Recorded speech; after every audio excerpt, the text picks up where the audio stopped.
Welcome to Story Haven. Please relax. Remember to like, subscribe, and enjoy. Destination Unknown by Agatha Christie. Chapter 1. The man behind the desk moved a heavy glass paperweight 4 inches to the right. His face was not so much thoughtful or abstracted as expressionless. He had the pale complexion that comes from living most of the day in artificial light. This man, you felt, was an indoor man. A man of desks and files.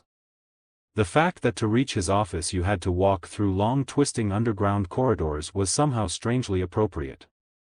It would have been difficult to guess his age. He looked neither old nor young.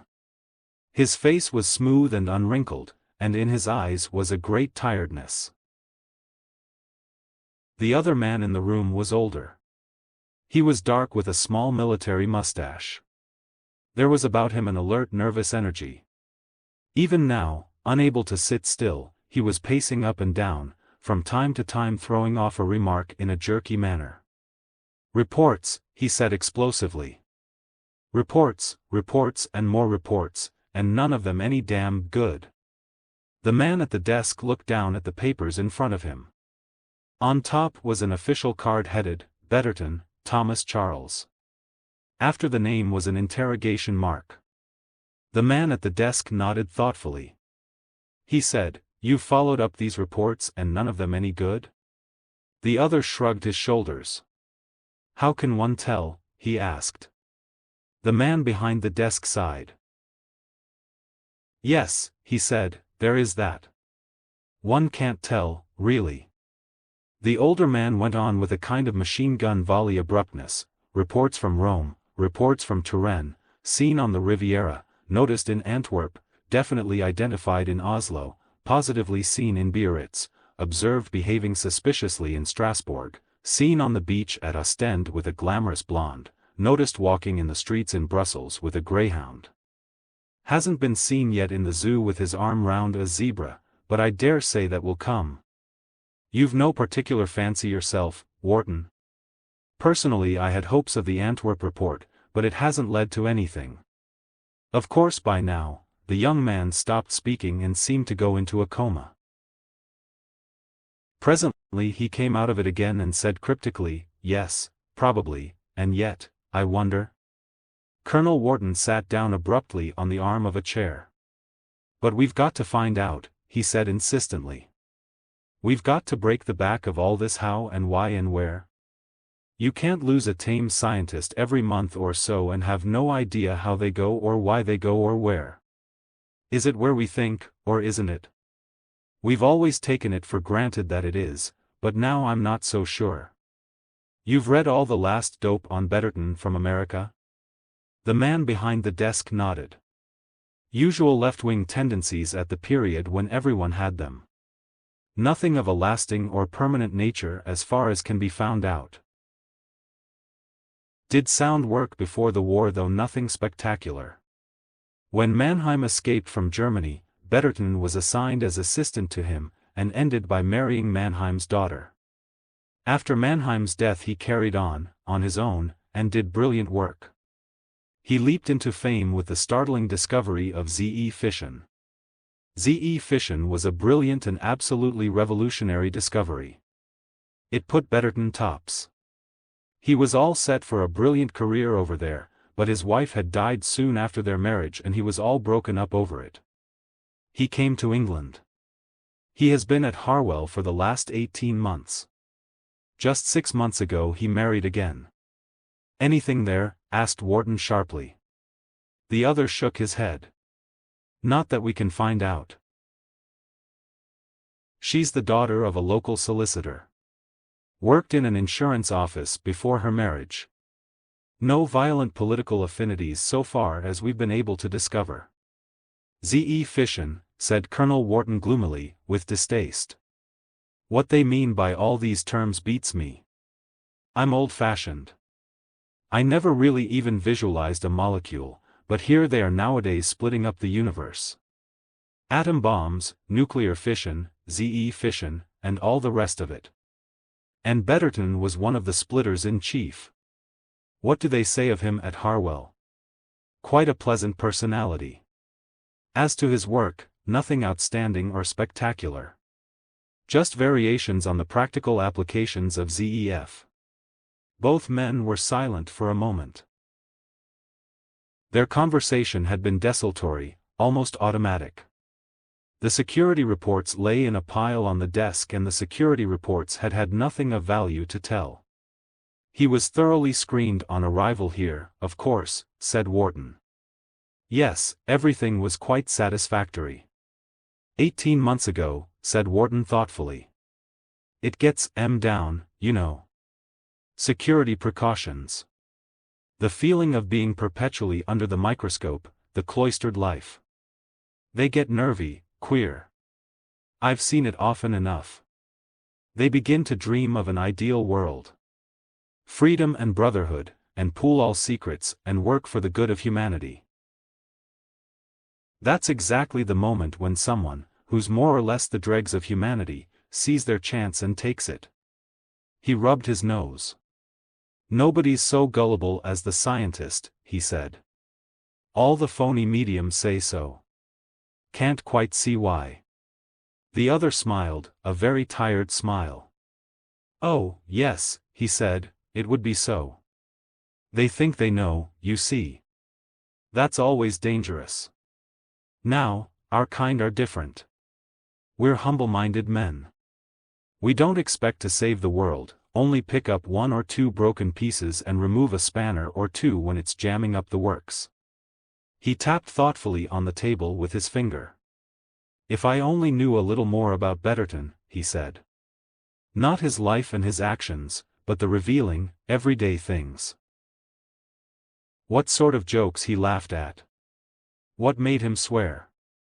Who were the people he admired and who made him mad? Wharton looked at him curiously. What about the wife? You've tried her? Several times. Can't she help? The other shrugged his shoulders. She hasn't so far. You think she knows something? She doesn't admit, of course, that she knows anything. All the established reactions, worry, grief, desperate anxiety, no clue or suspicion beforehand, husband's life perfectly normal, no stress of any kind, and so on and so on. Her own theory is that he's been kidnapped. And you don't believe her? I'm handicapped, said the man behind the desk bitterly. I never believe anybody. Well, said Wharton slowly, I suppose one has to keep an open mind. What's she like? Ordinary sort of woman you'd meet any day playing bridge. Wharton nodded comprehendingly. That makes it more difficult, he said. She's here to see me now. We shall go over all the same ground again. It's the only way, said Wharton. I couldn't do it, though. Haven't got the patience. He got up. Well, I won't keep you. We've not got much further, have we? Unfortunately, no. You might do a special checkup on that Oslo report. It's a likely spot. Wharton nodded and went out. The other man raised the receiver by his elbow and said, I'll see Mrs. Betterton now. Send her in. He sat staring into space until there was a tap on the door and Mrs. Betterton was shown in. She was a tall woman, about 27 years of age. The most noticeable thing about her was a magnificent head of auburn red hair. Beneath the splendor of this, her face seemed almost insignificant. She had the blue-green eyes and light eyelashes that so often go with red hair. She was wearing no makeup, he noticed. He considered the significance of that whilst he was greeting her, settling her comfortably in a chair near the desk. It inclined him very slightly to the belief that Mrs. Betterton knew more than she had said she knew. In his experience, women suffering from violent grief and anxiety did not neglect their makeup. Aware of the ravages grief made in their appearance, they did their best to repair those ravages. He wondered if Mrs. Betterton calculatingly abstained from makeup, the better to sustain the part of the distracted wife. She said now, rather breathlessly, "Oh, Mr. Jessup, I do hope, is there any news?" He shook his head and said gently, "I'm so sorry to ask you to come up like this, Mrs. Betterton. I'm afraid we haven't got any definite news for you." Olive Betterton said quickly, "I know. You said so in your letter. But I wondered if, since then, oh. I was glad to come up. Just sitting at home wondering and brooding, that's the worst of it all. Because there's nothing one can do." The man called Jessup said soothingly, "You mustn't mind, Mrs. Betterton, if I go over the same ground again and again, ask you the same questions, stress the same points. You see, it's always possible that some small point might arise. Something that you hadn't thought of before, or perhaps hadn't thought worth mentioning." "Yes. Yes, I understand. Ask me all over again about everything. The last time you saw your husband was on the 23rd of August? Yes. That was when he left England to go to Paris to a conference there. Yes." Jessup went on rapidly. He attended the first 2 days of the conference. The third day he did not turn up. Apparently he had mentioned to one of his colleagues that he was going instead for a trip on a bateau mouche that day. A bateau mouche? What's a bateau mouche? Jessup smiled. One of those small boats that go along the Seine. He looked at her sharply. "Does that strike you as unlike your husband?" She said doubtfully, "It does, rather. I should have thought he'd be so keen on what was going on at the conference." Possibly. Still, the subject for discussion on this particular day was not one in which he had any special interest, so he might reasonably have given himself a day off. "But it doesn't strike you as being quite like your husband?" She shook her head.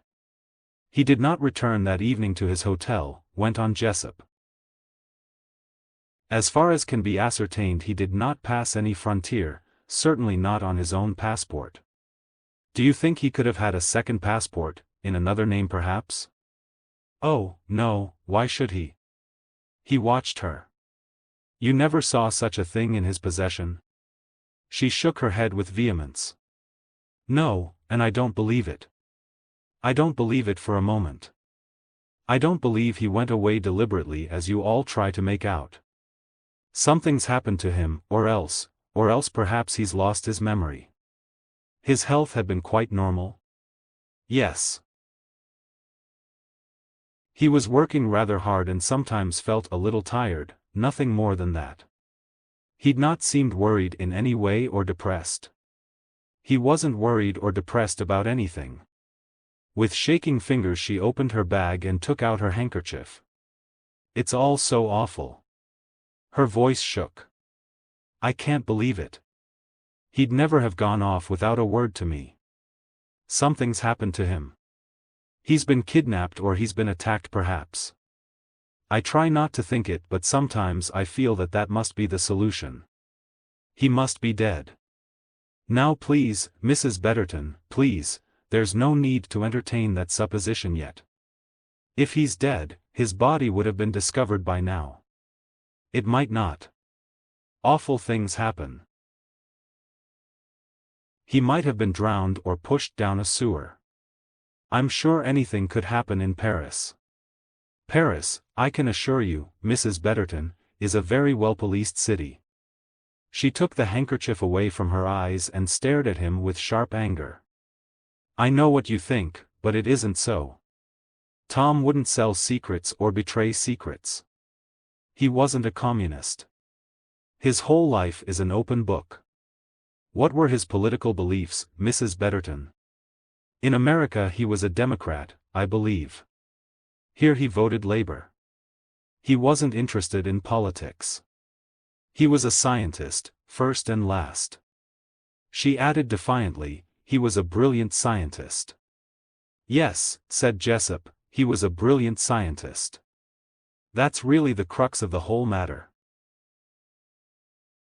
He might have been offered, you know, very considerable inducements to leave this country and go elsewhere." "It's not true." Anger leaped out again. That's what the papers try to make out. That's what you all think when you come questioning me. It's not true. He'd never go without telling me, without giving me some idea. And he told you, nothing? Again he was watching her keenly. Nothing. I don't know where he is. I think he was kidnapped, or else, as I say, dead. But if he's dead, I must know. I must know soon. I can't go on like this, waiting and wondering. I can't eat or sleep. I'm sick and ill with worry. Can't you help me? Can't you help me at all? He got up then and moved round his desk. He murmured, I'm so very sorry, Mrs. Betterton, so very sorry. Let me assure you that we are trying our very best to find out what has happened to your husband. We get reports in every day from various places. Reports from where? She asked sharply. What do they say? He shook his head. They all have to be followed up, sifted and tested. But as a rule, I am afraid, they're vague in the extreme. I must know, she murmured brokenly again. I can't go on like this. Do you care for your husband very much, Mrs. Betterton? Of course I care for him. Why, we've only been married 6 months. Only 6 months. Yes, I know. There was, forgive me for asking, no quarrel of any kind between you? Oh, no. No trouble over any other woman? Of course not. I've told you. We were only married last April. Please believe that I'm not suggesting such a thing is likely, but one has to take every possibility into account that might allow for his going off in this way. You say he had not been upset lately, or worried, not on edge, not nervy in any way. No, no, no. People do get nervy, you know, Mrs. Betterton, in such a job as your husband had. Living under exacting security conditions. In fact, he smiled, it's almost normal to be nervy. She did not smile back. He was just as usual, she said stolidly. Happy about his work? Did he discuss it at all with you? No, it was all so technical. You don't think he had any qualms over its destructive possibilities, shall I say? Scientists do feel that sometimes. He never said anything of the kind. You see, Mrs. Betterton, he leaned forward over the desk, dropping some of his impassiveness, what I am trying to do is to get a picture of your husband. The sort of man he was. And somehow you're not helping me. But what more can I say or do? I've answered all your questions. Yes, you've answered my questions, mostly in the negative. I want something positive, something constructive. Do you see what I mean? You can look for a man so much better when you know what kind of a man he is. She reflected for a moment. I see. At least, I suppose I see. Well, Tom was cheerful and good-tempered. And clever, of course. Jessup smiled. That's a list of qualities. Let's try and get more personal. Did he read much? Yes, a fair amount. What sort of books? Oh, biographies. Book society recommendations, crime stories if he was tired. Rather a conventional reader, in fact. No special preferences? Did he play cards or chess? He played bridge. We used to play with Dr. Evans and his wife once or twice a week. Did your husband have many friends? Oh, yes, he was a good mixer. I didn't mean just that. I mean, was he a man who cared very much for his friends? He played golf with 1 or 2 of our neighbors. No special friends or cronies of his own. No. You see, he'd been in the USA for so long, and he was born in Canada. He didn't know many people over here. Jessup consulted a scrap of paper at his elbow. 3 people visited him recently from the States, I understand. I have their names here. As far as we can discover, these three were the only people with whom he recently made contact from outside, so to speak. That's why we've given them special attention. Now first, Walter Griffiths. He came to see you at Harwell. Yes, he was over in England on a visit and he came to look up Tom. And your husband's reactions? Tom was surprised to see him, but very pleased. They'd known each other quite well in the States. What did this Griffiths seem like to you? Just describe him in your own way. But surely you know all about him? Yes, we know all about him. But I want to hear what you thought of him. She reflected for a moment. Well, he was solemn and rather long-winded. Very polite to me and seemed very fond of Tom and anxious to tell him about things that had happened after Tom had come to England. All local gossip, I suppose. It wasn't very interesting to me because I didn't know any of the people. Anyway, I was getting dinner ready while they were reminiscing. No question of politics came up. You're trying to hint that he was a communist. Olive Betterton's face flushed. I'm sure he was nothing of the sort. He had some government job, in the district attorney's office, I think. And anyway, when Tom said something laughingly about witch hunts in America, he said solemnly that we didn't understand over here. They were necessary. So that shows he wasn't a communist. Please, please, Mrs. Betterton, now don't get upset. Tom wasn't a communist. I keep telling you so and you don't believe me. Yes, I do, but the point is bound to come up. Now for the second contact from abroad, Dr. Mark Lucas. You ran across him in London in the Dorset. Yes. We'd gone up to a show and we were having supper at the Dorset afterwards. Suddenly this man, Luke or Lucas, came along and greeted Tom. He was a research chemist of some kind and the last time he had seen Tom was in the States. He was a German refugee who'd taken American nationality. But surely I know that? Yes, I do, Mrs. Betterton. Was your husband surprised to see him? Yes, very surprised. Pleased? Yes, I think so. But you're not sure? He pressed her. Well, he was a man Tom didn't much care about, or so he told me afterwards, that's all.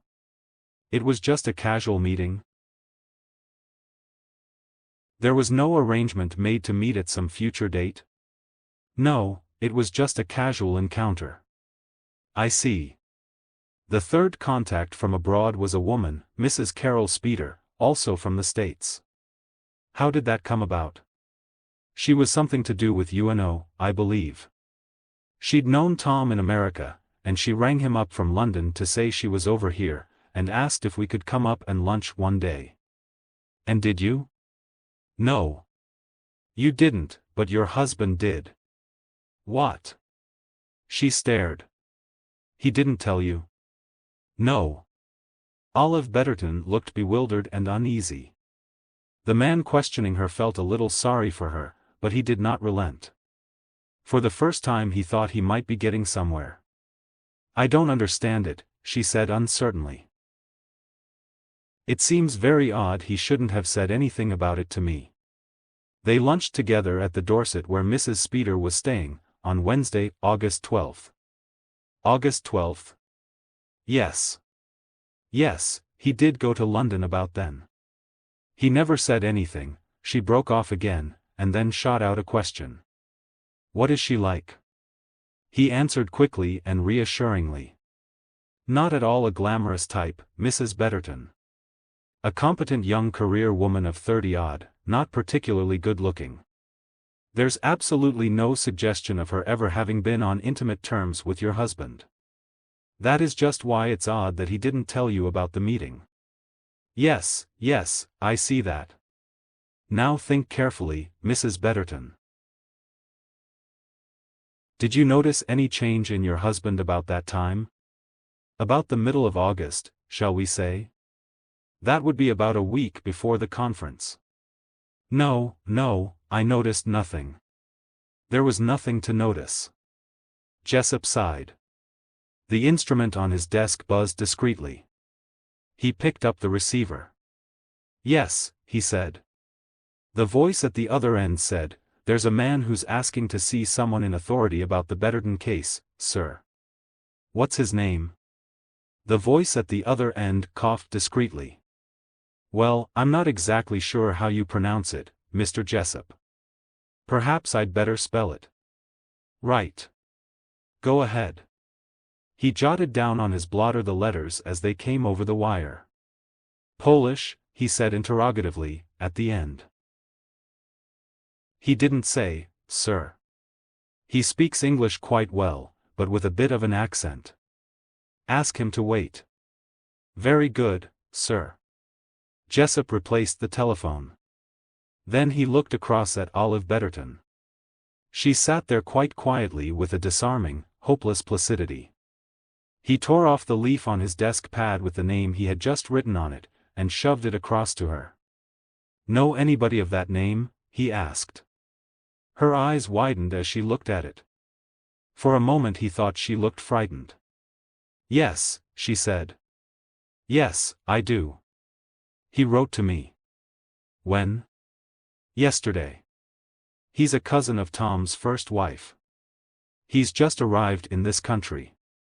He was very concerned about Tom's disappearance. He wrote to ask if I had had any news and to give me his most profound sympathy."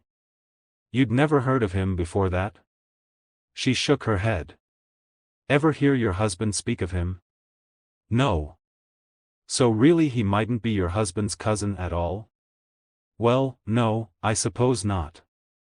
I never thought of that." She looked startled. But Tom's first wife was a foreigner. She was Professor Mannheim's daughter. This man seemed to know all about her and Tom in his letter. It was very correct and formal and foreign, you know. It seemed quite genuine. And anyway, what would be the point, if he weren't genuine, I mean? Ah, that's what one always asks oneself. Jessup smiled faintly. We do it so much here that we begin to see the smallest thing quite out of proportion. Yes, I should think you might. She shivered suddenly. It's like this room of yours, in the middle of a labyrinth of corridors, just like a dream when you think you will never get out. Yes, I can see it might have a claustrophobic effect, said Jessup pleasantly. Olive Betterton put a hand up and pushed back her hair from her forehead. I can't stand it much longer, you know, she said. Just sitting and waiting. I want to get away somewhere for a change. Abroad for choice. Somewhere where reporters won't ring me up all the time, and people won't stare at me. I'm always meeting friends and they keep asking me if I have had any news. She paused, then went on, I think I'm going to break down. I've tried to be brave, but it's too much for me.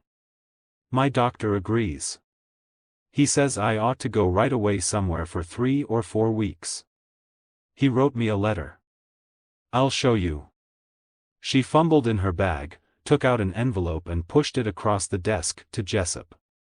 You'll see what he says. Jessup took the letter out of the envelope and read it. Yes, he said. Yes, I see. He put the letter back in the envelope. So it would be all right for me to go? Her eyes watched him nervously. But of course, Mrs. Betterton, he replied. He raised surprised eyebrows. Why not? I thought you might object. Object, why? It's entirely your own business. You'll arrange it so that I can get in touch with you while you're away in case any news should come through? Oh, of course. Where were you thinking of going? Somewhere where there is sun and not too many English people. Spain or Morocco. Very nice. Do you a lot of good, I'm sure. Oh, thank you. Thank you very much. She rose, excited, elated, her nervousness still apparent. Jessup rose, shook hands with her, pressed the buzzer for a messenger to see her out. He went back to his chair and sat down. For a few moments his face remained as expressionless as before, then very slowly he smiled. He lifted the phone. "I'll see Major Glydr now," he said. Chapter 2. Major Glydr? Jessup hesitated a little over the name. "It is difficult, yes." The visitor spoke with humorous appreciation. "Your compatriots, they have called me Glider in the war. And now, in the States, I shall change my name to Glynn, which is more convenient for all." "You come from the States now?" "Yes, I arrived a week ago." "You are, excuse me, Mr. Jessup?" "I'm Jessup." The other looked at him with interest. "So," he said. "I have heard of you." "Indeed? From whom?" The other smiled. "Perhaps we go too fast. Before you permit that I should ask you some questions, I present you first this letter from the U.S. Embassy." He passed it with a bow. Jessup took it, read the few lines of polite introduction, put it down. He looked appraisingly at his visitor. A tall man, carrying himself rather stiffly, aged 30 or thereabouts. The fair hair was close cropped in the continental fashion. The stranger's speech was slow and careful with a very definite foreign intonation, though grammatically correct. He was, Jessup noticed, not at all nervous or unsure of himself. That in itself was unusual. Most of the people who came into this office were nervous or excited or apprehensive. Sometimes they were shifty, sometimes violent. This was a man who had complete command of himself, a man with a poker face who knew what he was doing and why, and who would not be easily tricked or betrayed into saying more than he meant to say. Jessup said pleasantly, "And what can we do for you?" "I came to ask if you had any further news of Thomas Betterton, who disappeared recently in what seems a somewhat sensational manner. One cannot, I know, believe exactly what one reads in the press, so I ask where I can go for reliable information."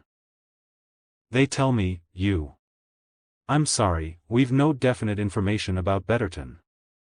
I thought perhaps he might have been sent abroad on some mission." He paused and added, rather quaintly, "You know, hush hush." "My dear sir." Jessup looked pained.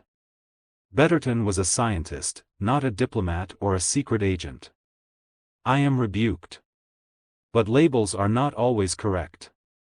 You will want to inquire my interest in the matter. Thomas Betterton was a relation of mine by marriage." "Yes. You are the nephew, I believe, of the late Professor Mannheim." "Ah, that you knew already. You are well informed here." "People come along and tell us things," murmured Jessup. "Betterton's wife was here. She told me." "You had written to her?" "Yes, to express my condolences and to ask if she had had any further news." "That was very correct. My mother was Professor Mannheim's only sister. They were very much attached. In Warsaw when I was a child I was much at my uncle's house, and his daughter, Elsa, was to me like a sister. When my father and mother died my home was with my uncle and cousin. They were happy days. Then came the war, the tragedies, the horrors. Of all that we will not speak. My uncle and Elsa escaped to America. I myself remained in the underground resistance, and after the war ended I had certain assignments. One visit I paid to see my uncle and cousin, that was all. But there came a time when my commitments in Europe are ended. I intend to reside in the States permanently. I shall be, I hope, near my uncle and my cousin and her husband. But alas," he spread out his hands, "I get there and my uncle, he is dead, my cousin, too, and her husband he has come to this country and has married again. So once more I have no family. And then I read of the disappearance of the well-known scientist Thomas Betterton, and I come over to see what can be done." He paused and looked inquiringly at Jessup. Jessup looked expressionlessly back at him. Why did he disappear, Mr. Jessup? That, said Jessup, is just what we'd like to know. Perhaps you do know? Jessup appreciated with some interest how easily their roles might become reversed. In this room he was accustomed to ask questions of people. This stranger was now the inquisitor. Still smiling pleasantly, Jessup replied, I assure you we do not. But you suspect? It is possible, said Jessup cautiously, that the thing follows a certain pattern. There have been occurrences of this kind before. I know. Rapidly the visitor cited a half-dozen cases. All scientists, he said, with significance. Yes. They have gone beyond the Iron Curtain? It is a possibility, but we do not know. But they have gone of their own free will? Even that, said Jessup, is difficult to say. It is not my business, you think? Oh, please. But you are right. It is of interest to me only because of Betterton. You'll forgive me, said Jessup, if I don't quite understand your interest. After all, Betterton is only a relation by marriage. You didn't even know him. That is true. But for us Poles, the family is very important. There are obligations. He stood up and bowed stiffly. I regret that I have trespassed upon your time, and I thank you for your courtesy. Jessup rose also.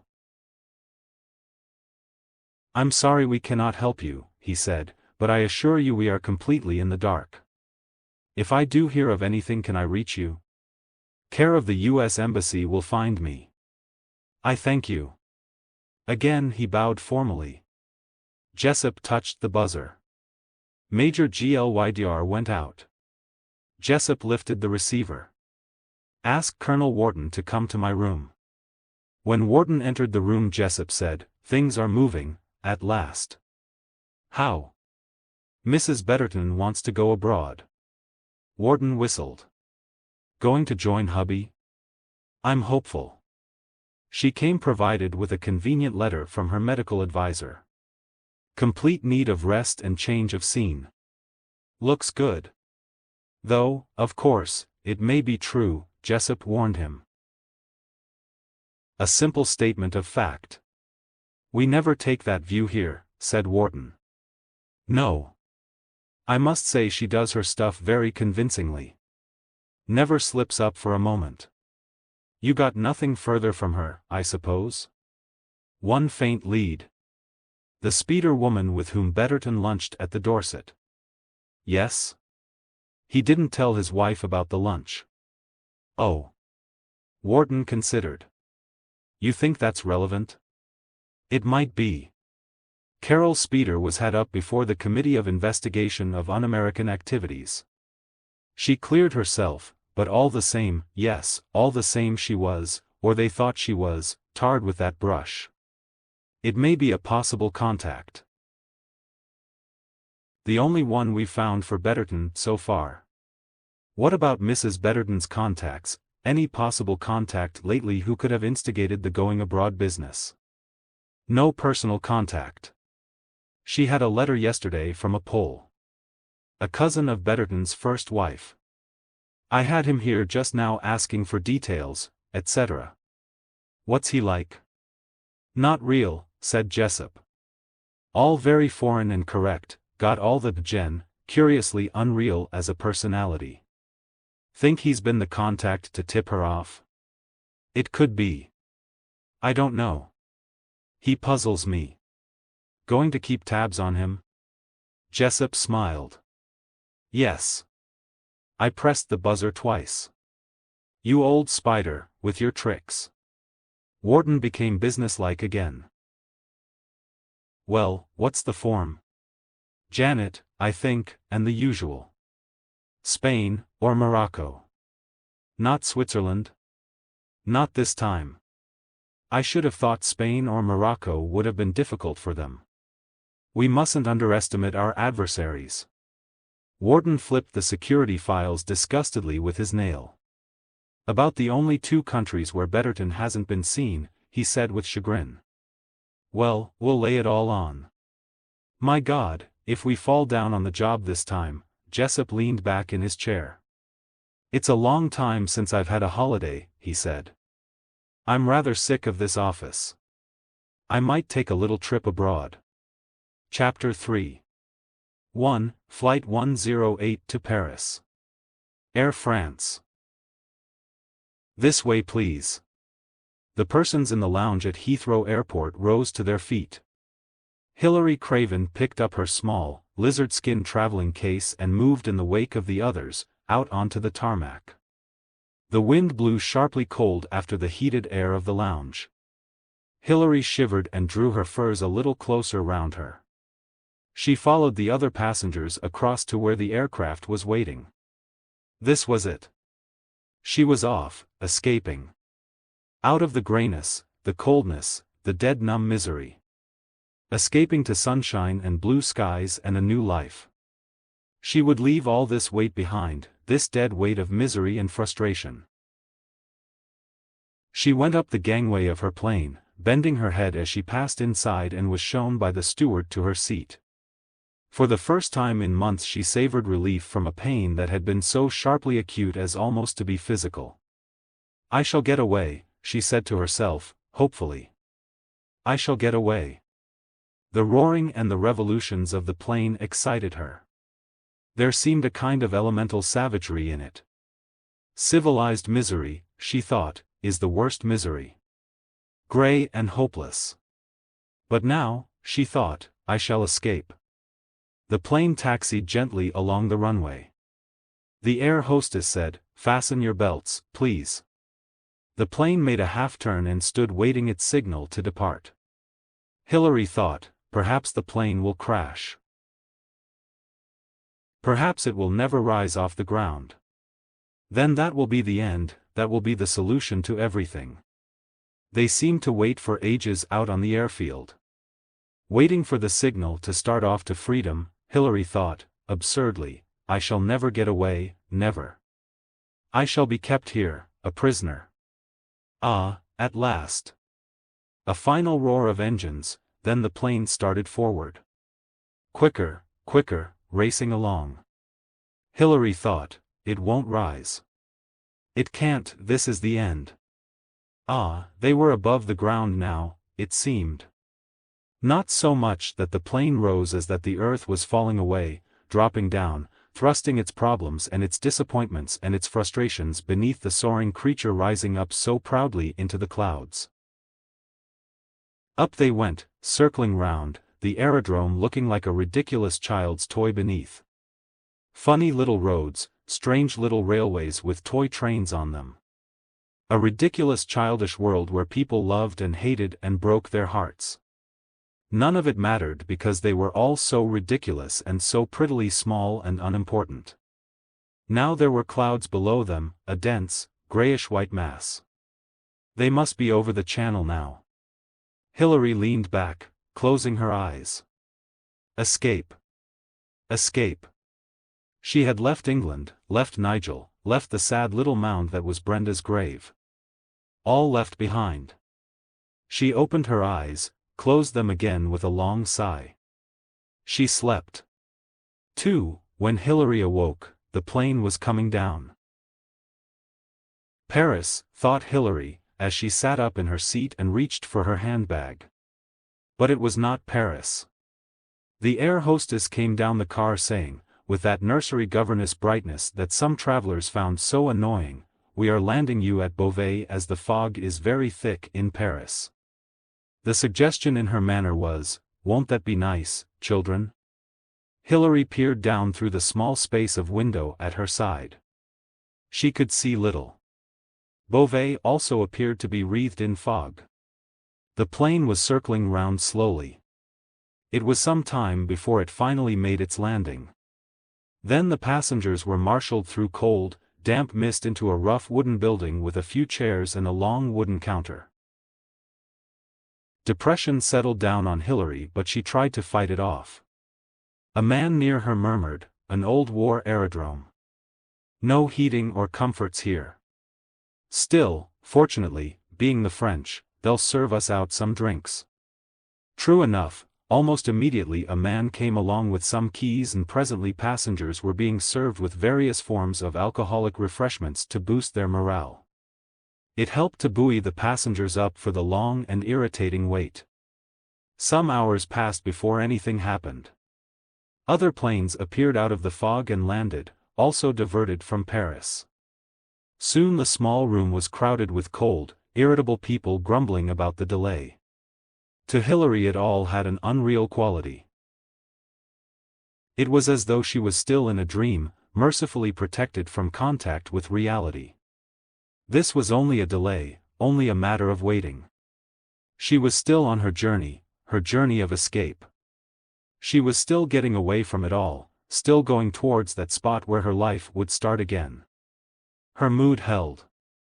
Held through the long, fatiguing delay, held through the moments of chaos when it was announced, long after dark, that buses had come to convey the travelers to Paris.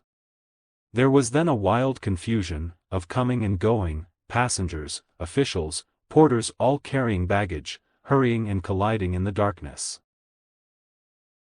In the end Hilary found herself, her feet and legs icy cold, in a bus slowly rumbling its way through the fog towards Paris.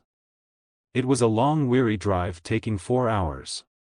It was midnight when they arrived at the Invalides, and Hilary was thankful to collect her baggage and drive to the hotel where accommodation was reserved for her. She was too tired to eat, just had a hot bath and tumbled into bed. The plane to Casablanca was due to leave Orly Airport at 10:30 the following morning, but when they arrived at Orly everything was confusion. Planes had been grounded in many parts of Europe, arrivals had been delayed as well as departures.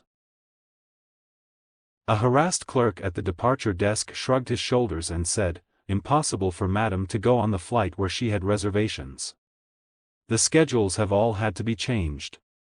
If Madame will take a seat for a little minute, presumably all will arrange itself." In the end she was summoned and told that there was a place on a plane going to Dakar which normally did not touch down at Casablanca but would do so on this occasion. "You will arrive 3 hours later, that is all, Madame, on this later service." Hilary acquiesced without protest, and the official seemed surprised and positively delighted by her attitude. "Madame has no conceptions of the difficulties that have been made to me this morning," he said. "Enfin, they are unreasonable, messieurs the travelers. It is not I who made the fog. Naturally it has caused the disruptions. One must accommodate oneself with the good humor, that is what I say, however displeasing it is to have one's plans altered. Après tout, Madame, a little delay of an hour or 2 hours or 3 hours, what does it matter? How can it matter by what plane one arrives at Casablanca?" Yet on that particular day it mattered more than the little Frenchman knew when he spoke those words. For when Hilary finally arrived and stepped out into the sunshine onto the tarmac, the porter who was moving beside her with his piled-up trolley of luggage observed, "You have the lucky chance, Madame, not to have been on the plane before this, the regular plane for Casablanca." Hilary said, "Why, what happened?" The man looked uneasily to and fro, but after all, the news could not be kept secret. He lowered his voice confidentially and leant towards her. "Mauvaise affaire," he muttered. "It crashed, landing. The pilot and the navigator are dead and most of the passengers. 4 or 5 were alive and have been taken to hospital. Some of those are badly hurt." Hilary's first reaction was a kind of blinding anger. Almost unprompted there leapt into her mind the thought, why wasn't I in that plane? If I had been, it would have been all over now, I should be dead, out of it all. No more heartaches, no more misery. The people in that plane wanted to live. And I don't care. Why shouldn't it have been me? She passed through the customs, a perfunctory affair, and drove with her baggage to the hotel. It was a glorious, sunlit afternoon, with the sun just sinking to rest. The clear air and golden light, it was all as she had pictured it. She had arrived. She had left the fog, the cold, the darkness of London, she had left behind her misery and indecision and suffering. Here there was pulsating life and color and sunshine. She crossed her bedroom and threw open the shutters, looking out into the street. Yes, it was all as she had pictured it would be. Hilary turned slowly away from the window and sat down on the side of the bed. Escape, escape. That was the refrain that had hummed incessantly in her mind ever since she left England. Escape. Escape. And now she knew with a horrible, stricken coldness, that there was no escape. Everything was just the same here as it had been in London. She herself, Hilary Craven, was the same. It was from Hilary Craven that she was trying to escape, and Hilary Craven was Hilary Craven in Morocco just as much as she had been Hilary Craven in London. She said very softly to herself, "What a fool I've been, what a fool I am. Why did I think that I'd feel differently if I got away from England?" Brenda's grave, that small pathetic mound, was in England and Nigel would shortly be marrying his new wife in England. Why had she imagined that those two things would matter less to her here? Wishful thinking, that was all. Well, that was all over now. She was up against reality. The reality of herself and what she could bear, and what she could not bear. One could bear things, Hilary thought, so long as there was a reason for bearing them. She had borne her own long illness, she had borne Nigel's defection and the cruel and brutal circumstances in which it had operated. She had borne these things because there was Brenda. Then had come the long, slow, losing fight for Brenda's life, the final defeat. Now there was nothing to live for any longer. It had taken the journey to Morocco to prove that to her. In London she had had a queer, confused feeling that if only she could get somewhere else she could forget what lay behind her and start again. And so she had booked her journey to this place which had no associations with the past, a place quite new to her which had the qualities she loved so much, sunlight, pure air and the strangeness of new people and things. Here, she had thought, things will be different. But they were not different. They were the same. The facts were quite simple and inescapable. She, Hilary Craven, had no longer any wish to go on living. It was as simple as that. If the fog had not intervened, if she had traveled on the plane on which her reservations had been made, then her problem might have been solved by now. She might be lying in some French official mortuary, a body broken and battered with her spirit at peace, freed from suffering. Well, the same end could be achieved, but she would have to take a little trouble. It would have been so easy, if she had had sleeping stuff with her. She remembered how she had asked Dr. Gray and the rather queer look on his face as he had answered, "Better not. Much better to learn to sleep naturally. May be hard at first, but it will come." A queer look on his face. Had he known then or suspected that it would come to this? Oh, well, it should not be difficult. She rose to her feet with decision. She would go out now to a chemist's shop. 3. Hilary had always imagined that drugs were easy to buy in foreign cities. Rather to her surprise, she found that this was not so. The chemist she went to first supplied her with only 2 doses. For more than that amount, he said, a doctor's prescription would be advisable. She thanked him smilingly and nonchalantly and went rather quickly out of the shop, colliding as she did so with a tall, rather solemn-faced young man, who apologized in English. She heard him asking for toothpaste as she left the shop. Somehow that amused her. Toothpaste. It seemed so ridiculous, so normal, so everyday. Then a sharp pang pierced her, for the toothpaste he had asked for was the brand that Nigel had always preferred. She crossed the street and went into a shop opposite. She had been to 4 chemists' shops by the time she returned to the hotel. It had amused her a little that in the 3rd shop the oldish young man had again appeared, once more asking obstinately for his particular brand of toothpaste which evidently was not one commonly stocked by French chemists in Casablanca. Hilary felt almost light-hearted as she changed her frock and made up her face before going down for dinner. She purposely went down as late as possible since she was anxious not to encounter any of her fellow travelers or the personnel of the aeroplane. That was hardly likely in any case, since the plane had gone on to Dakar, and she thought that she had been the only person put off at Casablanca. The restaurant was almost empty by the time she came into it, though she noticed that the young Englishman with the owl-like face was just finishing his meal at the table by the wall. He was reading a French newspaper and seemed quite absorbed in it. Hilary ordered herself a good meal with a half bottle of wine.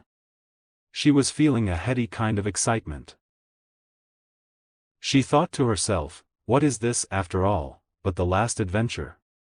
Then she ordered a bottle of Vichy water to be sent up to her room and went straight up after leaving the dining room. The waiter brought the Vichy, uncapped it, placed it on the table, and wishing her good night, left the room. Hilary drew a sigh of relief. As he closed the door after him, she went to it and turned the key in the lock. She took from the drawer of the dressing table the 4 little packets she had obtained from the chemist's, and unwrapped them.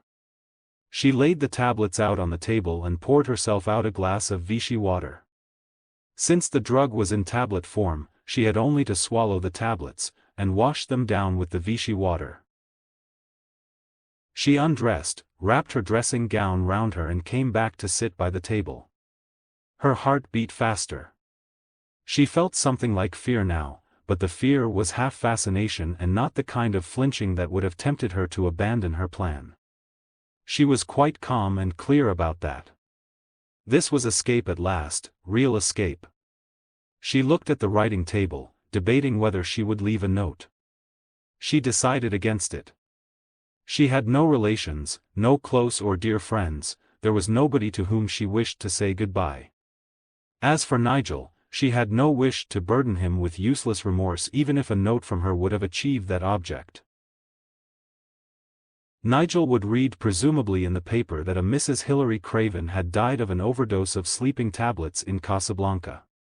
It would probably be quite a small paragraph. He would accept it at its face value. Poor old Hilary, he would say, bad luck, and it might be that, secretly, he would be rather relieved. Because she guessed that she was, slightly, on Nigel's conscience, and he was a man who wished to feel comfortable with himself. Already Nigel seemed very far away and curiously unimportant. There was nothing more to be done. She would swallow the pills and lie down on her bed and sleep. From that sleep she would not wake. She had not, or thought she had not, any religious feeling. Brenda's death had shut down on all that. So there was nothing more to consider. She was once again a traveler as she had been at Heathrow Airport, a traveler waiting to depart for an unknown destination, unencumbered by baggage, unaffected by farewells. For the first time in her life she was free, entirely free, to act as she wished to act. Already the past was cut away from her. The long aching misery that had dragged her down in her waking hours was gone. Yes. Light, free, unencumbered. Ready to start on her journey. She stretched out her hand towards the first tablet. As she did so there came a soft, discreet tap on the door. Hilary frowned. She sat there, her hand arrested in mid-air. Who was it? A chambermaid? No, the bed had already been turned down. Somebody, perhaps, about papers or passport. She shrugged her shoulders. She would not answer the door. Why should she bother? Presently whoever it was would go away and come back at some further opportunity. The knock came again, a little louder this time. But Hilary did not move. There could be no real urgency, and whoever it was would soon go away. Her eyes were on the door, and suddenly they widened with astonishment. The key was slowly turning backwards round the lock. It jerked forward and fell on the floor with a metallic clang. Then the handle turned, the door opened and a man came in. She recognized him as the solemn, owlish young man who had been buying toothpaste. Hilary stared at him. She was too startled for the moment to say or do anything. The young man turned round, shut the door, picked the key up from the floor, put it into the lock and turned it. Then he came across towards her and sat down in a chair the other side of the table. He said, and it seemed to her a most incongruous remark, "My name's Jessup." The color rose sharply in Hilary's face. She leaned forward. She said with cold anger, "What do you think you're doing here, may I ask?" He looked at her solemnly, and blinked. "Funny," he said. "I came to ask you that." He gave a quick sideways nod towards the preparations on the table. Hilary said sharply, "I don't know what you mean." "Oh yes, you do." Hilary paused, struggling for words. There were so many things she wanted to say. To express indignation. To order him out of the room. But strangely enough, it was curiosity that won the day. The question rose to her lips so naturally that she was almost unaware of asking it. "That key," she said, "it turned, of itself, in the lock." "Oh, that." The young man gave a sudden boyish grin that transformed his face. He put his hand into his pocket and, taking out a metal instrument, he handed it to her to examine.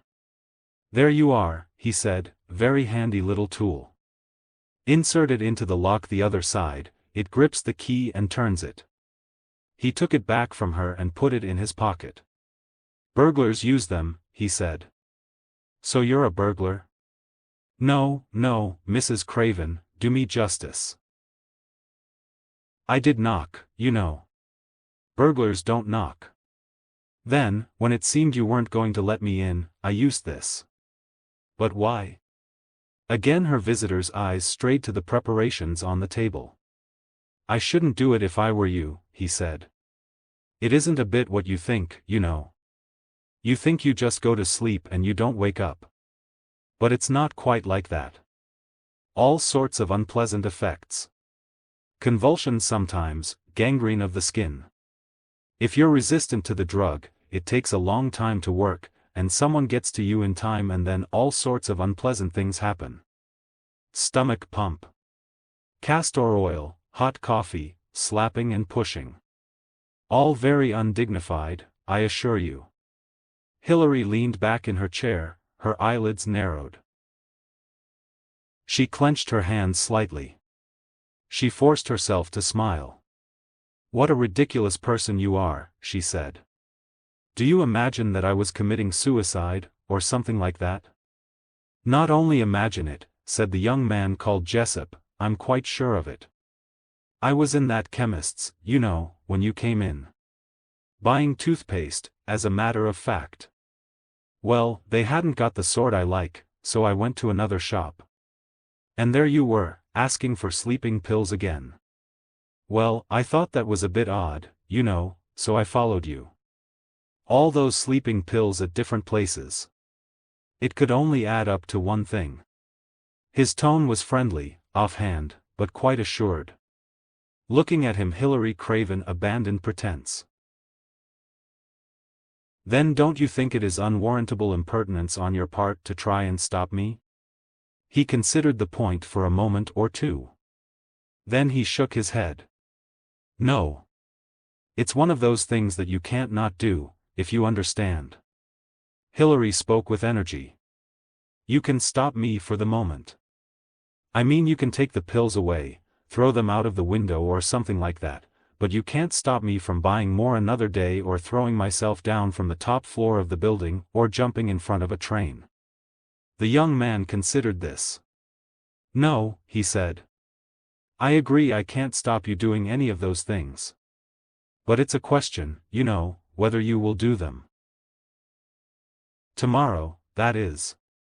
"You think I shall feel differently tomorrow?" asked Hilary, faint bitterness in her tone. "People do," said Jessup, almost apologetically. "Yes, perhaps," she considered.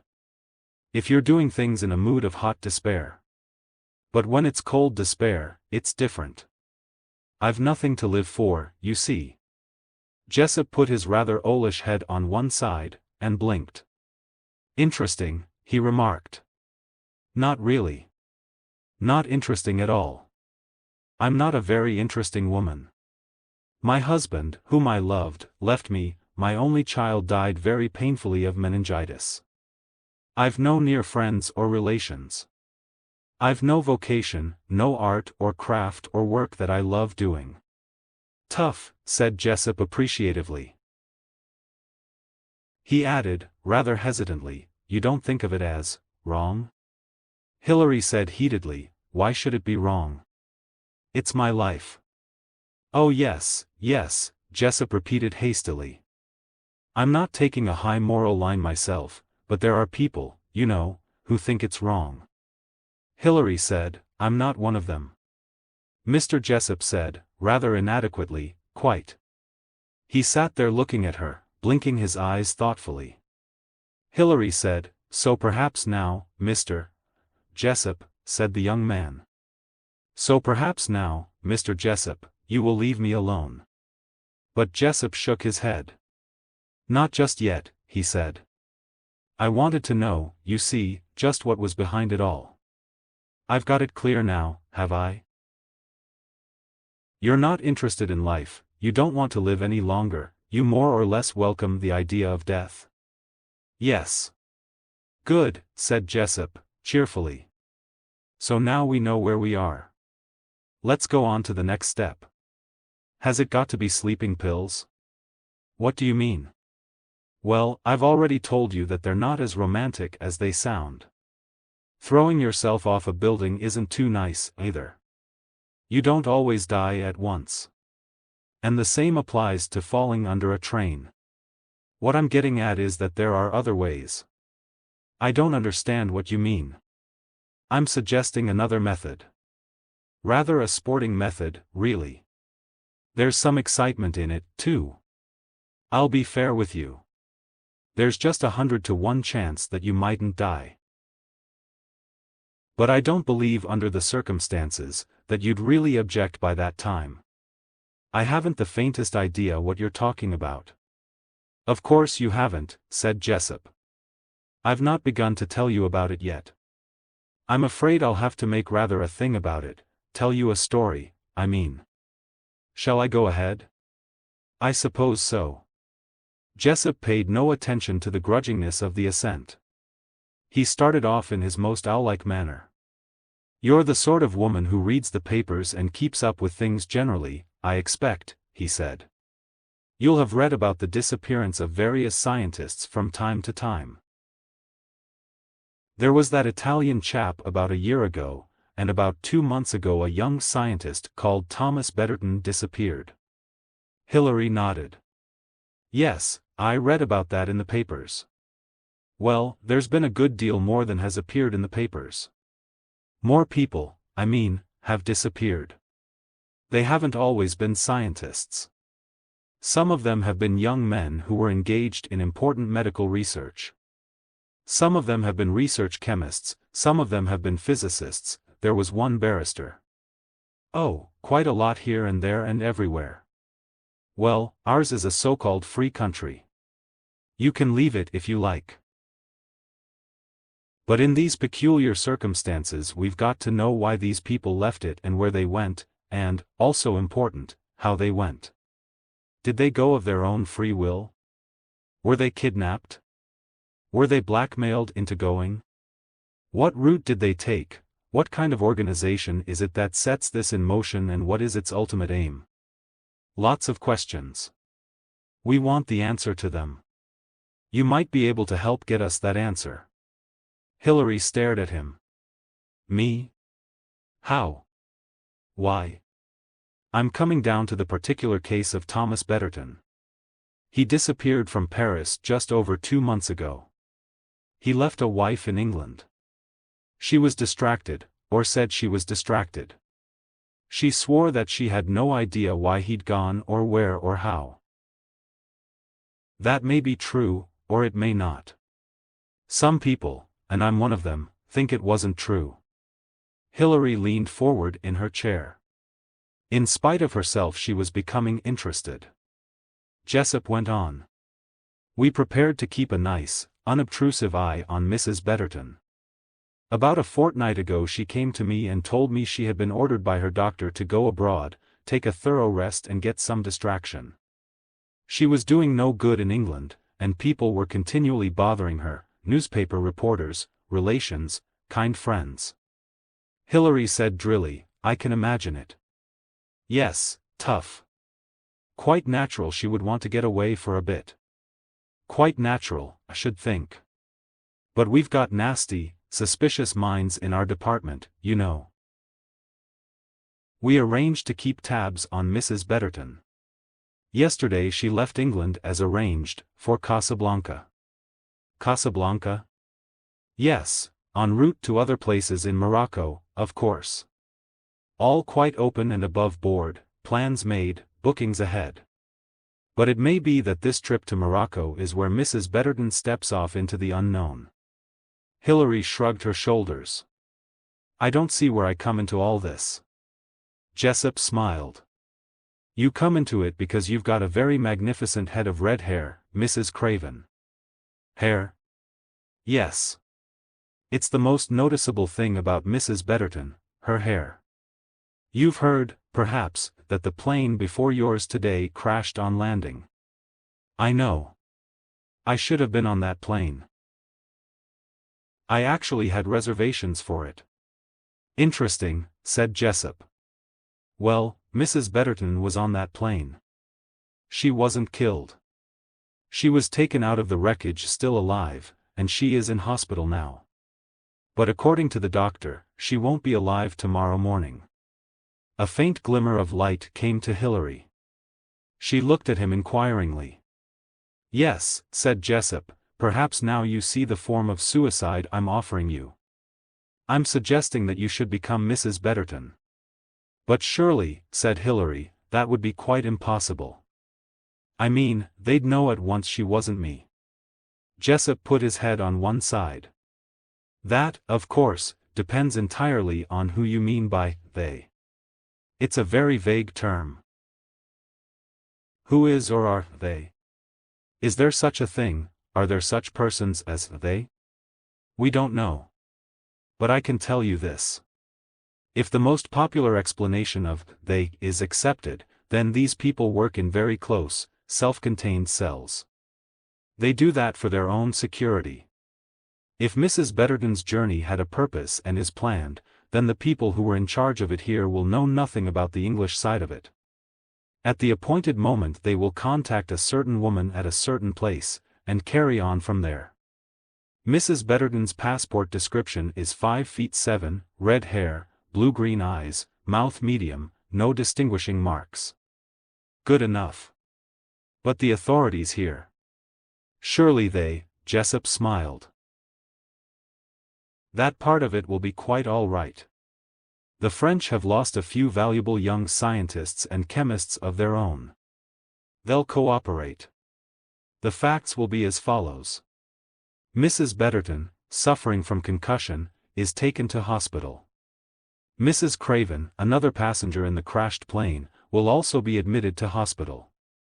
Within a day or two Mrs. Craven will die in hospital, and Mrs. Betterton will be discharged, suffering slightly from concussion, but able to proceed on her tour. The crash was genuine, the concussion is genuine, and concussion makes a very good cover for you. It excuses a lot of things like lapses of memory, and various unpredictable behavior. Hilary said, "It would be madness." "Oh, yes," said Jessup, "it's madness, all right. It's a very tough assignment, and if our suspicions are realized, you'll probably cop it. You see, I'm being quite frank, but according to you, you're prepared and anxious to cop it.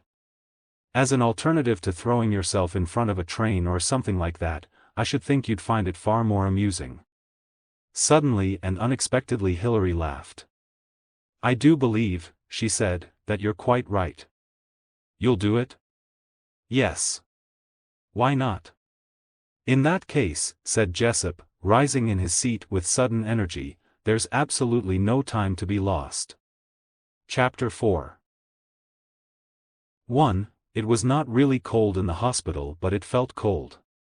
There was a smell of antiseptics in the air. Occasionally in the corridor outside could be heard the rattle of glasses and instruments as a trolley was pushed by. Hilary Craven sat in a hard iron chair by a bedside. In the bed, lying flat under a shaded light with her head bandaged, Olive Betterton lay unconscious. There was a nurse standing on one side of the bed and the doctor on the other. Jessup sat in a chair in the far corner of the room. The doctor turned to him and spoke in French. "It will not be very long now," he said. "The pulse is very much weaker. And she will not recover consciousness?" The Frenchman shrugged his shoulders. "That I cannot say. It may be, yes, at the very end. There is nothing you can do, no stimulant." The doctor shook his head. He went out. The nurse followed him. She was replaced by a nun who moved to the head of the bed, and stood there, her fingers fingering her rosary. Hilary looked at Jessup and in obedience to a glance from him came to join him.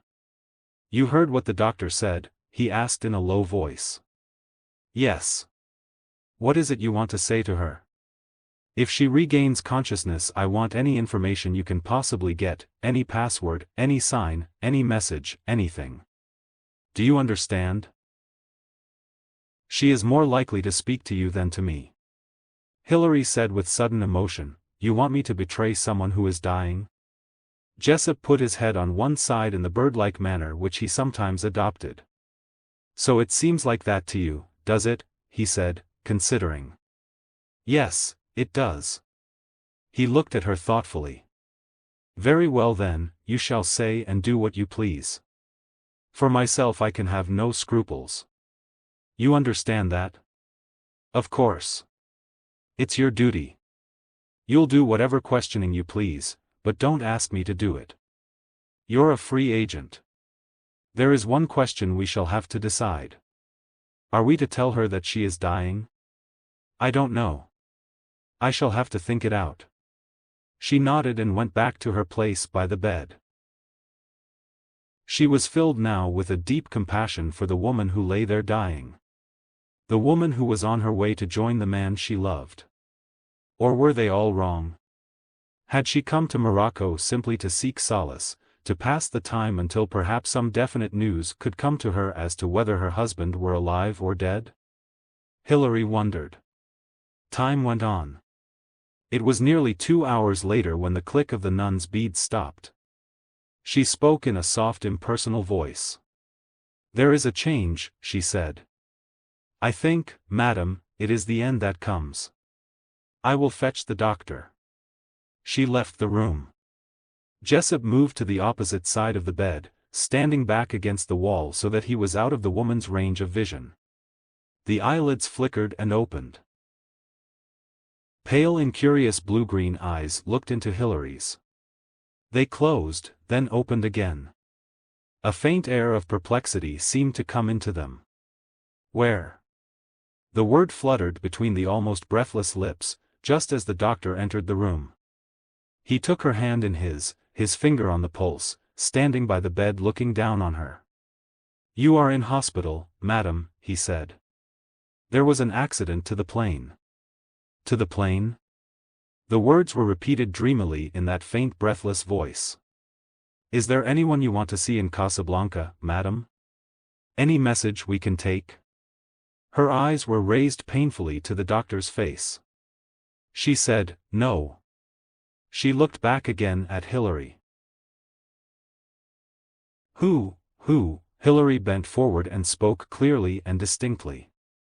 "I came out from England on a plane, too. If there is anything I can do to help you, please tell me." "No, nothing, unless, yes?" "Nothing." The eyes flickered again and half closed. Hilary raised her head and looked across to meet Jessup's imperious commanding glance. Firmly, she shook her head. Jessup moved forward. He stood close beside the doctor. The dying woman's eyes opened again. Sudden recognition came into them. She said, "I know you." "Yes, Mrs. Betterton, you know me. Will you tell me anything you can about your husband?" "No." Her eyelids fell again. Jessup turned quietly and left the room. The doctor looked across at Hilary. He said very softly, "C'est la fin." The dying woman's eyes opened again. They traveled painfully round the room, then they remained fixed on Hilary. Olive Betterton made a very faint motion with her hand, and Hilary instinctively took the white cold hand between her own. The doctor, with a shrug of his shoulders and a little bow, left the room. The two women were alone together. Olive Betterton was trying to speak. Tell me, Hilary knew what she was asking, and suddenly her own course of action opened clearly before her. She leaned down over the recumbent form. "Yes," she said, her words clear and emphatic. "You are dying. That's what you want to know, isn't it? Now listen to me. I am going to try and reach your husband. Is there any message you want me to give him if I succeed? Tell him, to be careful. Boris, dangerous." The breath fluttered off again with a sigh. Hilary bent closer. "Is there anything you can tell me to help me in my journey, I mean? Help me to get in contact with your husband?" "Snow." The word came so faintly that Hilary was puzzled. "Snow? Snow?" She repeated it uncomprehendingly. A faint, ghost-like little giggle came from Olive Betterton. Faint words came tumbling out. "Snow, snow, beautiful snow. You slip on a lump, and over you go." She repeated the last word. "Go. Go? Go and tell him about Boris." I didn't believe it. I wouldn't believe it. But perhaps it's true. If so. A kind of agonized question came into her eyes which stared up into Hilary's. "Take care." A queer rattle came to her throat. Her lips jerked. Olive Betterton died. 2. The next 5 days were strenuous mentally, though inactive physically. Immured in a private room in the hospital, Hilary was set to work. Every evening she had to pass an examination on what she had studied that day. All the details of Olive Betterton's life, as far as they could be ascertained, were set down on paper and she had to memorize and learn them by heart. The house she had lived in, the daily woman she had employed, her relations, the names of her pet dog and her canary, every detail of the 6 months of her married life with Thomas Betterton. Her wedding, the names of her bridesmaids, their dresses. The patterns of curtains, carpets and chintzes. Olive Betterton's tastes, predilections, and day-by-day activities. Her preferences in food and drink. Hilary was forced to marvel at the amount of seemingly meaningless information that had been massed together. Once she said to Jessup, "Can any of this possibly matter?" And to that he had replied quietly, "Probably not. But you've got to make yourself into the authentic article. Think of it this way, Hilary. You're a writer. You're writing a book about a woman. The woman is Olive. You describe scenes of her childhood, her girlhood, you describe her marriage, the house she lived in. All the time that you do it she becomes more and more of a real person to you. Then you go over it a second time. You write it this time as an autobiography. You write it in the first person. Do you see what I mean?" She nodded slowly, impressed in spite of herself. You can't think of yourself as Olive Betterton until you are Olive Betterton.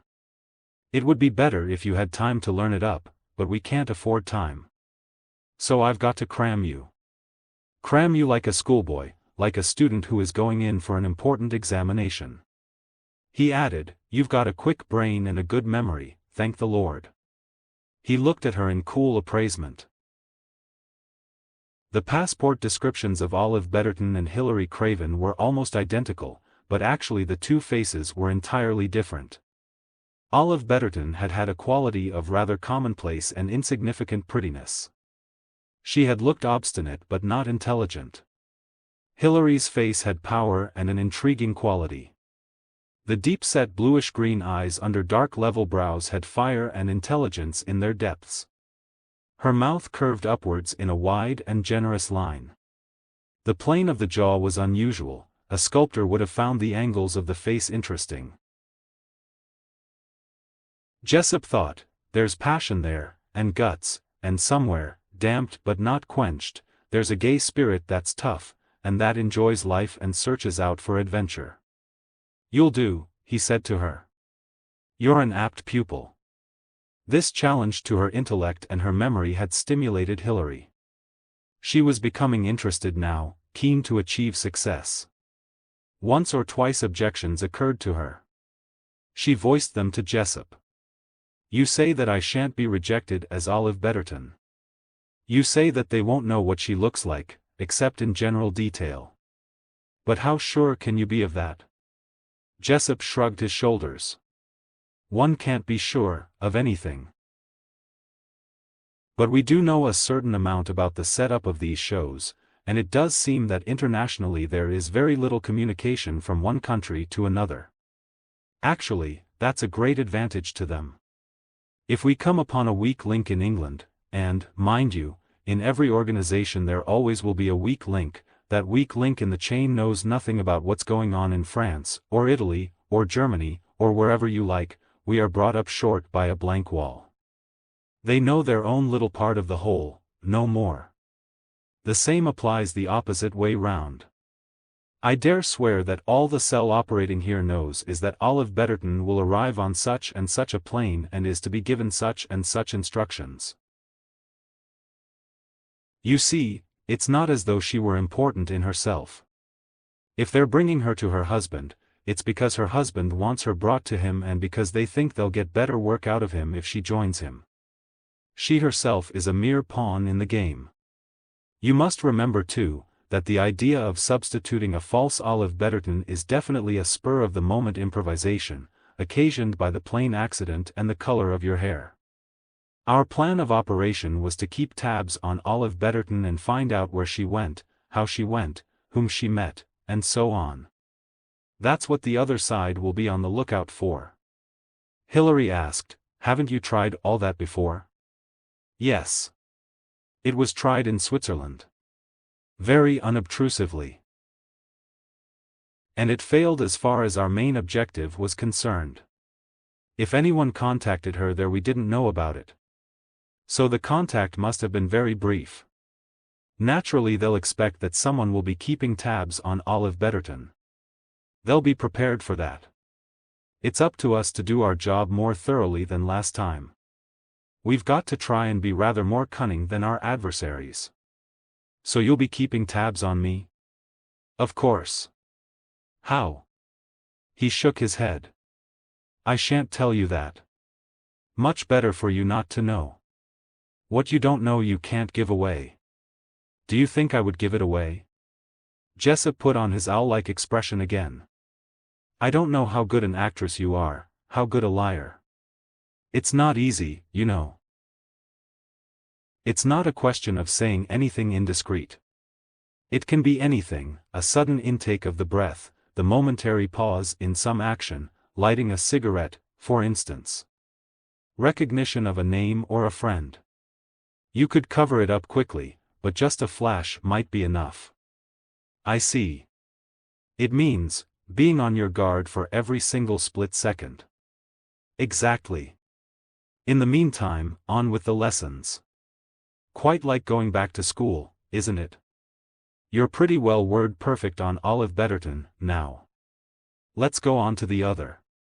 Codes, responses, various properties.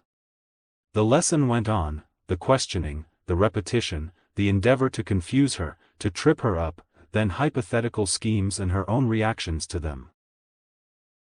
In the end, Jessup nodded his head and declared himself satisfied. You'll do, he said. He patted her on the shoulder in an avuncular manner. You're an apt pupil. And remember this, however much you may feel at times that you're all alone in this, you're probably not. I say probably, I won't put it higher than that. These are clever devils. What happens, said Hilary, if I reach journey's end? You mean? I mean when at last I come face to face with Tom Betterton.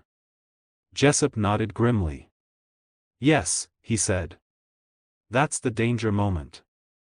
I can only say that at that moment, if all has gone well, you should have protection.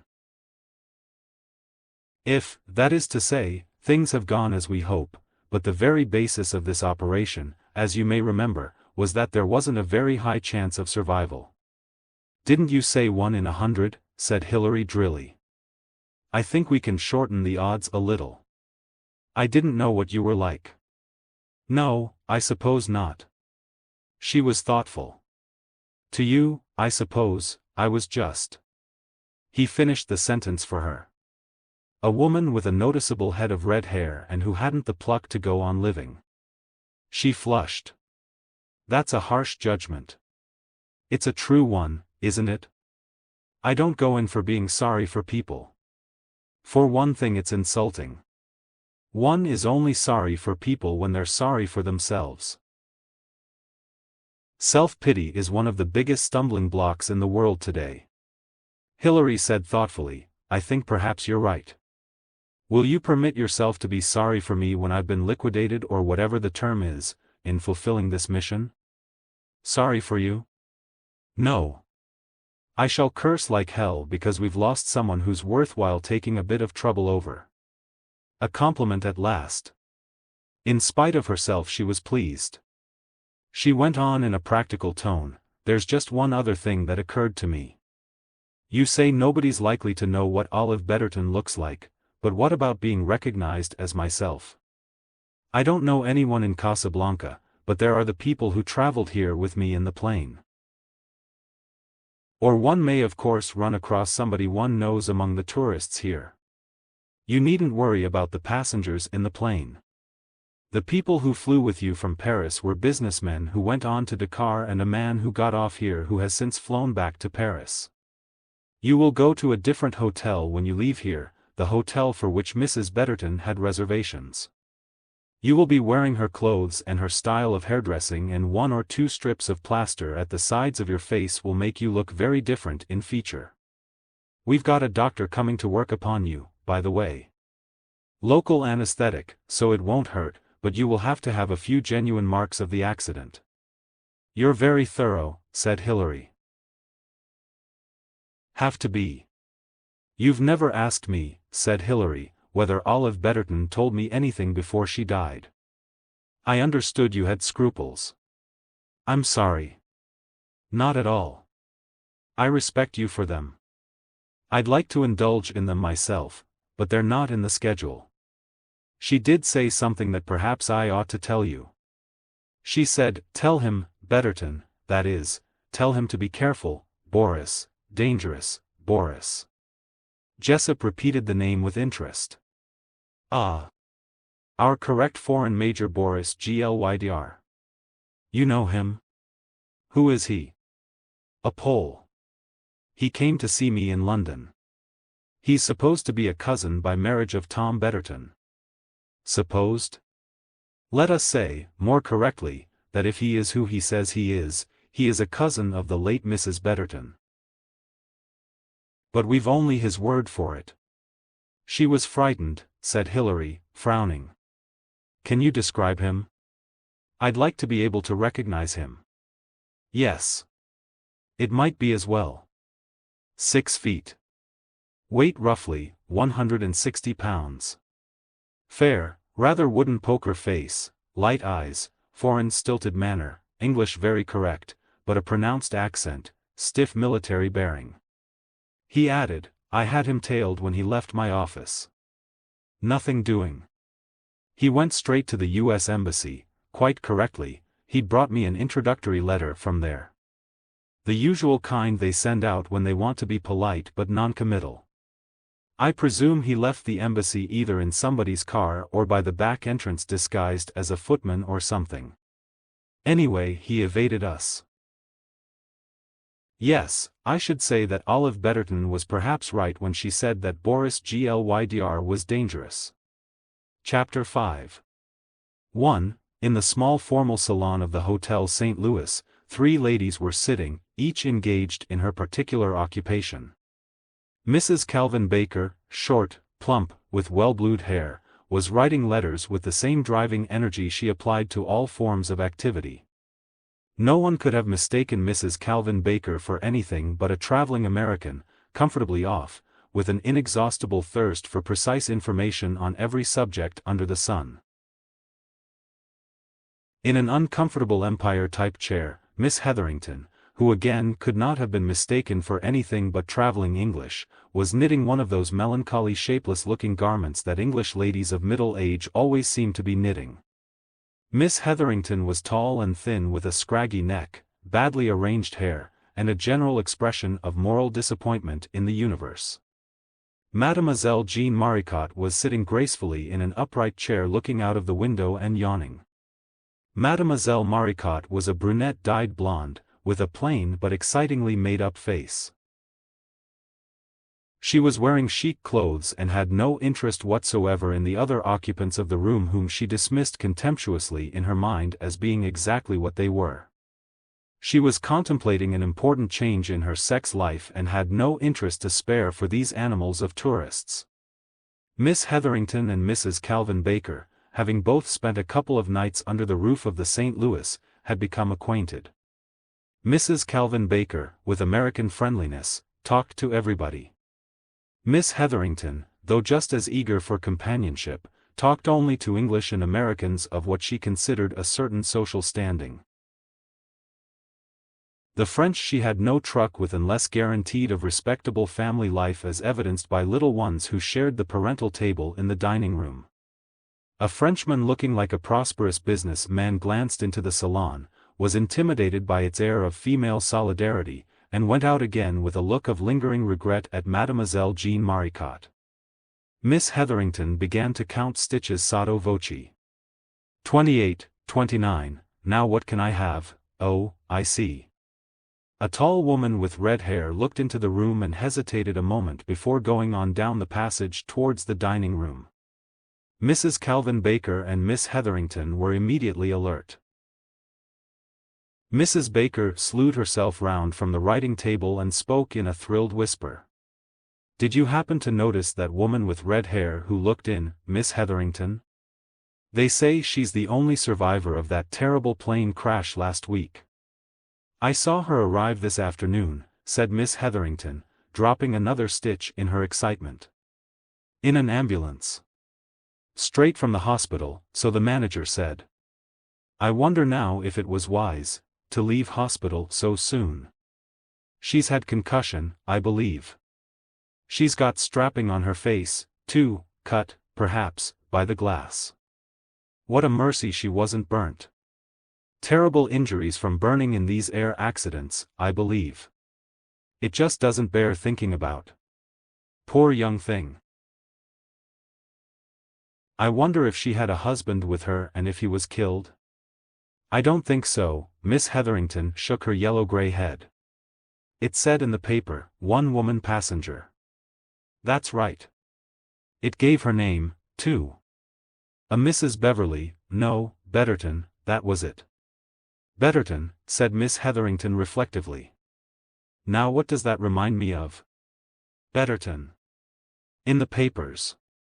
"Oh, dear, I'm sure that was the name." "Tant pis pour Pierre," Mademoiselle Maricotte said to herself. "Il est vraiment insupportable. Mais le petit Jules, lui il est bien gentil. Et son père est très bien placé dans les affaires. Enfin, je me décide." And with long graceful steps Mademoiselle Maricotte walked out of the small salon and out of the story. 2. Mrs. Thomas Betterton had left the hospital that afternoon 5 days after the accident. An ambulance had driven her to the Hotel St. Louis. Looking pale and ill, her face strapped and bandaged, Mrs. Betterton was shown at once to the room reserved for her, a sympathetic manager hovering in attendance. "What emotions you must have experienced, madam," he said, after inquiring tenderly as to whether the room reserved suited her, and turning on all the electric lights quite unnecessarily. "But what an escape! What a miracle! What good fortune! Only 3 survivors, I understand, and one of them in a critical condition still." Hilary sank down on a chair wearily. "Yes, indeed," she murmured. I can hardly believe it myself. Even now I can remember so little. The last 24 hours before the crash are still quite vague to me." The manager nodded sympathetically. "Ah, yes. That is the result of the concussion. That happens once to a sister of mine. She was in London in the war. A bomb came, she was knocked unconscious. But presently she gets up, she walks about London and she takes a train from the station of Euston and, figurez-vous, she wakes up at Liverpool and she cannot remember anything of the bomb, of going across London, of the train or of getting there. The last thing she remembers is hanging up her skirt in the wardrobe in London. Very curious these things, are they not?" Hilary agreed that they were, indeed. The manager bowed and departed. Hilary got up and looked at herself in the glass. So imbued was she now with her new personality that she positively felt the weakness in her limbs which would be natural to one who had just come out of hospital after a severe ordeal. She had already inquired at the desk, but there had been no messages or letters for her there. The first steps in her new role had to be taken very much in the dark. Olive Betterton might perhaps have been told to ring a certain number or to contact a certain person at Casablanca. As to that there was no clue. All the knowledge she had to go on was Olive Betterton's passport, her letter of credit, and her book of Cook's tickets and reservations. These provided for 2 days in Casablanca, 6 days in Fez and 5 days in Marrakech. These reservations were now, of course, out of date, and would have to be dealt with accordingly. The passport, the letter of credit and the accompanying letter of identification had been suitably dealt with. The photograph on the passport was now that of Hilary, the signature on the letter of credit was Olive Betterton in Hilary's handwriting. Her credentials were all in order. Her task was to play her part adequately and to wait. Her master card must be the plain accident, and its resultant loss of memory and general haziness. It had been a genuine accident and Olive Betterton had been genuinely on board the plane. The fact of concussion would adequately cover her failure to adopt any measures in which she might have been instructed. Bewildered, dazed, weak, Olive Betterton would await orders. The natural thing to do would be to rest. Accordingly she lay down on the bed. For 2 hours she went over in her mind all that she had been taught. Olive's luggage had been destroyed in the plane. Hilary had a few things with her supplied at the hospital. She passed a comb through her hair, touched her lips with a lipstick and went down to the hotel dining room for dinner. She was looked at, she noticed, with a certain amount of interest. There were several tables occupied by businessmen and these hardly vouchsafed a glance at her. But at other tables, clearly occupied by tourists, she was conscious of a murmur and a whisper going on. "That woman over there, the one with the red hair, she's a survivor of the plane crash, my dear. Yes, came from hospital in an ambulance. I saw her arrive. She looks terribly ill still. I wonder if they ought to have let her out so soon. What a frightful experience. What a merciful escape." After dinner Hilary sat for a short while in the small formal salon. She wondered if anyone would approach her in any way. There were 1 or 2 other women scattered about the room, and presently a small, plump, middle-aged woman with well-blued white hair, moved to a chair near hers. She opened proceedings in a brisk, pleasant American voice. "I do hope you'll excuse me, but I just felt I had to say a word. It's you, isn't it, who had the wonderful escape from that air crash the other day?" Hilary put down the magazine she was reading. "Yes," she said. "My! Isn't that terrible? The crash I mean. Only 3 survivors, they say. Is that right?" "Only 2, said Hilary. "One of the 3 died in hospital." "My! You don't say. Now, if you don't mind my asking, Mrs. Betterton. Well, if you don't mind my asking, just where were you sitting in that plane? Were you up at the front or near the tail?" Hilary knew the answer to that one and gave it promptly. Near the tail. They always say, don't they, that's the safest place. I just insist on always having a place near the rear doors. Did you hear that, Miss Hetherington? She turned her head to include another middle-aged lady. This one was uncompromisingly British with a long, sad, horse-like face. It's just as I was saying the other day. Whenever you go into an aeroplane, don't you let those air hostesses take you right up to the front. I suppose someone has to sit at the front, said Hilary. Well, it won't be me, said her new American friend promptly. My name's Baker, by the way, Mrs. Calvin Baker. Hilary acknowledged the introduction and Mrs. Baker plunged on, monopolizing the conversation easily. I've just come here from Mogador and Miss Hetherington has come from Tangier. We became acquainted here. Are you going to visit Marrakesh, Mrs. Betterton? I'd arranged to do so, said Hilary. Of course, this accident has thrown out all my time schedule. Why, naturally, I can see that. But you really mustn't miss Marrakesh, wouldn't you say so, Miss Hetherington? Marrakesh is terribly expensive, said Miss Hetherington. This miserable travel allowance makes everything so difficult. There's a wonderful hotel, the Mamunya, continued Mrs. Baker. Wickedly expensive, said Miss Hetherington. Out of the question for me. Of course, it's different for you, Mrs. Baker, dollars, I mean. But someone gave me the name of a small hotel there, really very nice and clean, and the food, they say, is not at all bad. Where else do you plan to go, Mrs. Betterton? Asked Mrs. Calvin Baker. I would like to see Fez, said Hilary, cautiously. I shall have to get fresh reservations, of course. Oh, yes, you certainly oughtn't to miss Fez or Rabat. You've been there? Not yet. I'm planning to go there shortly, and so is Miss Hetherington. I believe the old city is quite unspoilt, said Miss Hetherington. The conversation continued in desultory fashion for some time further. Then Hilary pleaded fatigue from her first time out of hospital and went up to her bedroom. The evening so far had been quite indecisive. The two women who had talked to her had been such well-known traveling types that she could hardly believe that they were other than they seemed. Tomorrow, she decided, if she had received no word or communication of any kind, she would go to Cook's, and raise the question of fresh reservations at Fez and Marrakesh.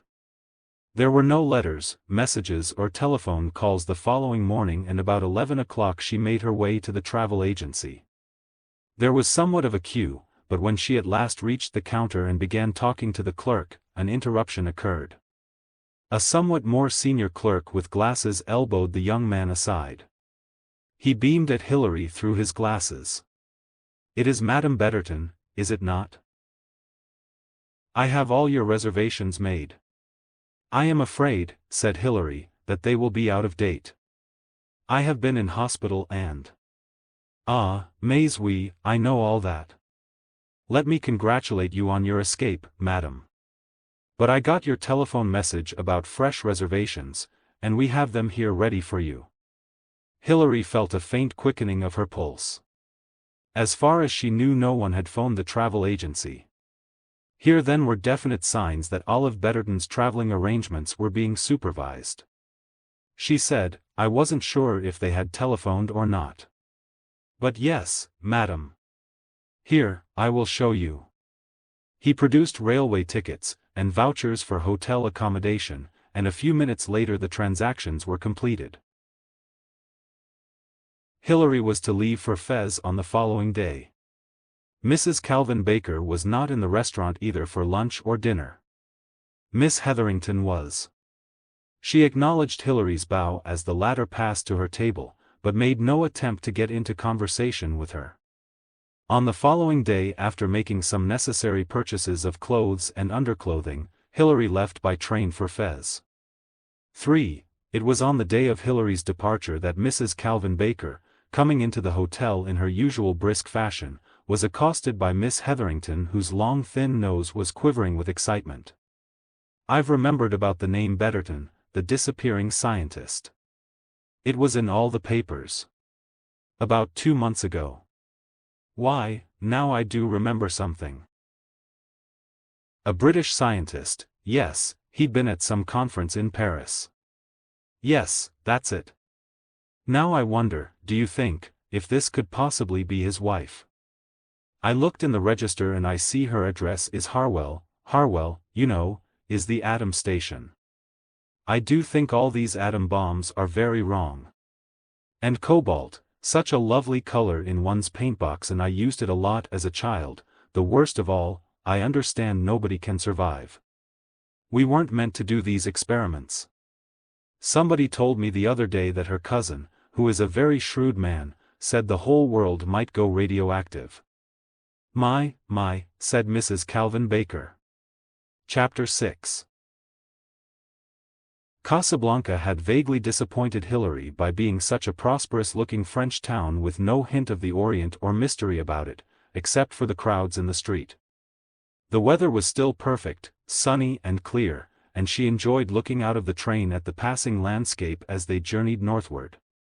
A small Frenchman who looked like a commercial traveler sat opposite to her. In the far corner was a somewhat disapproving-looking nun telling her beads, and 2 Moorish ladies with a great many packages, who conversed gaily with one another, completed the complement of the carriage. Offering a light for her cigarette, the little Frenchman opposite soon entered into conversation. He pointed out things of interest as they passed, and gave her various information about the country. She found him interesting and intelligent. "You should go to Rabat, madam. It is a great mistake not to go to Rabat. I shall try to do so. But I have not very much time. Besides," she smiled, "money is short. We can only take so much with us abroad, you know. But that is simple. One arranges with a friend here. I'm afraid I haven't got a convenient friend in Morocco. Next time you travel, madam, send me a little word. I will give you my card. And I arrange everything. I travel often in England on business and you repay me there. It is all quite simple. That's very kind of you, and I hope I shall pay a second visit to Morocco. It must be a change for you, madam, to come here from England. So cold, so foggy, so disagreeable. Yes, it's a great change. I traveled from Paris 3 weeks ago. It was then fog, rain and all of the most disgusting. I arrive here and all is sunshine. Though, mind you, the air is cold. But it is pure. Good pure air. How was the weather in England when you left?" "Much as you say," said Hilary. "Fog. Ah yes, it is the foggy season." "Snow, you have had snow this year?" "No," said Hilary, "there has been no snow." She wondered to herself, amusedly, if this much-traveled little Frenchman was following what he considered to be the correct trend of English conversation, dealing principally with the weather. She asked him a question or two about the political situation in Morocco and in Algiers, and he responded willingly, showing himself to be well informed. Glancing across at the far corner, Hilary observed the nun's eyes fixed disapprovingly on her. The Moroccan ladies got out and other travelers got in. It was evening when they arrived at Fez. "Permit me to assist you, madam." Hilary was standing, rather bewildered at the bustle and noise of the station. Arab porters were seizing her luggage from her hands, shouting, yelling, calling, recommending different hotels. She turned gratefully to her new French acquaintance. "You are going to the Palais Jamai, Nsce pas, madam?" "Yes. That is right. It is 8 kilometers from here, you understand." 8 kilometers? Hilary was dismayed. "It's not in the town, then." "It is by the old town," the Frenchman explained. I stay here at the hotel in the commercial new city. But for the holiday, the rest, the enjoyment, naturally you go to the Palais Jamai. It was a former residence, you understand, of the Moroccan nobility. It has beautiful gardens, and you go straight from it into the old city of Fez, which is untouched. It does not seem as though the hotel had sent to meet this train. If you permit, I will arrange for a taxi for you. You're very kind, but... The Frenchman spoke in rapid Arabic to the porters, and shortly afterwards Hilary took her place in a taxi. Her baggage was pushed in, and the Frenchman told her exactly what to give the rapacious porters. He also dismissed them with a few sharp words of Arabic when they protested that the remuneration was inadequate. He whipped a card from his pocket and handed it to her. "My card, madam, and if I can be of assistance to you at any time, tell me. I shall be at the Grand Hotel here for the next 4 days." He raised his hat and went away. Hilary looked down at the card, which she could just see before they moved out of the lighted station. Monsieur Henri Laurier. The taxi drove briskly out of the town, through the country, up a hill. Hilary tried to see, looking out of the windows, where she was going, but darkness had set in now. Except when they passed a lighted building, nothing much could be seen. Was this, perhaps, where her journey diverged from the normal and entered the unknown? Was Monsieur Laurier an emissary from the organization that had persuaded Thomas Betterton to leave his work, his home and his wife? She sat in the corner of the taxi, nervously apprehensive, wondering where it was taking her. It took her, however, in the most exemplary manner to the Palais Jamai. She dismounted there, passed through an arched gateway and found herself, with a thrill of pleasure, in an oriental interior. There were long divans, coffee tables, and native rugs. From the reception desk she was taken through several rooms which led out of each other, out onto a terrace, passing by orange trees and scented flowers, and then up a winding staircase and into a pleasant bedroom, still oriental in style but equipped with all the comforts modernes so necessary to 20th-century travelers. Dinner, the porter informed her, took place from 7:30. She unpacked a little, washed, combed her hair and went downstairs through the long oriental smoking room, out on the terrace and across and up some steps to a lighted dining room running at right angles to it. The dinner was excellent and, as Hilary ate, various people came and went from the restaurant. She was too tired to size them up and classify them this particular evening, but one or two outstanding personalities took her eye. An elderly man, very yellow of face, with a little goatee beard. She noticed him because of the extreme deference paid to him by the staff. Plates were whisked away and placed for him at the mere raising of his head.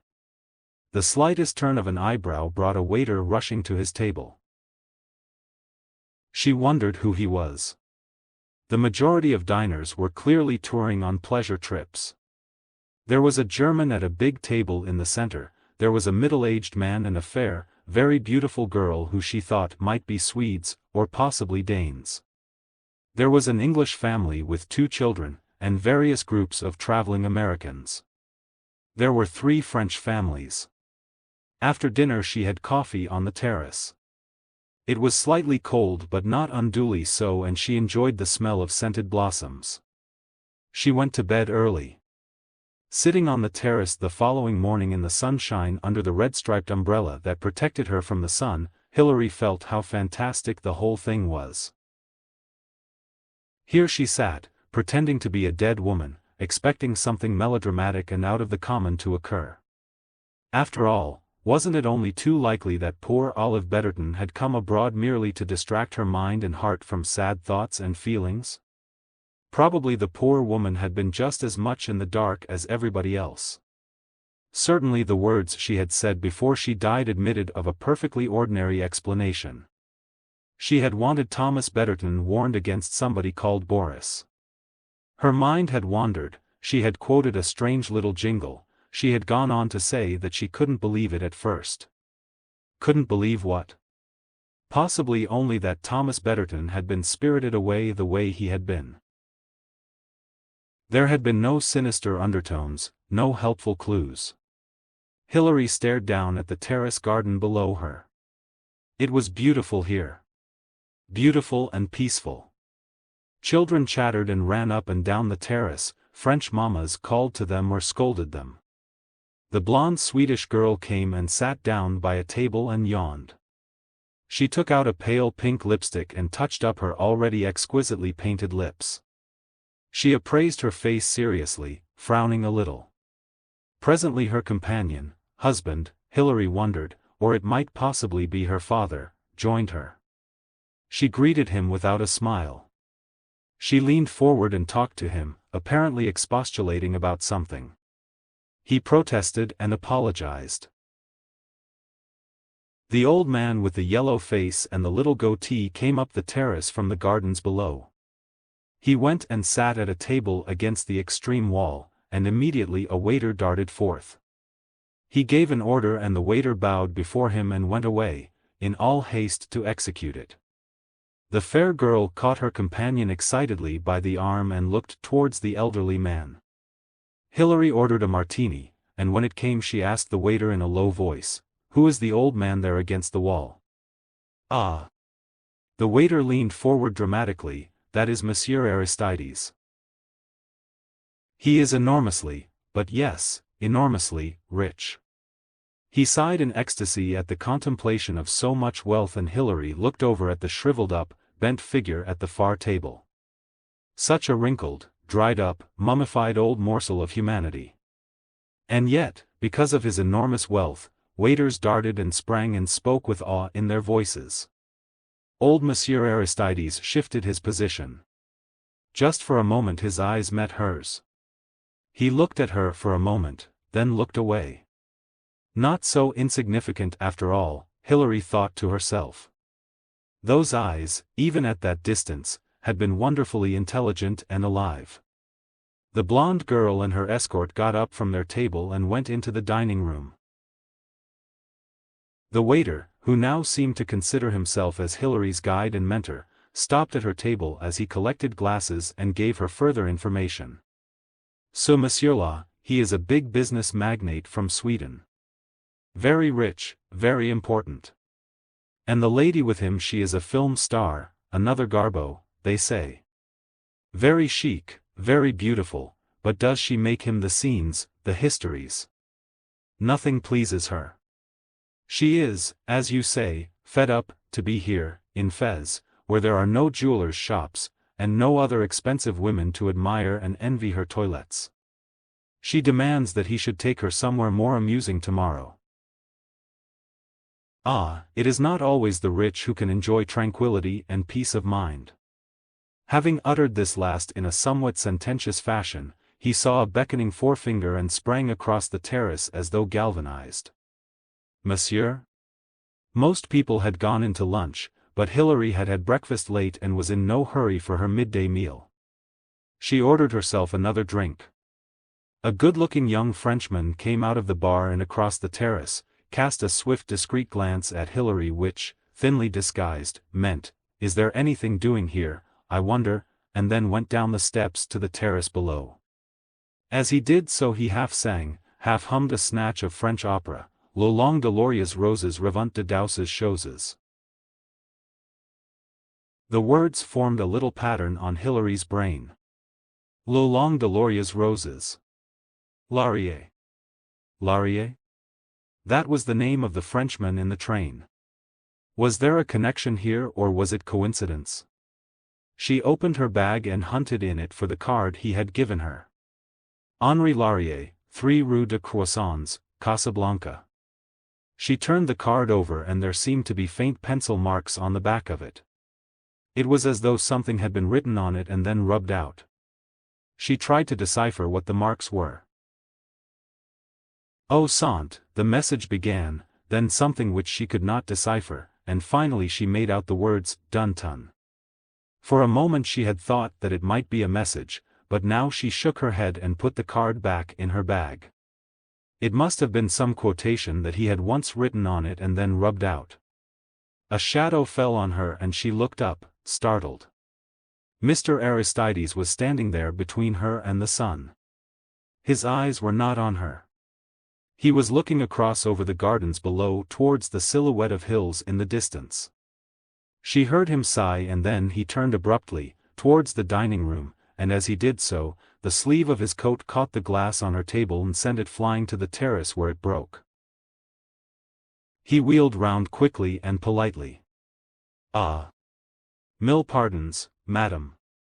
Hilary assured him smilingly in French that it did not matter in the least.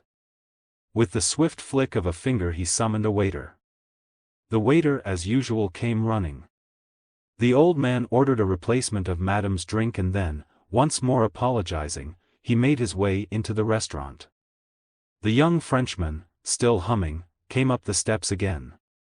He lingered noticeably as he passed Hilary, but as she gave no sign, he went on into lunch with a slight philosophic shrug of the shoulders.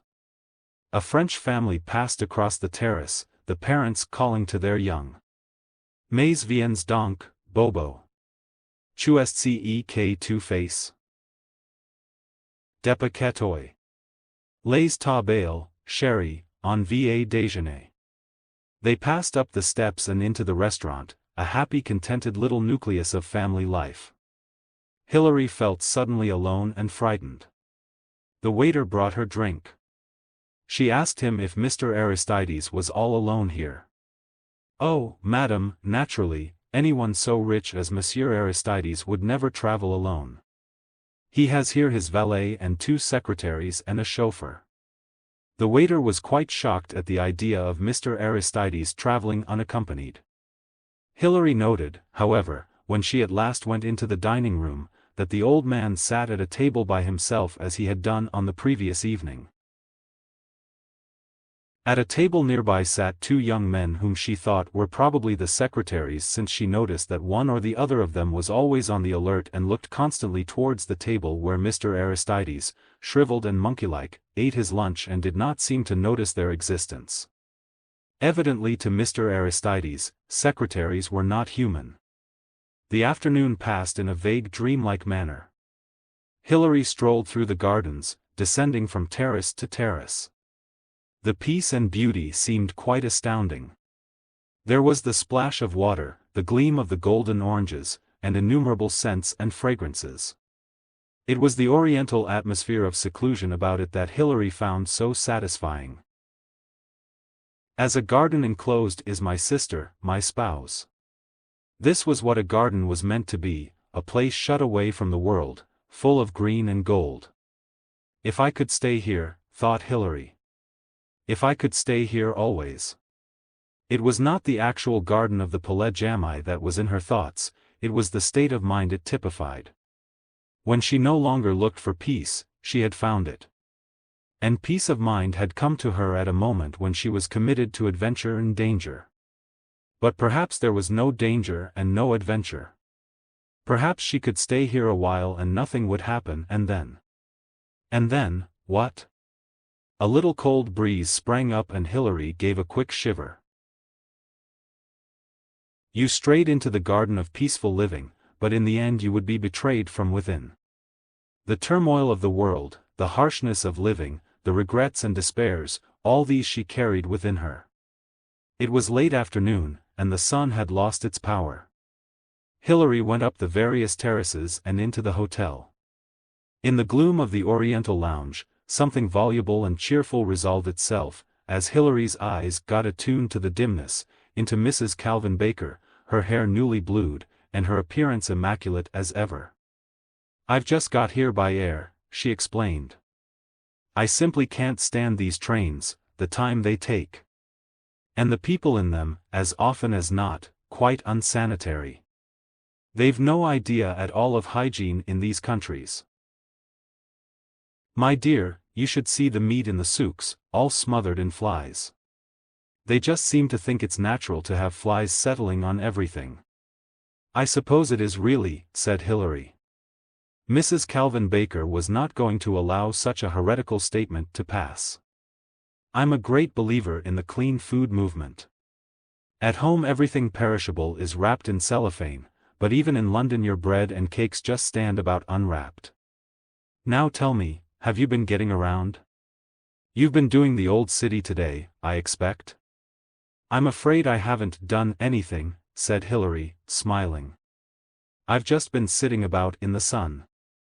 Ah, of course, you're just out of hospital. I forgot. Clearly only recent illness was accepted by Mrs. Calvin Baker as an excuse for failure to sightsee.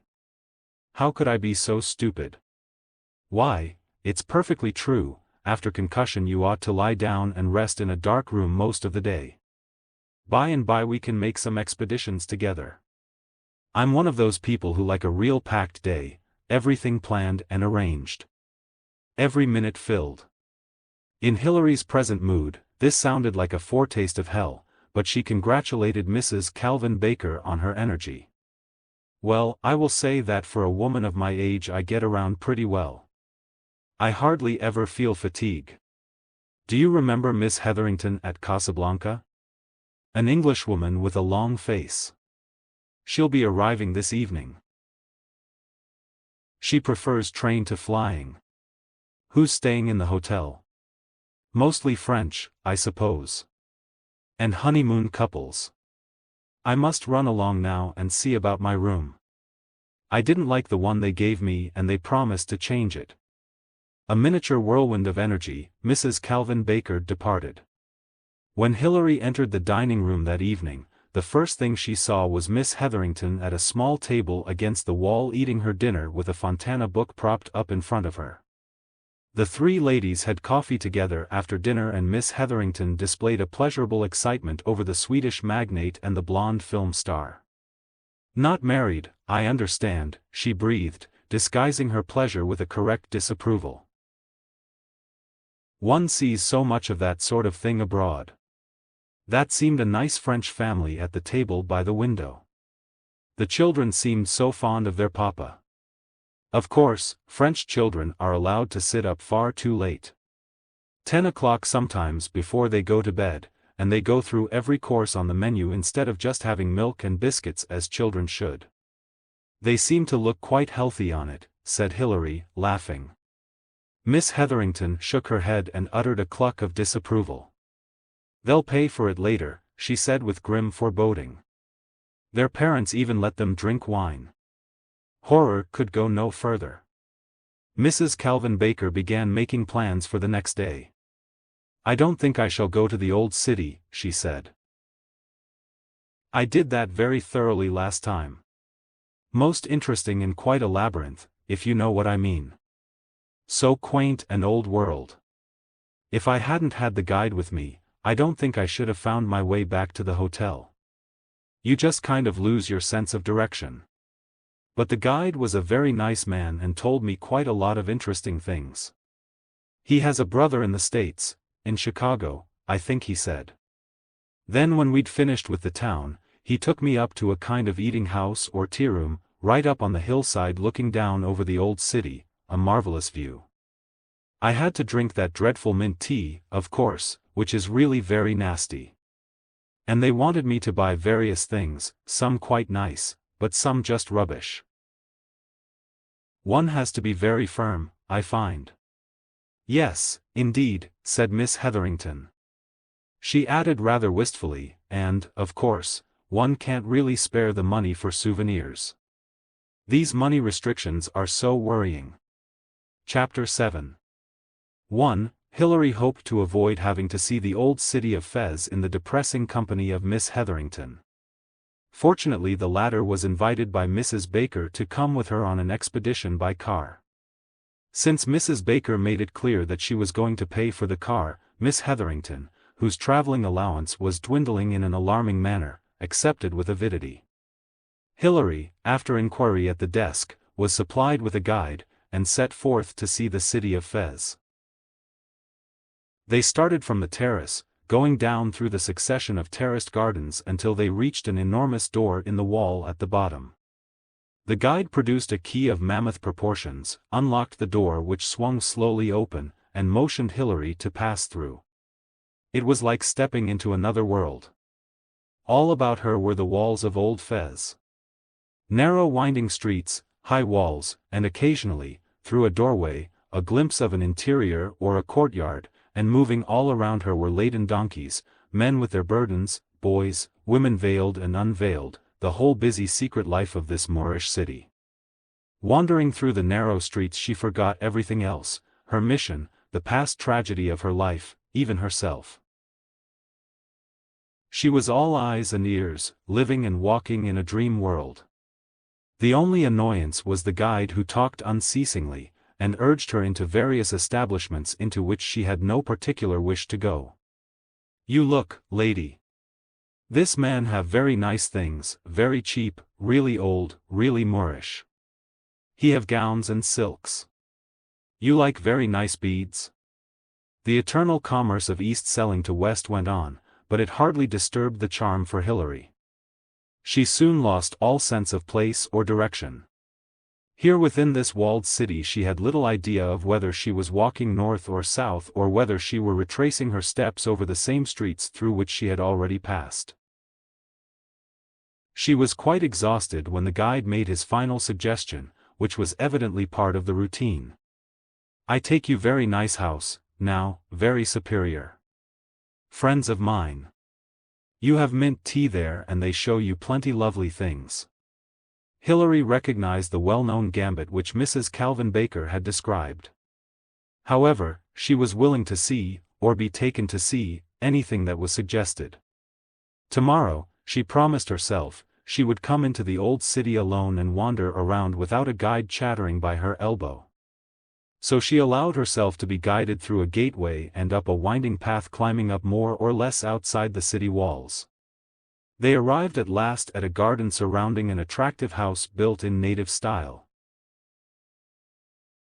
Here in a big room with a fine view out over the city, she was urged to sit down at a small coffee table. In due course glasses of mint tea were brought. To Hilary, who did not like sugar with her tea, it was somewhat of an ordeal to drink it. But by banishing the idea of tea from her mind, and merely thinking of it as a new kind of lemonade, she managed almost to enjoy it. She enjoyed, too, being shown rugs and beads and draperies, embroideries and various other things. She made one or two small purchases more out of good manners than for any other reason. The indefatigable guide then said, "I have a car ready now and take you very nice short drive. 1 hour, not more, see very beautiful scenery and country. And then back to hotel." He added, assuming a suitable discreet expression, "This girl here, she take you first to very nice lady's toilet." The girl who had served the tea was standing by them smiling, and said at once in careful English, "Yes, yes, madam. You come with me. We have very fine toilet, oh very fine. Just like the Ritz Hotel. Same as in New York or Chicago. You see." Smiling a little, Hilary followed the girl. The toilet hardly rose to the heights claimed for it, but it did at least have running water. There was a wash basin and a small cracked mirror which had such distorting proportions that Hilary almost shrank back in alarm at the sight of her own face. When she had washed and dried her hands, which she did on her own handkerchief, not much caring for the appearance of the towel, she turned to leave. In some way, however, the door of the toilet appeared to have stuck. She turned and rattled the handle unavailingly. It would not move. Hilary wondered whether it had been bolted or locked from the outside. She grew angry. What was the idea of shutting her in there? Then she noticed that there was another door in a corner of the room. Going to it, she turned the handle. This time the door opened easily enough. She passed through. She found herself in a small eastern-looking room with light that came only from slits high in the wall. Sitting there on a low divan, smoking, was the little Frenchman she had met in the train, Mr. Henri Laurier. Too, he did not rise to greet her. He merely said, and the timbre of his voice was slightly changed, "Good afternoon, Mrs. Betterton." For a moment Hilary stood motionless. Astonishment held her in its grip. So this was it. She pulled herself together. "This is what you've been expecting. Act as you think she would act."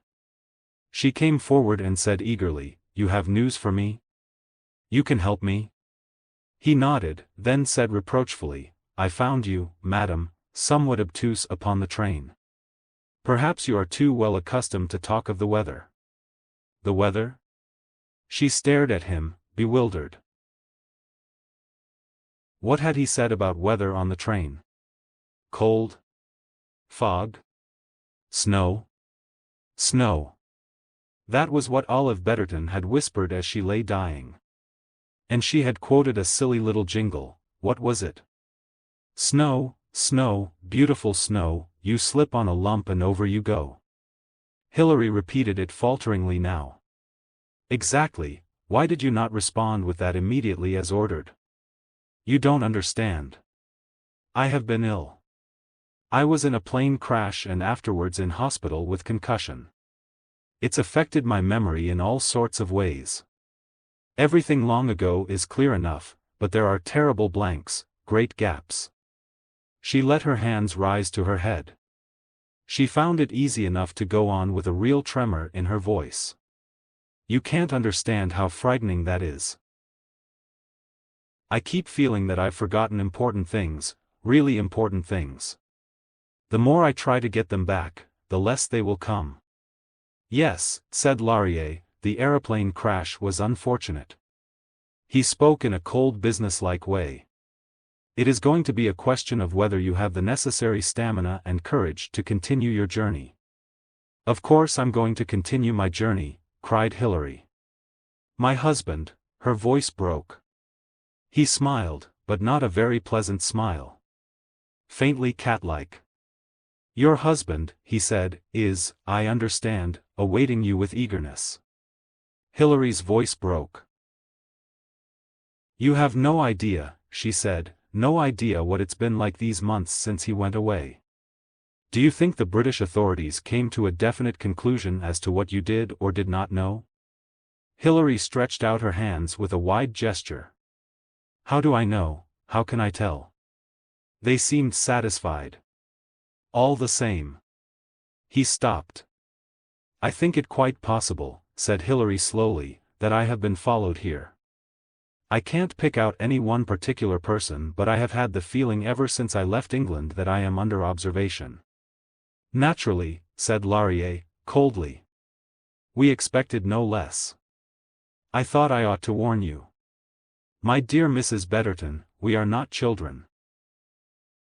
We understand what we are doing. I'm sorry, said Hilary, humbly. I'm afraid I'm very ignorant. It does not matter if you are ignorant so long as you are obedient. I shall be obedient, said Hilary in a low voice. You were closely watched in England, I have no doubt, ever since the day of your husband's departure. Nevertheless, the message came to you, did it not? Yes, said Hilary. Now, said Laurier in a businesslike manner, I will give you your instructions, madam. Please do. From here you will proceed to Marrakesh the day after tomorrow. That is as you planned and in accordance with your reservations. Yes. The day after you arrive there you will receive a telegram from England. What it will say I do not know, but it will be sufficient for you to make plans immediately to return to England. I am to return to England? Please listen. I have not finished. You will book a seat on a plane leaving Casablanca the following day. Supposing I cannot get reservations, supposing the seats are all booked? They will not be all booked. Everything is arranged for. Now, you understand your instructions? I understand. Then please return to where your guide is waiting. You have been long enough in this ladies' toilet. By the way, you have become friendly with an American woman and an Englishwoman who are now staying at the Palais Jamai? Yes. Has that been a mistake? It has been difficult to avoid. Not at all.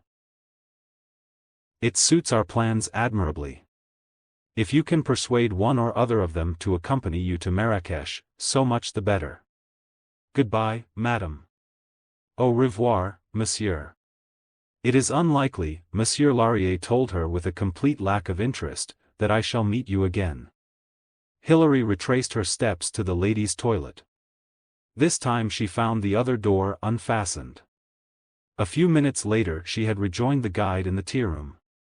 "I got very nice car waiting," said the guide. "I take you now for very pleasant instructive drive." The expedition proceeded according to plan. 3. "So you're leaving for Marrakesh tomorrow," said Miss Hetherington. "You haven't made a very long stay in Fez, have you?"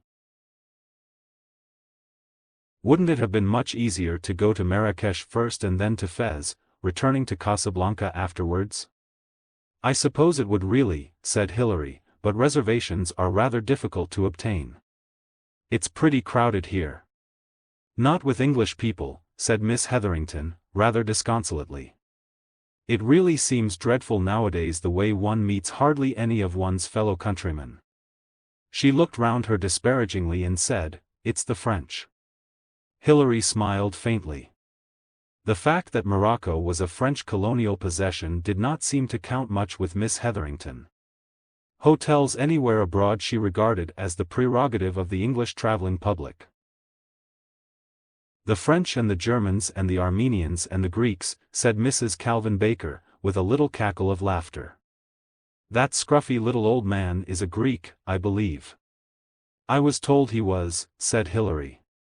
"Seems a person of importance," said Mrs. Baker. "You just notice how the waiters fly about for him."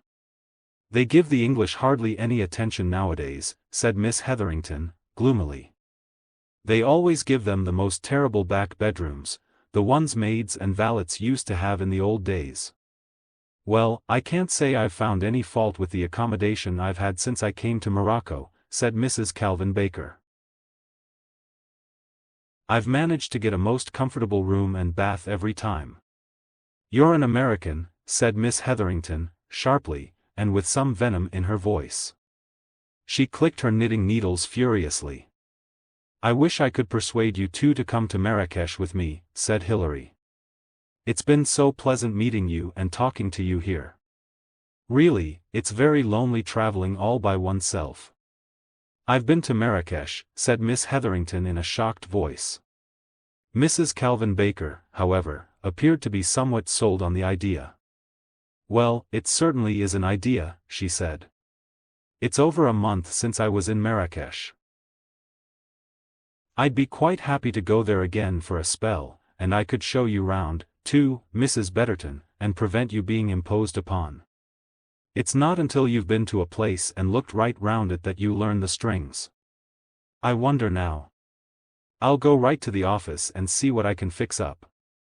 Miss Hetherington said acidly, when she had departed, "That's exactly like these American women. Rushing from place to place, never settling down anywhere. Egypt one day, Palestine the next. Sometimes I really don't think they know what country they're in." She shut her lips with a snap, and rising and gathering up her knitting carefully she left the Turkish room with a little nod to Hilary as she went. Hilary glanced down at her watch. She felt inclined not to change this evening for dinner, as she usually did. She sat on there alone in the low, rather dark room with its oriental hangings. A waiter looked in, then went away after turning on 2 lamps. They did not give out very much light and the room seemed pleasantly dim. It had an Eastern sort of serenity. Hilary sat back on the low divan, thinking of the future. Only yesterday she had been wondering if the whole business upon which she had been engaged was a mare's nest. And now she was on the point of starting on her real journey. She must be careful, very careful. She must make no slip. She must be Olive Betterton, moderately well-educated, inartistic, conventional but with definite left-wing sympathies, and a woman who was devoted to her husband.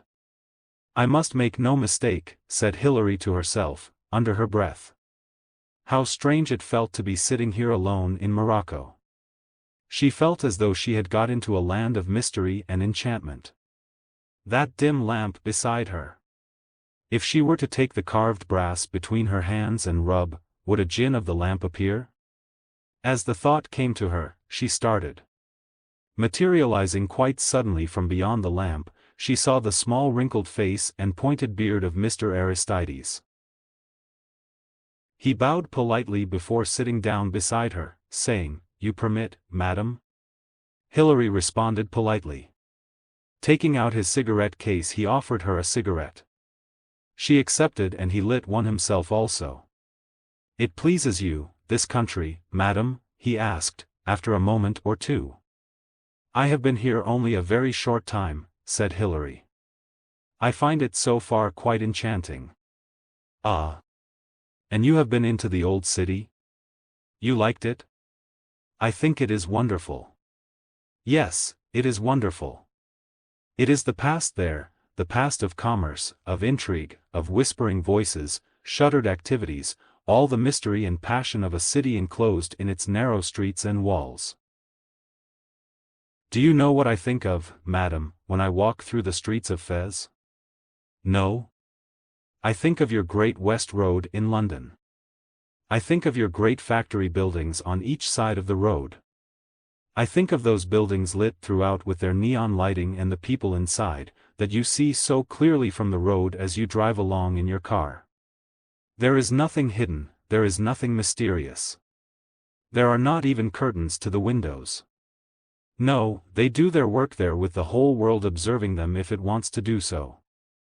It is like slicing off the top of an anthill." "You mean," said Hilary, interested, "that it is the contrast that interests you?" Mr. Aristides nodded his elderly, tortoise-like head. "Yes," he said. "There everything is in the open, and in the old streets of Fez nothing is au jour. Everything is hidden, dark. But," he leant forward and tapped a finger on the little brass coffee table, "but the same things go on. The same cruelties, the same oppressions, the same wish for power, the same bargaining and haggling." "You think that human nature is the same everywhere?"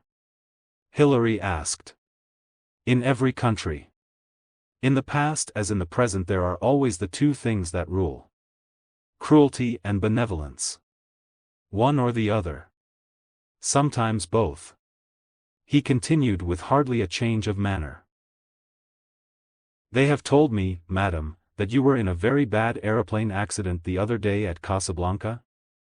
"Yes, that is true." "I envy you," Mr. Aristides said unexpectedly. Hilary looked at him in an astonished manner. Again he waggled his head in vehement assertion. "Yes," he added, "you are to be envied. You have had an experience. I should like the experience of having come so near to death. To have that, yet survive. Do you not feel yourself different since then, madam?" "In a rather unfortunate way," said Hilary. "I had concussion and that gives me very bad headaches, and it also affects my memory." "Those are mere inconveniences," said Mr. Aristides, with a wave of the hand, "but it is an adventure of the spirit you have passed through, is it not?"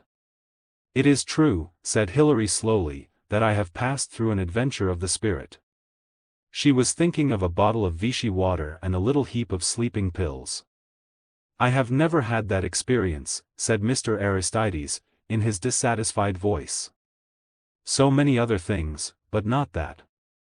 He rose, bowed, said "Mes homages, madam," and left her. Chapter 8.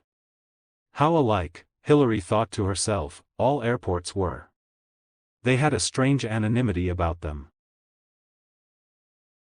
They were all at some distance from the town or city they served, and in consequence you had a queer, stateless feeling of existing nowhere.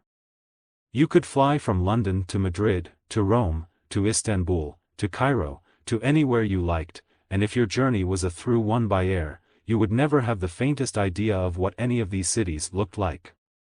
If you caught a glimpse of them from the air, they were only a kind of glorified map, something built with a child's box of bricks. And why, she thought vexedly, looking round her, does one always have to be at these places so much too early? They had spent nearly half an hour in the waiting room. Mrs. Calvin Baker, who had decided to accompany Hilary to Marrakesh, had been talking non-stop ever since their arrival. Hilary had answered almost mechanically. But now she realized that the flow had been diverted. Mrs. Baker had now switched her attention to two other travelers who were sitting near her. They were both tall, fair young men. One an American with a broad, friendly grin, the other a rather solemn-looking Dane or Norwegian. The Dane talked heavily, slowly, and rather pedantically in careful English. The American was clearly delighted to find another American traveler. Presently, in conscientious fashion, Mrs. Calvin Baker turned to Hilary. "Mr. I'd like to have you know my friend, Mrs. Betterton. Andrew Peters, Andy to my friends." The other young man rose to his feet, bowed rather stiffly and said, "Torquil Erickson." "So now we're all acquainted," said Mrs. Baker happily. "Are we all going to Marrakesh?" "It's my friend's first visit there." "I, too," said Erickson. "I, too, for the first time go." "That goes for me, too," said Peters. The loudspeaker was suddenly switched on and a hoarse announcement in French was made. The words were barely distinguishable, but it appeared to be their summons to the plane. There were 4 passengers besides Mrs. Baker and Hilary. Besides Peters and Erickson, there was a thin, tall Frenchman, and a severe-looking nun. It was a clear, sunny day and flying conditions were good. Leaning back in her seat with half-closed eyes, Hilary studied her fellow passengers, seeking to distract herself that way from the anxious questionings which were going on in her mind. One seat ahead of her, on the other side of the aisle, Mrs. Calvin Baker in her grey traveling costume looked like a plump and contented duck. A small hat with wings was perched on her blue hair and she was turning the pages of a glossy magazine. Occasionally she leaned forward to tap the shoulder of the man sitting in front of her, who was the cheerful-looking fair young American, Peters. When she did so he turned round, displaying his good-humored grin, and responding energetically to her remarks. How very good-natured and friendly Americans were, Hilary thought to herself. So different from the stiff traveling English. She could not imagine Miss Hetherington, for instance, falling into easy conversation with a young man even of her own nation on a plane, and she doubted if the latter would have responded as good-naturedly as this young American was doing. Across the aisle from her was the Norwegian, Erickson. As she caught his eye, he made her a stiff little bow and leaning across offered her his magazine, which he was just closing. She thanked him and took it. In the seat behind him was the thin, dark Frenchman. His legs were stretched out and he seemed to be asleep. Hilary turned her head over her shoulder. The severe-faced nun was sitting behind her, and the nun's eyes, impersonal, incurious, met Hilary's with no expression in them. She sat immovable, her hands clasped. It seemed to Hilary an odd trick of time that a woman in traditional medieval costume should be traveling by air in the 20th century. 6 people, thought Hilary, traveling together for a few hours, traveling to different places with different aims, scattering perhaps at the end of that few hours and never meeting again. She had read a novel which had hinged on a similar theme and where the lives of those 6 people were followed up. The Frenchman, she thought, must be on holiday. He seemed so tired. The young American was perhaps a student of some kind. Erickson was perhaps going to take up a job. The nun was doubtless bound for her convent. Hilary closed her eyes and forgot her fellow travelers. She puzzled, as she had done all last night, over the instructions that had been given her. She was to return to England. It seemed crazy. Or could it be that in some way she had been found wanting, was not trusted, had failed to supply certain words or credentials that the real Olive would have supplied? She sighed and moved restlessly. Well, she thought, I can do no more than I am doing. If I've failed, I've failed. At any rate, I've done my best. Then another thought struck her. Henri Laurier had accepted it as natural and inevitable that a close watch was being kept upon her in Morocco. Was this a means of disarming suspicion? With the abrupt return of Mrs. Betterton to England it would surely be assumed that she had not come to Morocco in order to disappear like her husband. Suspicion would relax, she would be regarded as a bona fide traveler. She would leave for England, going by Air France via Paris, and perhaps in Paris, yes, of course, in Paris. In Paris where Tom Betterton had disappeared. How much easier to stage a disappearance there. Perhaps Tom Betterton had never left Paris. Perhaps, tired of profitless speculation, Hilary went to sleep. She woke, dozed again, occasionally glancing without interest at the magazine she held. Awakening suddenly from a deeper sleep, she noticed that the plane was rapidly losing height and circling round. She glanced at her watch, but it was still some time earlier than the estimated time of arrival. Moreover, looking down through the window, she could not see any signs of an aerodrome beneath. For a moment a faint qualm of apprehension struck her. The thin, dark Frenchman rose, yawned, stretched his arms and looked out and said something in French which she did not catch. But Ericsson leant across the aisle and said, "We are coming down here, it seems, but why?" Mrs. Calvin Baker, leaning out of her seat, turned her head and nodded brightly as Hilary said, "We seem to be landing." The plane swooped round in ever lower circles. The country beneath them seemed to be practically desert. There were no signs of houses or villages. The wheels touched with a decided bump, bouncing along and taxiing until they finally stopped. It had been a somewhat rough landing, but it was a landing in the middle of nowhere. Had something gone wrong with the engine, Hilary wondered, or had they run out of petrol? The pilot, a dark-skinned, handsome young man, came through the forward door and along the plane. "If you please," he said, "you will all get out." He opened the rear door, let down a short ladder and stood there waiting for them all to pass out. They stood in a little group on the ground, shivering a little.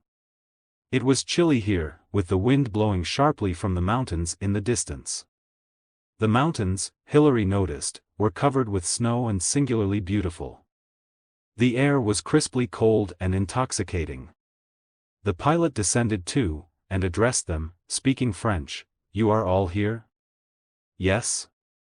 "Excuse, please, you will have to wait a little minute, perhaps." "Ah, no, I see it is arriving." He pointed to where a small dot on the horizon was gradually growing nearer. Hilary said in a slightly bewildered voice, "But why have we come down here? What is the matter? How long shall we have to be here?" The French traveler said, "There is, I understand, a station wagon arriving. We shall go on in that." "Did the engine fail?" asked Hilary. Andy Peters smiled cheerfully. "Why no, I shouldn't say so," he said, "the engine sounded all right to me. However, they'll fix up something of that kind, no doubt." She stared, puzzled. Mrs. Calvin Baker murmured, "My, but it's chilly, standing about here. That's the worst of this climate. It seems so sunny but it's cold the moment you get near sunset." The pilot was murmuring under his breath, swearing, Hilary thought. He was saying something like, "Toujours de retards insupportables." The station wagon came towards them at a breakneck pace. The Berber driver drew up with a grinding of brakes. He sprang down and was immediately engaged by the pilot in angry conversation. Rather to Hilary's surprise, Mrs. Baker intervened in the dispute, speaking in French. "Don't waste time," she said peremptorily. "What's the good of arguing? We want to get out of here." The driver shrugged his shoulders and, going to the station wagon, he unhitched the back part of it which let down. Inside was a large packing case. Together with the pilot and with help from Ericsson and Peters, they got it down on to the ground.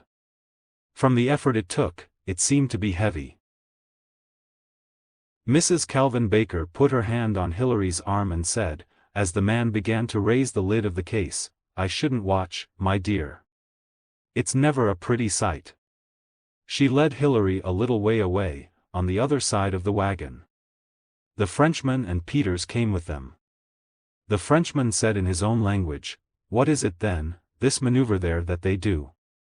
Mrs. Baker said, "You are Dr. Barron?" The Frenchman bowed. "Pleased to meet you," said Mrs. Baker. She stretched out her hand, rather like a hostess welcoming him to a party. Hillary said in a bewildered tone, "But I don't understand. What is in that case? Why is it better not to look?" Andy Peters looked down on her consideringly. He had a nice face, Hillary thought. Something square and dependable about it. He said, "I know what it is. The pilot told me. It's not very pretty perhaps, but I guess it's necessary." He added quietly, "There are bodies in there." Bodies? She stared at him. "Oh, they haven't been murdered or anything," he grinned reassuringly. "They were obtained in a perfectly legitimate way for research, medical research, you know." But Hillary still stared. "I don't understand." "Ah. You see, Mrs. Betterton, this is where the journey ends." "One journey, that is.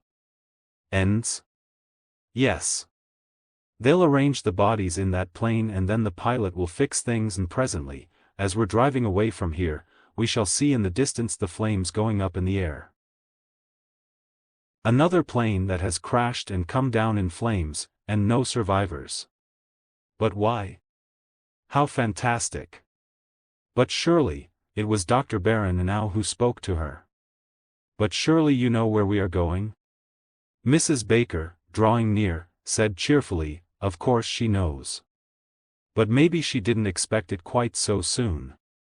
Hillary said, after a short bewildered pause, "But you mean, all of us?"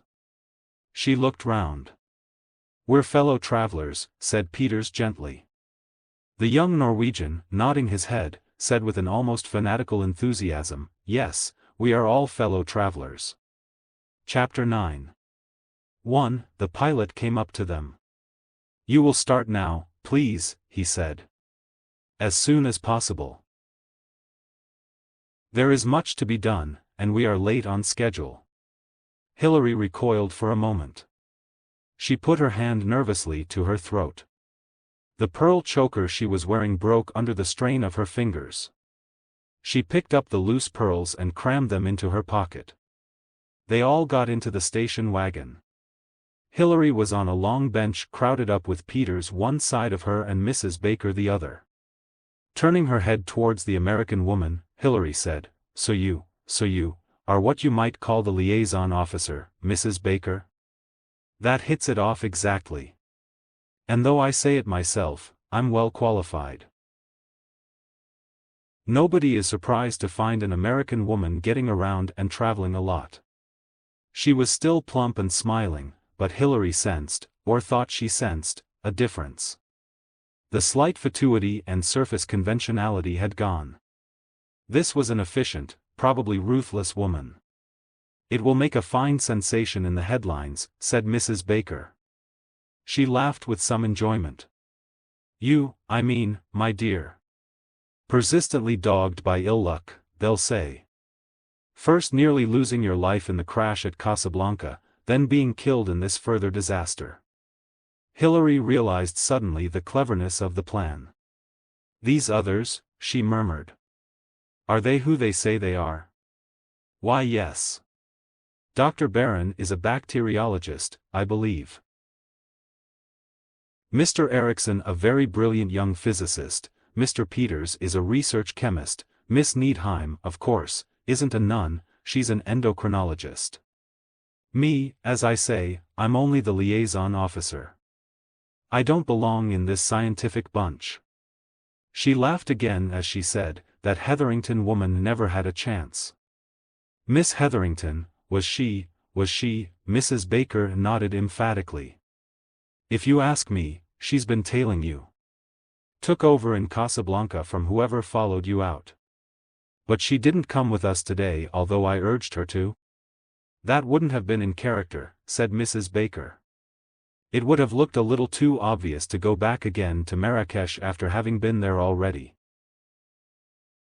"No, she'll have sent a telegram or a phone message through and there'll be someone waiting at Marrakesh to pick you up when you arrive." "When you arrive. That's a good laugh, isn't it? Look. Look there now. Up she goes." They had been driving rapidly away across the desert, and now as Hillary craned forward to look through the little window, she saw a great glow behind them. A faint sound of an explosion came to her ears. Peters threw his head back and laughed. He said, 6 people die when plane to Marrakesh crashes. Hilary said almost under her breath, it's rather frightening. Stepping off into the unknown. It was Peters who spoke. He was serious enough now. Yes, but it's the only way. We're leaving the past and stepping out towards the future. His face lit up with sudden enthusiasm. We've got to get quit of all the bad, mad old stuff. Corrupt governments and the warmongers. We've got to go into the new world, the world of science, clean away from the scum and the driftwood. Hilary drew a deep breath. That's like the things my husband used to say, she said, deliberately. Your husband? He shot her a quick glance. Why, was he Tom Betterton? Hilary nodded. Well, that's great. I never knew him out in the States, though I nearly met him more than once. Z.E. fission is one of the most brilliant discoveries of this age. Yes, I certainly take my hat off to him. Worked with old Mannheim, didn't he? Yes, said Hilary. Didn't they tell me he'd married Mannheim's daughter? But surely you're not, I'm his second wife, said Hilary, flushing a little. Elsa died in America. I remember. Then he went to Britain to work there. Then he riled them by disappearing. He laughed suddenly. Walked slap out of some Paris conference into nowhere. He added, as though in further appreciation, Lord, you can't say they don't organize well. Hilary agreed with him. The excellence of their organization was sending a cold pang of apprehension through her. All the plans, codes, signs that had been so elaborately arranged were going to be useless now, for now there would be no trail to pick up. Things had been so arranged that everyone on the fatal plane had been fellow travelers bound for the unknown destination where Thomas Betterton had gone before them. There would be no trace left. Nothing, but a burnt-out plane. There would even be charred bodies in the plane. Was it possible that Jessup and his organization could guess that she, Hilary, was not one of those charred bodies? She doubted it. The accident had been so convincing, so clever. Peters spoke again. His voice was boyish with enthusiasm. For him there were no qualms, no looking back, only eagerness to go forward. I wonder, he said, where do we go from here? Hilary, too, wondered, because again much depended on that. Sooner or later there must be contacts with humanity. Sooner or later, if investigation was made, the fact that a station wagon with 6 people in it resembling the description of those who had left that morning by plane might possibly be noted by someone. She turned to Mrs. Baker and asked, trying to make her tone the counterpart of the childish eagerness of the young American beside her. Where are we going? What happens next? You'll see, said Mrs. Baker, and for all the pleasantness of her voice, there was something somehow ominous in those words. They drove on. Behind them the flare of the plane still showed in the sky, showed all the more clearly because the sun was now dropping below the horizon. Night fell. Still they drove. The going was bad, since they were obviously not on any main road.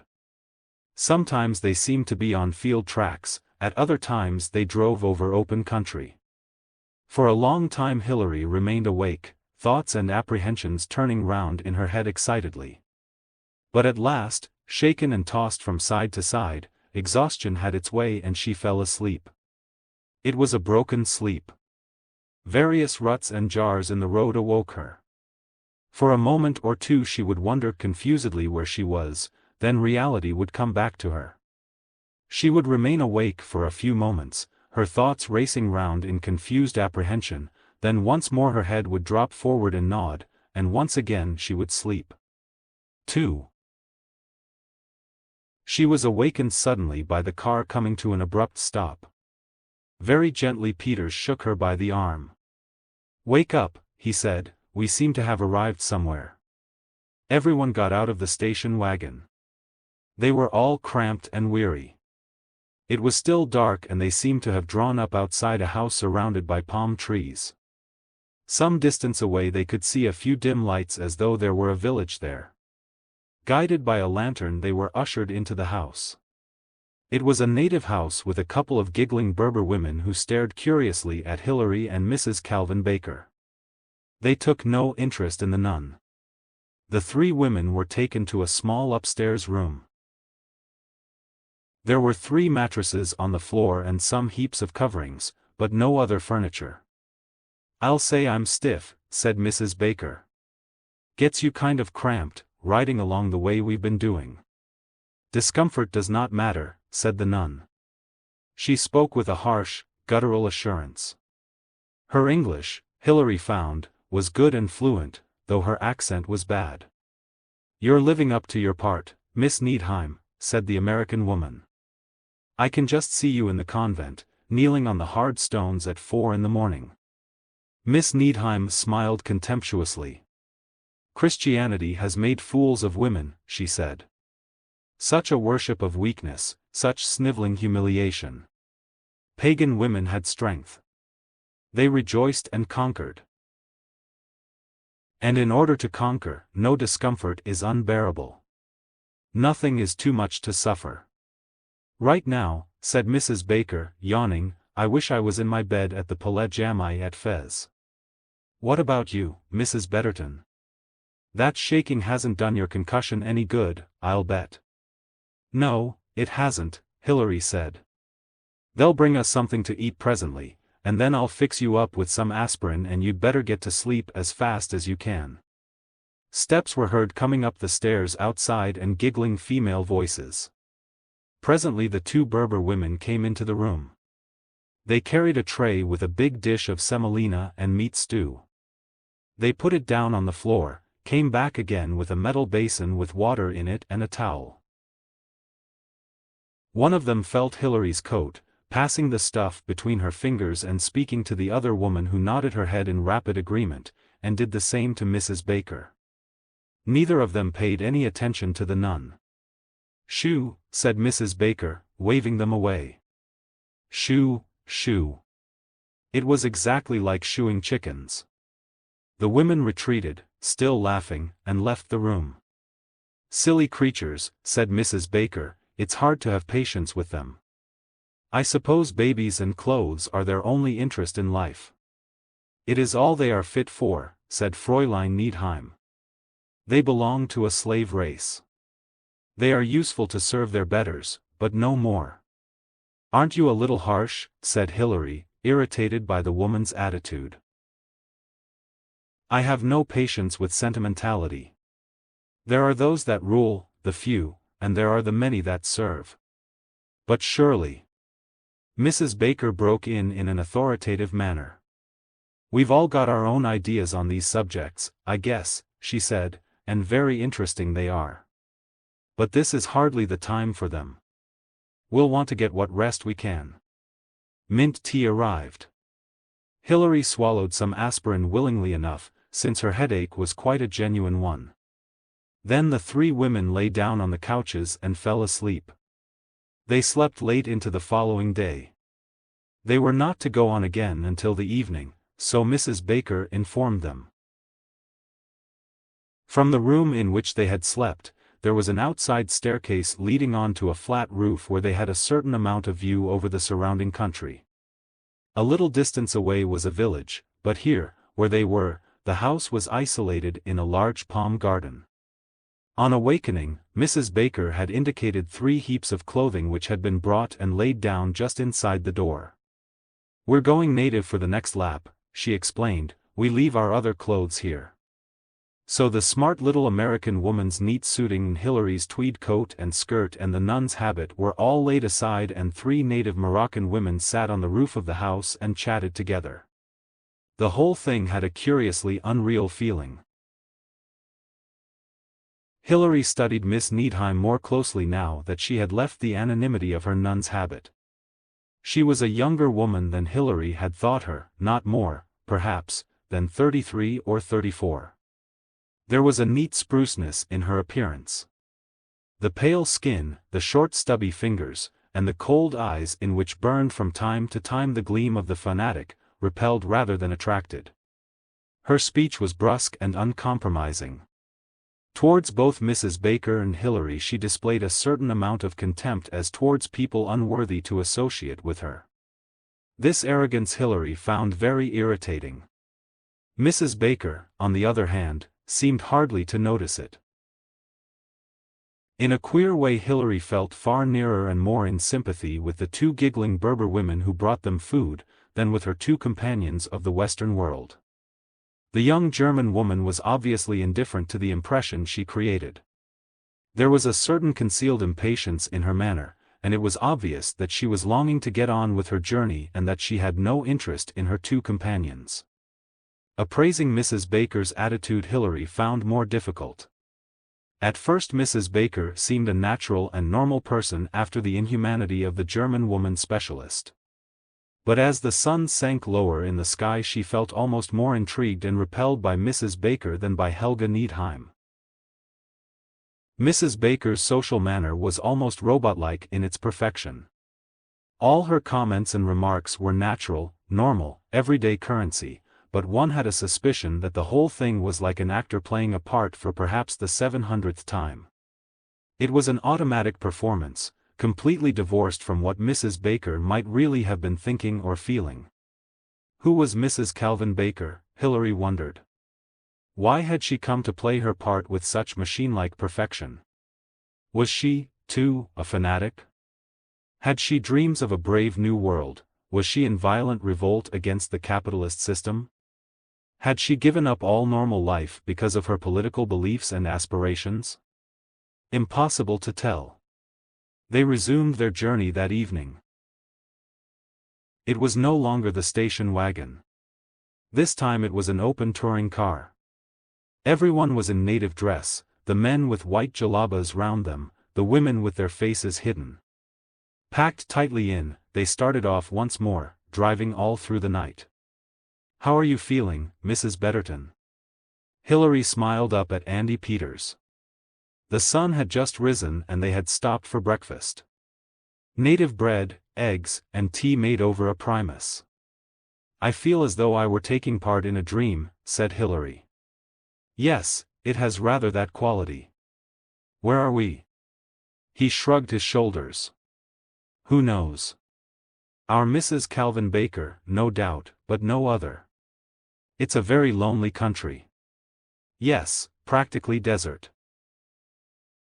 "But then it would have to be, wouldn't it?" "You mean so as to leave no trace?" "Yes. One realizes, doesn't one, that the whole thing must be very carefully thought out. Each stage of our journey is, as it were, quite independent of the other. A plane goes up in flames. An old station wagon drives through the night. If anyone notices it, it has on it a plate stating that it belongs to a certain archaeological expedition that is excavating in these parts. The following day there is a touring car full of Berbers, one of the commonest sights to be seen on the road. For the next stage, he shrugged his shoulders, who knows? "But where are we going?" Andy Peters shook his head. "No use to ask. We shall find out." The Frenchman, Dr. Barron, had joined them. "Yes," he said, "we shall find out. But how true it is that we cannot but ask. That is our Western blood. We can never say, sufficient for the day. It is always tomorrow, tomorrow with us. To leave yesterday behind, to proceed to tomorrow. That is what we demand." "You want to hurry the world on, Doctor, is that it?" asked Peters. "There is so much to achieve," said Dr. Barron, "life is too short. One must have more time. More time, more time." He flung out his hands in a passionate gesture. Peters turned to Hilary. "What are the 4 freedoms you talk about in your country?" "Freedom from want, freedom from fear." The Frenchman interrupted. "Freedom from fools," he said bitterly. "That is what I want. That is what my work needs. Freedom from incessant, pettifogging economics. Freedom from all the nagging restrictions that hamper one's work. You are a bacteriologist, are you not, Dr. Barron? Yes, I am a bacteriologist. Ah, you have no idea, my friend, what a fascinating study that is. But it needs patience, infinite patience, repeated experiment, and money, much money. One must have equipment, assistants, raw materials. Given that you have all you ask for, what can one not achieve? Happiness? Asked Hilary. He flashed her a quick smile, suddenly human again. Ah, you are a woman, madam. It is women who ask always for happiness. And seldom get it? Asked Hilary. He shrugged his shoulders. That may be. Individual happiness does not matter, said Peters seriously, there must be the happiness of all, the brotherhood of the spirit. The workers, free and united, owning the means of production, free of the warmongers, of the greedy, insatiable men who keep everything in their own hands. Science is for all, and must not be held jealously by one power or the other. So, said Erickson appreciatively, you are right. The scientists must be masters. They must control and rule. They and they alone are the supermen. It is only the supermen who matter. The slaves must be well treated, but they are slaves. Hilary walked a little way away from the group. After a minute or two Peters followed her. You look just a little scared, he said humorously. I think I am. She gave a short, breathless laugh. Of course what Dr. Barron said was quite true. I'm only a woman. I'm not a scientist, I don't do research or surgery, or bacteriology. I haven't, I suppose, much mental ability. I'm looking, as Dr. Barron said, for happiness, just like any other fool of a woman. And what's wrong with that? Said Peters. Well, maybe I feel a little out of my depth in this company. You see, I'm just a woman who's going to join her husband. Good enough, said Peters. You represent the fundamental. It's nice of you to put it that way. Well, it's true. He added in a lower voice, you care for your husband very much? Would I be here if I didn't? I suppose not. You share his views? I take it that he's a communist. Hilary avoided giving a direct answer. Talking of being a communist, she said, has something about our little group struck you as curious? What's that? Well, that although we're all bound for the same destination, the views of our fellow travelers don't seem really alike. Peters said thoughtfully, why, no. You've got something there. I hadn't thought of it quite that way, but I believe you're right. I don't think, said Hilary, that Dr. Barron is politically minded at all. He wants money for his experiments. Helga Needheim talks like a fascist, not a communist. And Erickson, what about Erickson? I find him frightening, he's got a dangerous kind of single-mindedness. He's like a mad scientist in a film. And I believe in the brotherhood of men, and you're a loving wife, and our Mrs. Calvin Baker, where would you place her? I don't know. I find her more hard to place than anyone. Oh, I wouldn't say that. I'd say she was easy enough. How do you mean? I'd say it was money all the way with her. She's just a well-paid cog in the wheel. She frightens me, too, said Hilary. Why? Why on earth does she frighten you? No touch of the mad scientist about her. She frightens me because she's so ordinary. You know, just like anybody else. And yet she's mixed up in all this. Peters said grimly, the party is realistic, you know. It employs the best man or woman for the job. But is someone who only wants money the best person for the job? Mightn't they desert to the other side? That would be a very big risk to take, said Peters, quietly. Mrs. Calvin Baker's a shrewd woman. I don't think she'd take that risk. Hilary shivered suddenly. Cold? Yes. It's a bit cold. Let's move around a little. They walked up and down. As they did so, Peters stooped and picked up something. Here. You're dropping things. Hillary took it from him. Oh, yes, it's a pearl from my choker. I broke it the other day, no, yesterday. What ages ago that seems already. Not real pearls, I hope. Hillary smiled. No, of course not. Costume jewelry. Peters took a cigarette case from his pocket. Costume jewelry, he said, what a term. He offered her a cigarette. It does sound foolish, here. She took a cigarette. What an odd cigarette case. How heavy it is. Made of lead, that's why. It's a war souvenir, made out of a bit of a bomb that just failed to blow me up. You were, in the war then? I was one of the backroom boys who tickled things to see if they'd go bang. Let's talk about wars. Let's concentrate on tomorrow. Where are we going? Asked Hillary. Nobody's told me anything. Are we? He stopped her.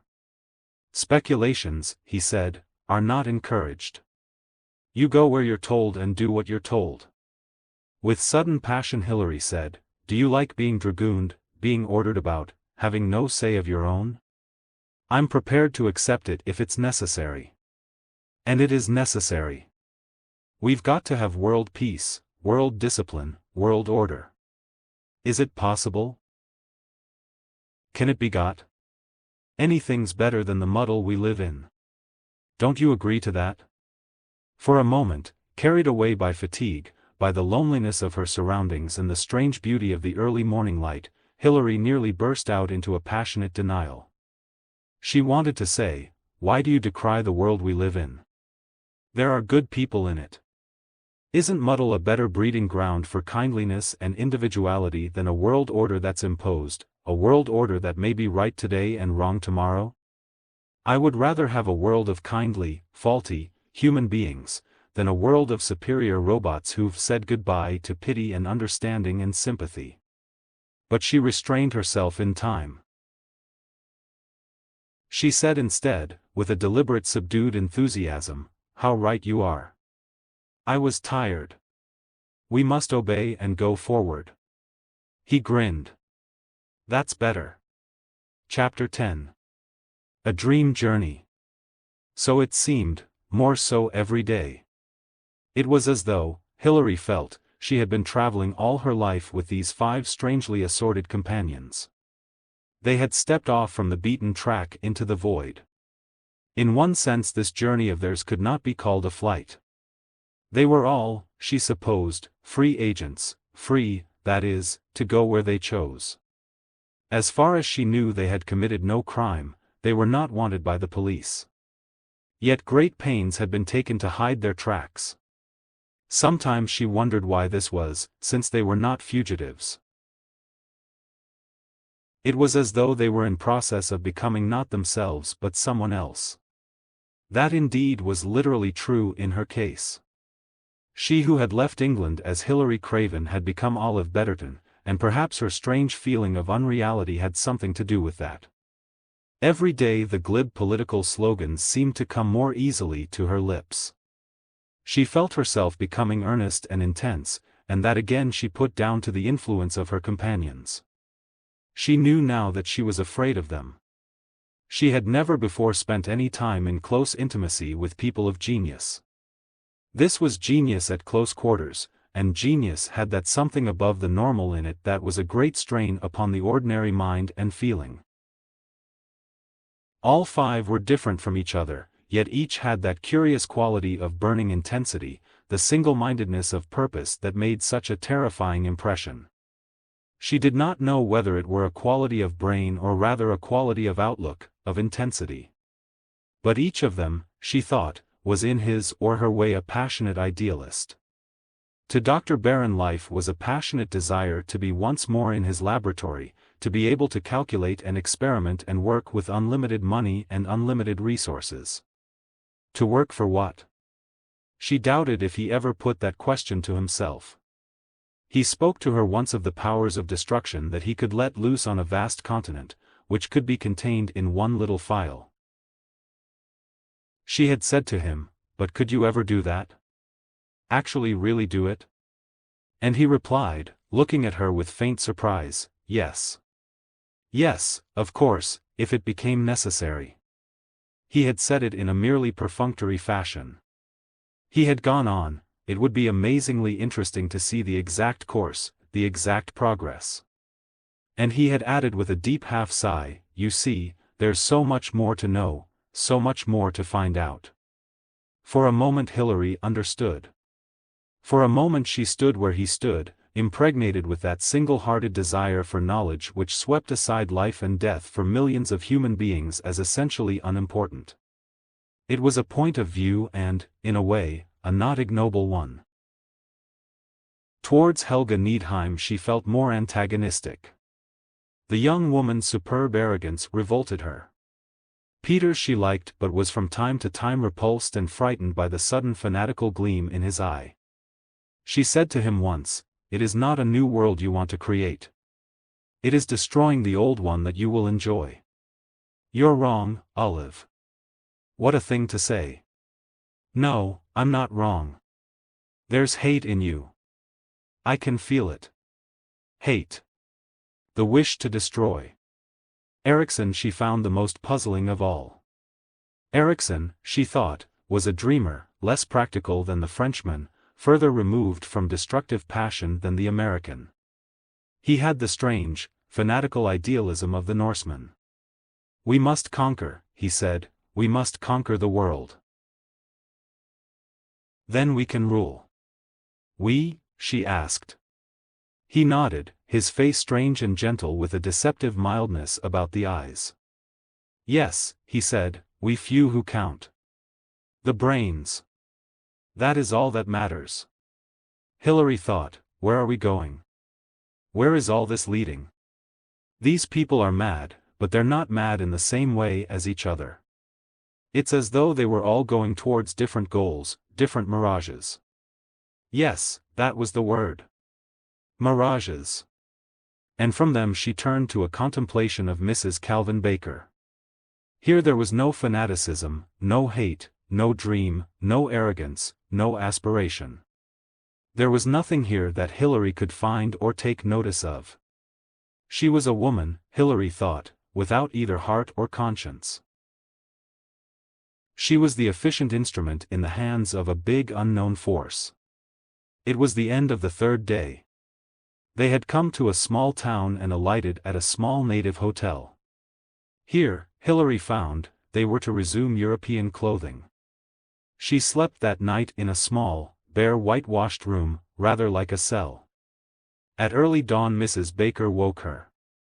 "We're going off right now," said Mrs. Baker. "The plane's waiting." "The plane?" "Why yes, my dear. We're returning to civilized traveling, thank the Lord." They came to the airfield and the plane after about an hour's drive.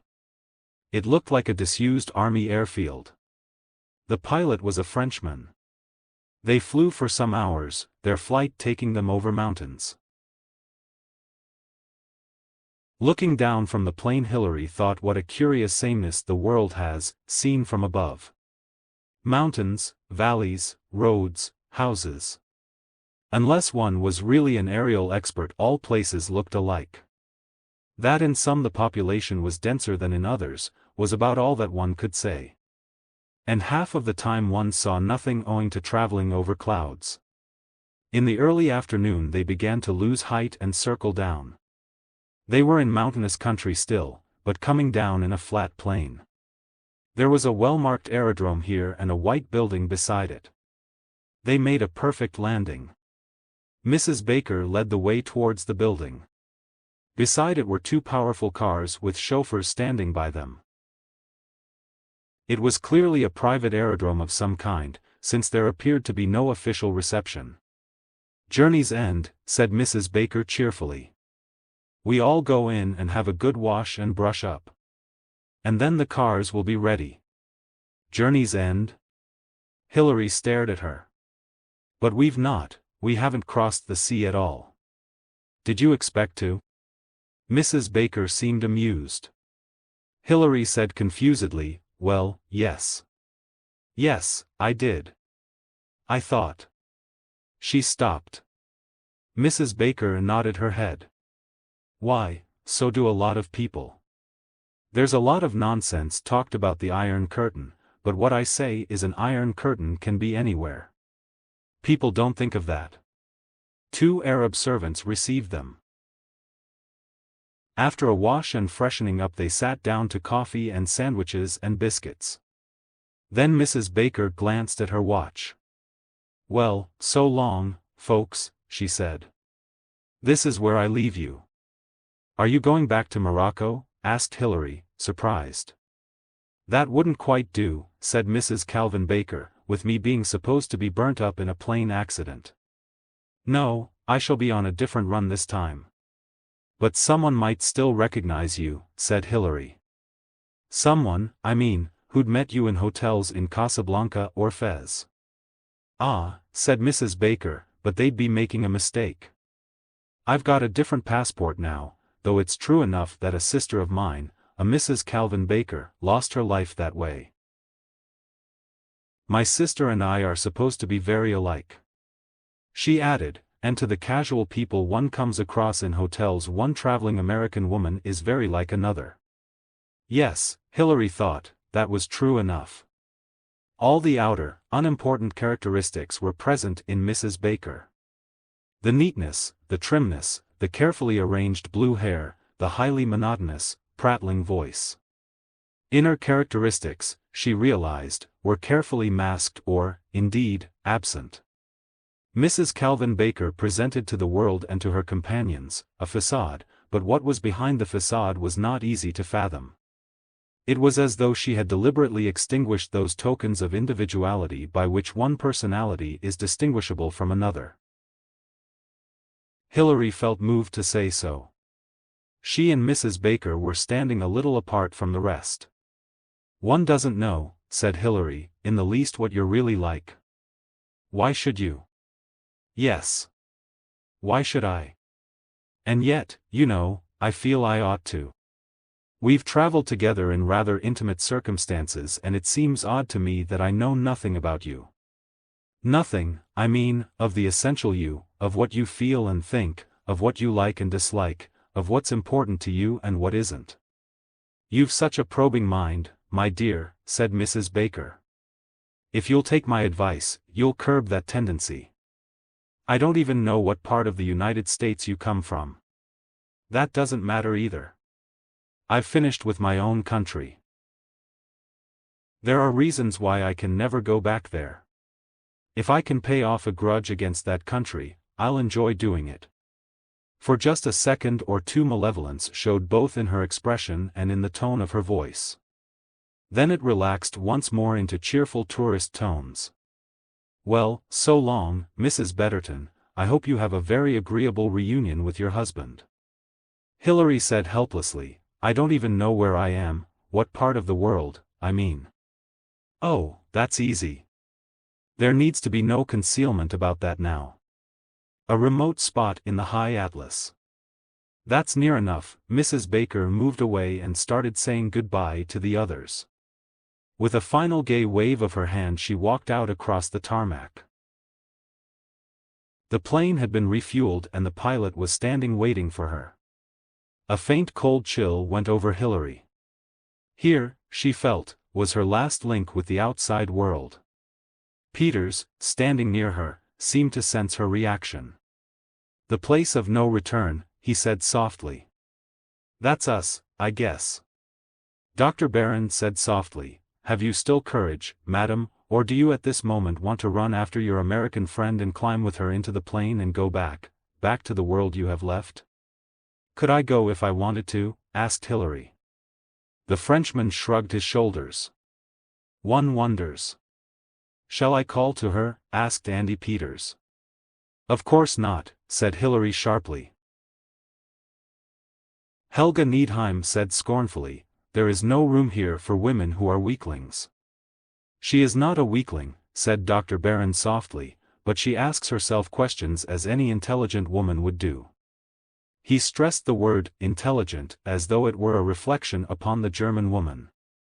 She, however, was unaffected by his tone. She despised all Frenchmen and was happily assured of her own worth.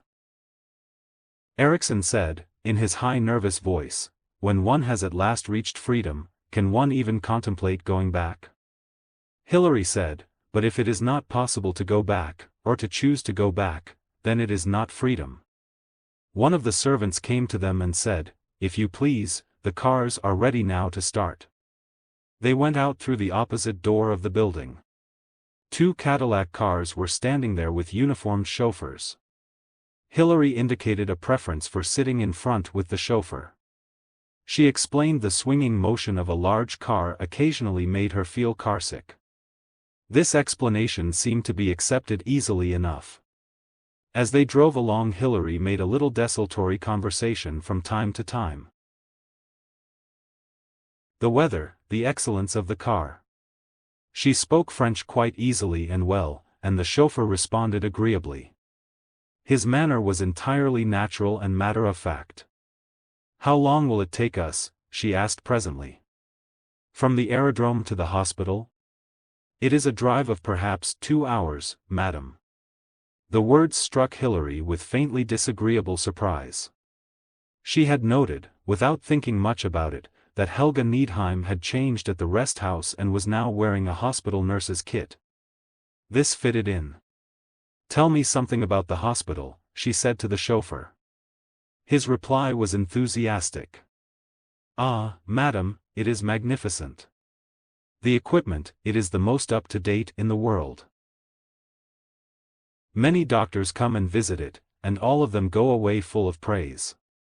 It is a great thing that is being done there for humanity." "It must be," said Hilary. Yes, indeed it must." "These miserable ones," said the chauffeur, "they have been sent in the past to perish miserably on a lonely island. But here this new treatment of Dr. Collini's cures a very high percentage. Even those who are far gone." "It seems a lonely place to have a hospital," said Hilary. "Ah, madam, but you would have to be lonely in the circumstances. The authorities would insist upon it. But it is good air here, wonderful air. See, madam, you can see now where we are going." He pointed. They were approaching the first spurs of a mountain range, and on the side of it, set flat against the hillside, was a long gleaming white building. "What an achievement," said the chauffeur, "to raise such a building out here. The money spent must have been fantastic. We owe much, madam, to the rich philanthropists of this world. They are not like governments who do things always in a cheap way. Here money has been spent like water. Our patron, he is one of the richest men in the world, they say. Here truly he has built a magnificent achievement for the relief of human suffering." He drove up a winding track. Finally they came to rest outside great barred iron gates. "You must dismount here, madam," said the chauffeur. "It is not permitted that I take the car through these gates. The garages are a kilometer away." The travelers got out of the car. There was a big bell pull at the gate, but before they could touch it the gates swung slowly open. A white-robed figure with a black, smiling face bowed to them and bade them enter. They passed through the gate. At one side, screened by a high fence of wire, there was a big courtyard where men were walking up and down. As these men turned to look at the arrivals, Hilary uttered a gasp of horror. "But they're lepers," she exclaimed. "Lepers." A shiver of horror shook her entire frame. Chapter 11. The gates of the leper colony closed behind the travelers with a metallic clang. The noise struck on Hilary's startled consciousness with a horrible note of finality. "Abandon hope," it seemed to say, "all ye who enter here." This, she thought, was the end, really the end. Any way of retreat there might have been was now cut off.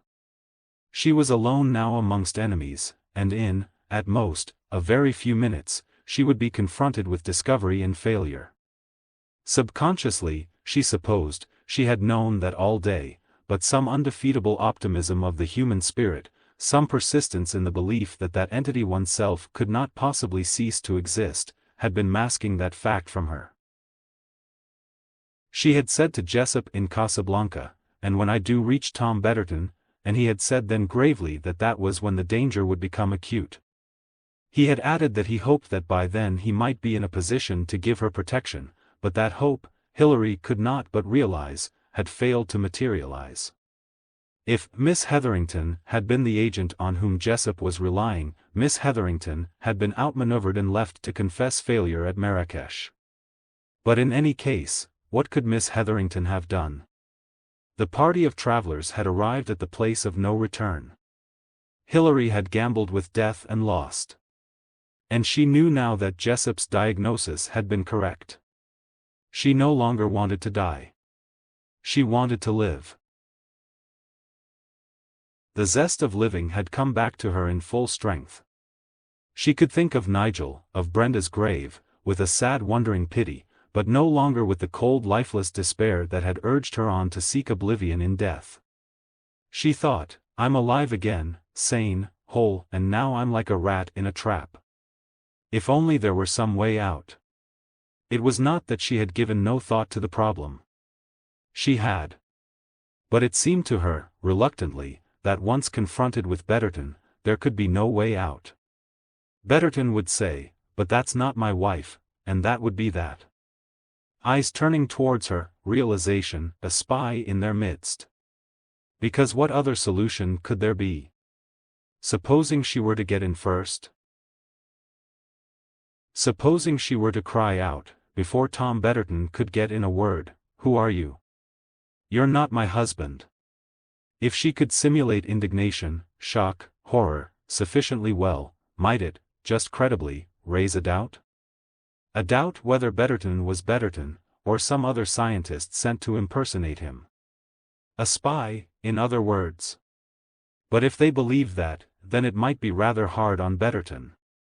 But, she thought, her mind turning in tired circles, if Betterton was a traitor, a man willing to sell his country's secrets, could anything be hard on him? How difficult it was, she thought, to make any appraisement of loyalties, or indeed any judgments of people or things. At any rate it might be worth trying, to create a doubt. With a giddy feeling, she returned to her immediate surroundings. Her thoughts had been running underground with the frenzied violence of a rat caught in a trap. But during that time her surface stream of consciousness had been playing its appointed part. The little party from the outside world had been welcomed by a big handsome man, a linguist, it would seem, since he had said a word or two to each person in his or her own language. "Enchanté de faire votre connaissance, mon cher docteur," he was murmuring to Dr. Barron, and then turning to her, "Ah, Mrs. Betterton, we're very pleased to welcome you here. A long confusing journey, I'm afraid. Your husband's very well and, naturally, awaiting you with impatience." He gave her a discreet smile. It was a smile, she noticed, that did not touch his cold pale eyes. "You must," he added, "be longing to see him." The giddiness increased, she felt the group around her approaching and receding like the waves of the sea. Beside her, Andy Peters put out an arm and steadied her. "I guess you haven't heard," he said to their welcoming host. "Mrs. Betterton had a bad crash at Casablanca, concussion. This journey's done her no good. Nor the excitement of looking forward to meeting her husband. I'd say she ought to lie down right now in a darkened room." Hilary felt the kindness of his voice, of the supporting arm. She swayed a little more. It would be easy, incredibly easy, to crumple at the knees, to drop flaccidly down, to feign unconsciousness, or at any rate near unconsciousness. To be laid on a bed in a darkened room, to put off the moment of discovery just a little longer. But Betterton would come to her there, any husband would. He would come there and lean over the bed in the dim gloom, and at the first murmur of her voice, the first dim outline of her face as his eyes became accustomed to the twilight, he would realize that she was not Olive Betterton. Courage came back to Hilary. She straightened up. Color came into her cheeks. She flung up her head. If this were to be the end, let it be a gallant end. She would go to Betterton and, when he repudiated her, she would try out the last lie, come out with it confidently, fearlessly. No, of course I'm not your wife. Your wife, I'm terribly sorry, it's awful, she's dead. I was in hospital with her when she died. I promised her I'd get to you somehow and give you her last messages. I wanted to. You see, I'm in sympathy with what you did, with what all of you are doing. I agree with you politically. I want to help. Thin, all very thin. And such awkward trifles to explain, the faked passport, the forged letter of credit. Yes, but people did get by sometimes with the most audacious lies, if one lied with sufficient confidence, if you had the personality to put a thing over. One could at any rate go down fighting. She drew herself up, gently freeing herself from Peters's support. Oh, no. I must see Tom, she said. I must go to him, now, at once, please. The big man was hearty about it. Sympathetic. Though the cold eyes were still pale and watchful. Of course, Mrs. Betterton. I quite understand how you are feeling. Ah, here's Miss Jensen. A thin spectacled girl had joined them. Miss Jensen, meet Mrs. Betterton, Fräulein Needheim, Dr. Barron, Mr. Peters, Dr. Erickson. Show them into the registry, will you? Give them a drink. I'll be with you in a few minutes. Just taking Mrs. Betterton along to her husband. I'll be with you again shortly. He turned to Hilary again, saying, Follow me, Mrs. Betterton. He strode forward, she followed. At a bend in the passage, she gave a last look over her shoulder. Andy Peters was still watching her. He had a faintly puzzled, unhappy look. She thought for a moment he was going to come with her. He must have realized, she thought, that there's something wrong, realized it from me, but he doesn't know what it is. And she thought, with a slight shiver, it's the last time, perhaps, that I'll ever see him. And so, as she turned the corner after her guide, she raised a hand and waved a goodbye. The big man was talking cheerfully. This way, Mrs. Betterton. I'm afraid you'll find our buildings rather confusing at first, so many corridors, and all rather alike. Like a dream, Hilary thought, a dream of hygienic white corridors along which you pass forever, turning, going on, never finding your way out. She said, I didn't realize it would be a hospital. No, of course. You couldn't realize anything, could you? There was a faint sadistic note of amusement in his voice. You've had, as they say, to fly blind. My name's Van Hydem, by the way. Paul Van Hydem. It's all a little strange, and rather terrifying, said Hilary. The lepers. Yes, of course. Picturesque, and usually so very unexpected. It does upset newcomers. But you'll get used to them, oh yes, you'll get used to them in time. He gave a slight chuckle. A very good joke, I always think myself. He paused suddenly. Up one flight of stairs, now don't hurry. Take it easy. Nearly there now. Nearly there. So many steps to death. Up, deep steps, deeper than European steps. And now another of the hygienic passages, and Van Hydem was stopping by a door. He tapped, waited, and then opened it. Ah, Betterton, here we are at last. Your wife.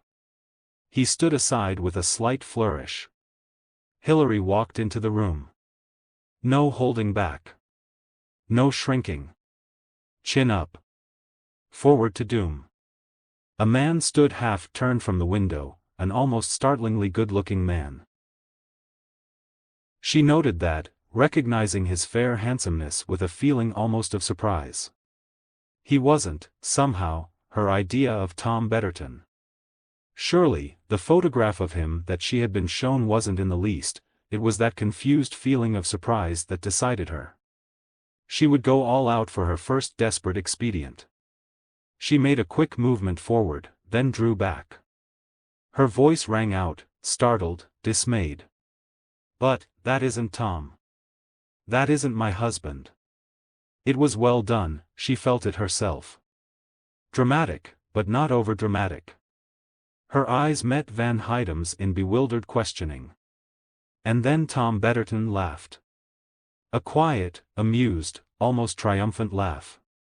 "Pretty good, Van Hydem," he said. "If even my own wife doesn't know me." With 4 quick steps he had crossed to her and gathered her tightly into his arms. "Olive, darling.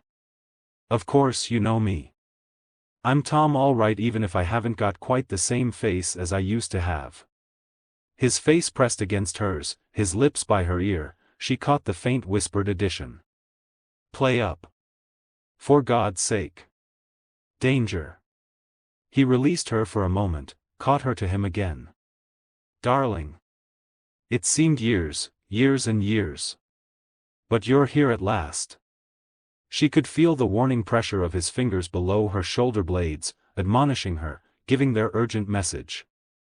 Only after a moment or two did he release her, push her a little from him and look into her face. "I still can't quite believe it," he said, with an excited little laugh. "Still, you know it's me now, don't you?" His eyes, burning into hers, still held that message of warning. She didn't understand it, couldn't understand it. But it was a miracle from heaven and she rallied to play her part. "Tom," she said, and there was a catch in her voice that her listening ears approved. "Oh, Tom, but what, plastic surgery. Hertz of Vienna is here. And he's a living marvel. Don't say you regret my old crushed nose." He kissed her again, lightly, easily, this time, then turned to the watching Van Hydem with a slight apologetic laugh. "Forgive the transports, Van Hydem," he said. But naturally, the Dutchman smiled benevolently. "It's been so long," said Hilary, "and she swayed a little. Please, can I sit down?" Hurriedly Tom Betterton eased her into a chair. "Of course, darling. You're all in. That frightful journey. And the plane accident. My God, what an escape." So there was full communication. They knew all about the plane crash. "It's left me terribly woolly-headed," said Hilary, with an apologetic little laugh. "I forget things and get muddled up, and have awful headaches. And then, finding you looking like a total stranger. I'm a bit of a mess, darling. I hope I won't be a bother to you." "You a bother? Never. You'll just have to take it easy for a bit, that's all. There's all the time in the world here." Van Hydem moved gently towards the door. "I will leave you now," he said. "After a little you will bring your wife to the registry, Betterton? For the moment you will like to be alone." He went out, shutting the door behind him. Immediately Betterton dropped on his knees by Hilary and buried his face on her shoulder. "Darling, darling," he said. And once again she felt that warning pressure of the fingers. The whisper, so faint as hardly to be heard, was urgent and insistent. "Keep it up. There might be a microphone, one never knows." That was it, of course. One never knew. Fear, uneasiness, uncertainty, danger, always danger, she could feel it in the atmosphere. Tom Betterton sat back on his haunches. "It's so wonderful to see you," he said softly. "And yet, you know, it's like a dream, not quite real. Do you feel like that, too?" "Yes, that's just it, a dream, being here, with you, at last. It doesn't seem real, Tom." She had placed both hands on his shoulders. She was looking at him, a faint smile on her lips. There might be a spy hole as well as a microphone. Coolly and calmly she appraised what she saw. A nervous good-looking man of 30-odd who was badly frightened, a man nearly at the end of his tether, a man who had, presumably, come here full of high hopes and had been reduced to this. Now that she had surmounted her first hurdle, Hilary felt a curious exhilaration in the playing of her part. She must be Olive Betterton. Act as Olive would have acted, feel as Olive would have felt. And life was so unreal that seemed quite natural. Somebody called Hilary Craven had died in an aeroplane accident. From now on she wouldn't even remember her. Instead, she rallied her memories of the lessons she had studied so assiduously. It seems such ages since Furbank, she said. Whiskers, you remember Whiskers? She had kittens, just after you went away. There are so many things, silly everyday little things, you don't even know about. That's what seems so odd. I know. It's breaking with an old life and beginning a new one. And, it's all right here? You're happy? A necessary wifely question that any wife would ask. It's wonderful. Tom Betterton squared his shoulders, threw his head back. Unhappy, frightened eyes looked out of a smiling confident face. Every facility. No expense spared. Perfect conditions to get on with the job. And the organization. It's unbelievable. Oh, I'm sure it is. My journey, did you come the same way? One doesn't talk about that. Oh, I'm not snubbing you, darling. But, you see, you've got to learn about everything. But the lepers? Is it really a leper colony? Oh yes. Perfectly genuine. There's a team of medicos doing very fine work in research on the subject. But it's quite self-contained. It needn't worry you. It's just clever camouflage. I see. Hilary looked round her. Are these our quarters?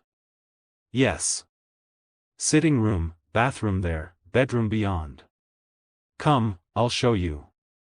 She got up and followed him through a well-appointed bathroom into a good-sized bedroom with twin beds, big built-in cupboards, a dressing table, and a bookshelf near the beds. Hilary looked into the cupboard space with some amusement. I hardly know what I'm going to put in here, she remarked. All I've got is what I can stand up in. Oh that. You can fit yourself out with all you want. There's a fashion model department and all accessories, cosmetics, everything.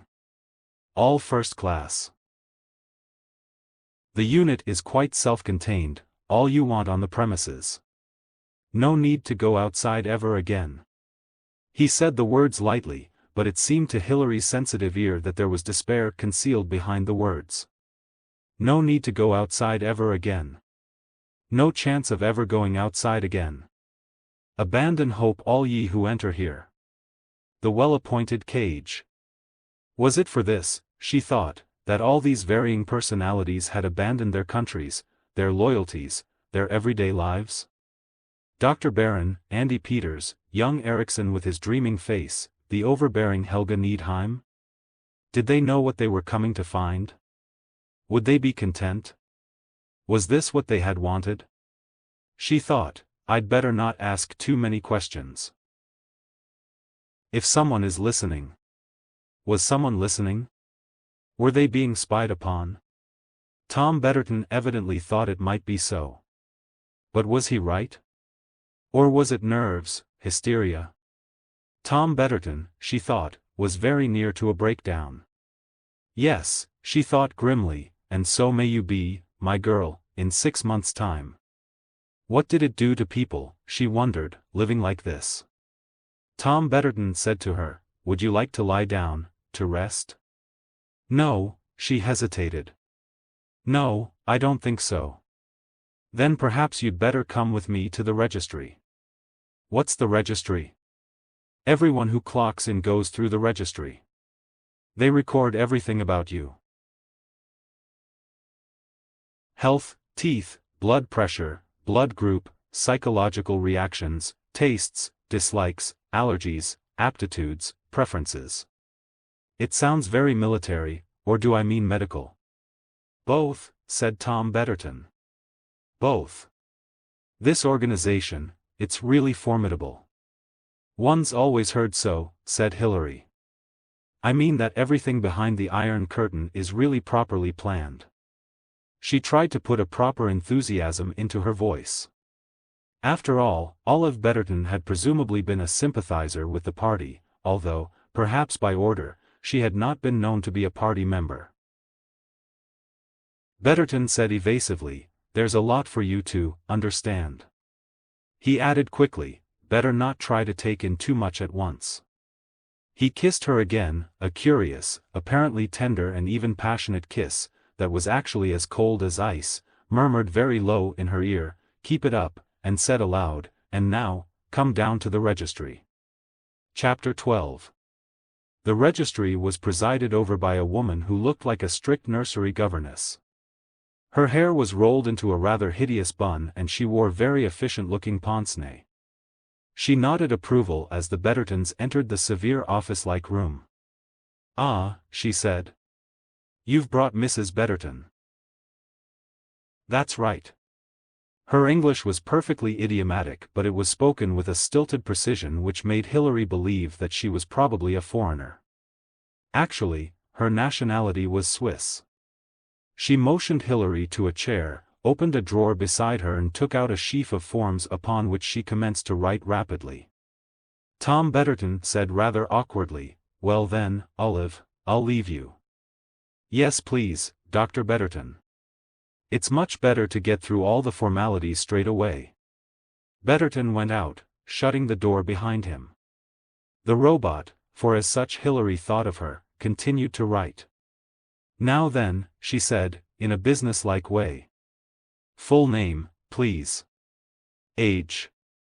Where born. Father and mother's names. Any serious illnesses. Tastes. Hobbies. List of any jobs held. Degrees at any university. Preferences in food and drink." It went on, a seemingly endless catalogue. Hilary responded vaguely, almost mechanically. She was glad now of the careful priming she had received from Jessup. She had mastered it all so well that the responses came automatically, without having to pause or think. The robot said finally, as she made the last entry, "Well, that seems to be all for this department. Now we'll hand you over to Dr. Schwartz for medical examination." "Really," said Hilary. "Is all this necessary? It seems most absurd." "Oh, we believe in being thorough, Mrs. Betterton. We like to have everything down in the records. You'll like Dr. Schwartz very much." Then from her you go on to Dr. Rubeck. Dr. Schwartz was fair and amiable and female. She gave Hilary a meticulous physical examination and then said, "So. That is finished. Now you go to Dr. Rubeck." "Who is Dr. Rubeck?" Hilary asked. "Another doctor?" "Dr. Rubeck is a psychologist." "I don't want a psychologist. I don't like psychologists." "Now please don't get upset, Mrs. Betterton. You're not going to have treatment of any kind. It's simply a question of an intelligence test and of your type group personality." Dr. Rubeck was a tall, melancholy Swiss of about 40 years of age. He greeted Hilary, glanced at the card that had been passed on to him by Dr. Schwartz and nodded his head approvingly. "Your health is good, I am glad to see," he said. "You have had an aeroplane crash recently, I understand." "Yes," said Hilary. "I was 4 or 5 days in hospital at Casablanca." 4 or 5 days is not enough," said Dr. Rubeck reprovingly. "You should have been there longer." "I didn't want to be there longer. I wanted to get on with my journey." "That, of course, is understandable, but it is important with concussion that plenty of rest should be had. You may appear quite well and normal after it, but it may have serious effects." "Yes, I see your nerve reflexes are not quite what they should be." Partly the excitement of the journey and partly, no doubt, due to concussion. Do you get headaches? Yes. Very bad headaches. And I get muddled up every now and then and can't remember things. Hilary felt it well to stress this particular point. Dr. Rubeck nodded soothingly. Yes, yes, yes. But do not trouble yourself. All that will pass. Now we will have a few association tests, so as to decide what type of mentality you are. Hilary felt faintly nervous, but all appeared to pass off well. The test seemed to be of a merely routine nature. Dr. Rubeck made various entries on a long form. It is a pleasure, he said at last, to deal with someone, if you will excuse me, madam, and not take amiss what I am going to say, to deal with someone who is not in any way a genius. Hilary laughed. Oh, I'm certainly not a genius, she said.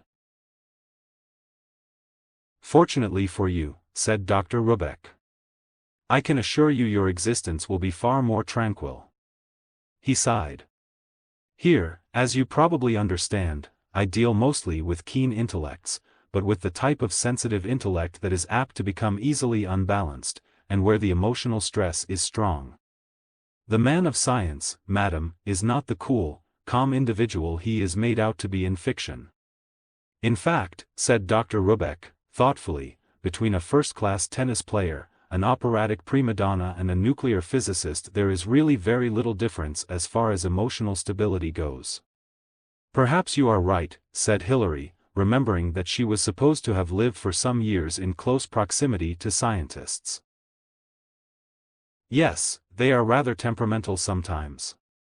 Dr. Rubeck threw up a pair of expressive hands. You would not believe, he said, the emotions that arise here. The quarrels, the jealousies, the touchiness. We have to take steps to deal with all that. But you, madam, he smiled. You are in a class that is in a small minority here. A fortunate class, if I may so express myself. I don't quite understand you. What kind of a minority? Wives, said Dr. Rubeck.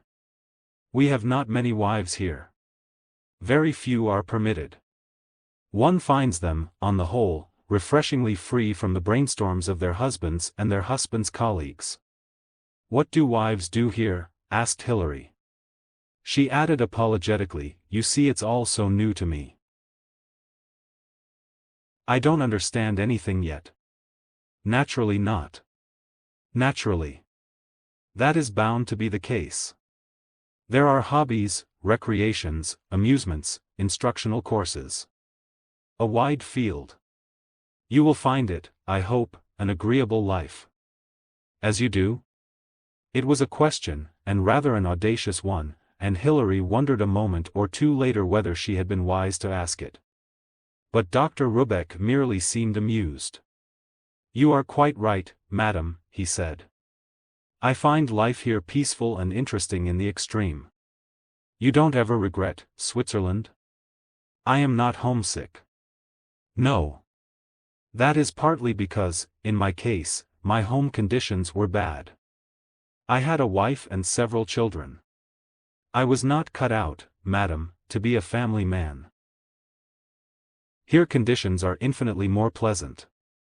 I have ample opportunity of studying certain aspects of the human mind which interest me and on which I am writing a book. I have no domestic cares, no distractions, no interruptions. It all suits me admirably. And where do I go next? Asked Hilary, as he rose and shook her courteously and formally by the hand. Mademoiselle Laroche will take you to the dress department. The result, I am sure, he bowed, will be admirable. After the severe robot-like females she had met so far, Hilary was agreeably surprised by Mademoiselle Laroche. Mademoiselle Laroche had been a vendeuse in one of the Paris houses of haute couture and her manner was thrillingly feminine. I am delighted, madam, to make your acquaintance. I hope that I can be of assistance to you. Since you have just arrived and since you are, no doubt, tired, would suggest that you select now just a few essentials. Tomorrow and indeed during the course of next week, you can examine what we have in stock at your leisure. It is tiresome, I always think, to have to select things rapidly. It destroys all the pleasure of la toilette. So I would suggest, if you agree, just a set of underclothing, a dinner dress, and perhaps a taila." "How delightful it sounds," said Hilary. "I cannot tell you how odd it feels to own nothing but a toothbrush and a sponge." Mademoiselle Laroche laughed cheeringly. She took a few rapid measures and led Hilary into a big department with built-in cupboards. There were clothes here of every description, made of good material and excellent cut and in a large variety of sizes. When Hilary had selected the essentials of la toilette, they passed on to the cosmetics department where Hilary made a selection of powders, creams, and various other toilet accessories. These were handed to one of the assistants, a native girl with a shining dark face, dressed in spotless white, and she was instructed to see that they were delivered to Hilary's apartment. All these proceedings had seemed to Hilary more and more like a dream. "And we shall have the pleasure of seeing you again shortly, I hope," said Mademoiselle Laroche, gracefully. "It will be a great pleasure, madam, to assist you to select from our models. Entre nous, my work is sometimes disappointing. These scientific ladies often take very little interest in la toilette. In fact, not half an hour ago I had a fellow traveler of yours. Helga Needheim? Ah yes, that was the name. She is, of course, a Boche, and the Boches are not sympathetic to us. She is not actually bad-looking if she took a little care of her figure. If she chose a flattering line she could look very well. But no. She has no interest in clothes. She is a doctor, I understand. A specialist of some kind. Let us hope she takes more interest in her patients than she does in her toilette. Ah. That one, what man will look at her twice? Miss Jensen, the thin, dark, spectacled girl who had met the party on arrival, now entered the fashion salon. "Have you finished here, Mrs. Betterton?" she asked. "Yes, thank you," said Hilary. "Then perhaps you will come and see the deputy director." Hilary said au revoir to Mademoiselle Laroche and followed the earnest Miss Jensen. "Who is the deputy director?" she asked. "Dr. Nielsen." Everybody, Hilary reflected, in this place was a doctor of something. "Who exactly is Dr. Nielsen?" she asked. "Medical, scientific, what?" "Oh, he's not medical, Mrs. Betterton. He's in charge of administration. All complaints have to go to him. He's the administrative head of the unit. He always has an interview with everyone when they arrive. After that I don't suppose you'll ever see him again unless something very important should arise." "I see," said Hilary, meekly. She had an amused feeling of having been put severely in her place. Admission to Dr. Nielsen was through two antechambers where stenographers were working. She and her guide were finally admitted into the inner sanctum where Dr. Nielsen rose from behind a large executive's desk. He was a big, florid man with an urbane manner. Of transatlantic origin, Hilary thought, though he had very little American accent. "Ah," he said, rising and coming forward to shake Hilary by the hand. "This is, yes, let me see, yes, Mrs. Betterton. Delighted to welcome you here, Mrs. Betterton. We hope you'll be very happy with us. Sorry to hear of the unfortunate accident during the course of your journey, but I'm glad it was no worse." "Yes, you were lucky there. Very lucky indeed. Well, your husband's been awaiting you impatiently and I hope now you've got here you will settle down and be very happy amongst us." "Thank you, Dr. Nielsen." Hilary sat down in the chair he drew forward for her. "Any questions you want to ask me?" Dr. Nielsen leant forward over his desk in an encouraging manner. Hilary laughed a little. "That's a most difficult thing to answer," she said. "The real answer is, of course, that I've got so many questions to ask that I don't know where to begin." Quite. I understand that. If you'll take my advice, this is just advice, nothing more. I shouldn't ask anything. Just adapt yourself and see what comes. That's the best way, believe me. I feel I know so little, said Hilary. It's all so very unexpected. Yes. Most people think that. The general idea seems to have been that one was going to arrive in Moscow. He laughed cheerfully. Our desert home is quite a surprise to most people. It was certainly a surprise to me. Well, we don't tell people too much beforehand. They mightn't be discreet, and discretion's rather important. But you'll be comfortable here, you'll find. Anything you don't like, or particularly would like to have, just put in a request for it and we'll see what can be managed. Any artistic requirement, for instance. Painting, sculpture, music, we have a department for all that sort of thing. I'm afraid I'm not talented that way. Well, there's plenty of social life too, of a kind. Games, We have tennis courts, squash courts. It takes a week or two, we often find, for people to find their feet, especially the wives, if I may say so. Your husband's got his job and he's busy with it and it takes a little time, sometimes, for the wives to find, other wives who are congenial. All that sort of thing. You understand me. But does one, stay here? Stay here? I don't quite understand you, Mrs. Betterton. I mean, does one stay here or go on somewhere else? Dr. Nielsen became rather vague. Ah, he said. That depends on your husband. Ah, yes, that depends very much on him. There are possibilities. Various possibilities. But it's better not to go into all that just now.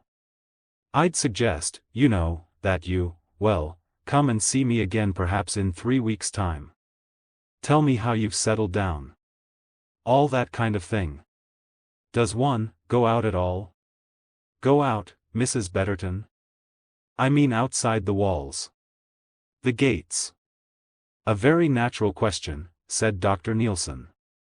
His manner was now rather heavily beneficent. Yes, very natural. Most people ask it when they come here. But the point of our unit is that it's a world in itself. There is nothing, if I may so express myself, to go out to. Outside us there is only desert. Now I'm not blaming you, Mrs. Betterton. Most people feel like that when they first get here. Slight claustrophobia. That's how Dr. Rubeck puts it. But I assure you that it passes off. It's a hangover, if I may so express it, from the world you have left. Have you ever observed an anthill, Mrs. Betterton? An interesting sight. Very interesting and very instructive. Hundreds of little black insects hurrying to and fro, so earnest, so eager, so purposeful. And yet the whole thing's such a muddle. That's the bad old world you have left. Here there is leisure, purpose, infinite time. I assure you, he smiled, an earthly paradise. Chapter 13. It's like a school, said Hilary. She was back once more in her own apartment.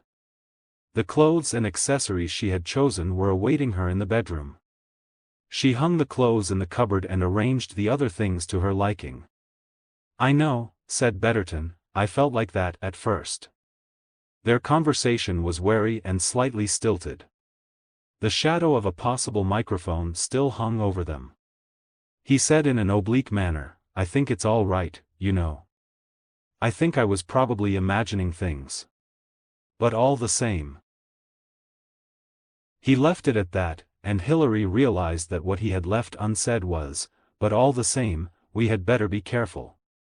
The whole business was, Hilary thought, like some fantastic nightmare. Here she was, sharing a bedroom with a strange man, and yet so strong was the feeling of uncertainty and danger, that to neither of them did the intimacy appear embarrassing. It was like, she thought, climbing a Swiss mountain where you share a hut in close proximity with guides and other climbers as a matter of course. After a minute or two Betterton said, "It all takes a bit of getting used to, you know. Let's just be very natural. Very ordinary. More or less as if we were at home still." She realized the wisdom of that. The feeling of unreality persisted and would persist, she supposed, some little time. The reasons for Betterton leaving England, his hopes, his disillusionment, could not be touched upon between them at this moment. They were two people playing a part with an undefined menace hanging over them, as it were. She said presently, "I was taken through a lot of formalities. Medical, psychological, and all that." "Yes. That's always done. It's natural, I suppose. Did the same happen to you?" "More or less. Then I went in to see the deputy director, I think they called him." "That's right. He runs this place. Very capable and a thoroughly good administrator. But he's not really the head of it all?" "Oh no, there's the director himself." Shall I see the director?" "Sooner or later, I expect. But he doesn't often appear. He gives us an address from time to time. He's got a wonderfully stimulating personality." There was a faint frown between Betterton's brows and Hilary thought it wise to abandon the subject. Betterton said, glancing at a watch, "Dinner is at 8. 8 to 8:30, that is.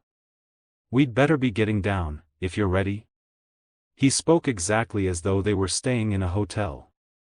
Hilary had changed into the dress she had selected. A soft shade of grey-green that made a good background for her red hair. She clasped a necklace of rather attractive costume jewelry round her neck and said she was ready.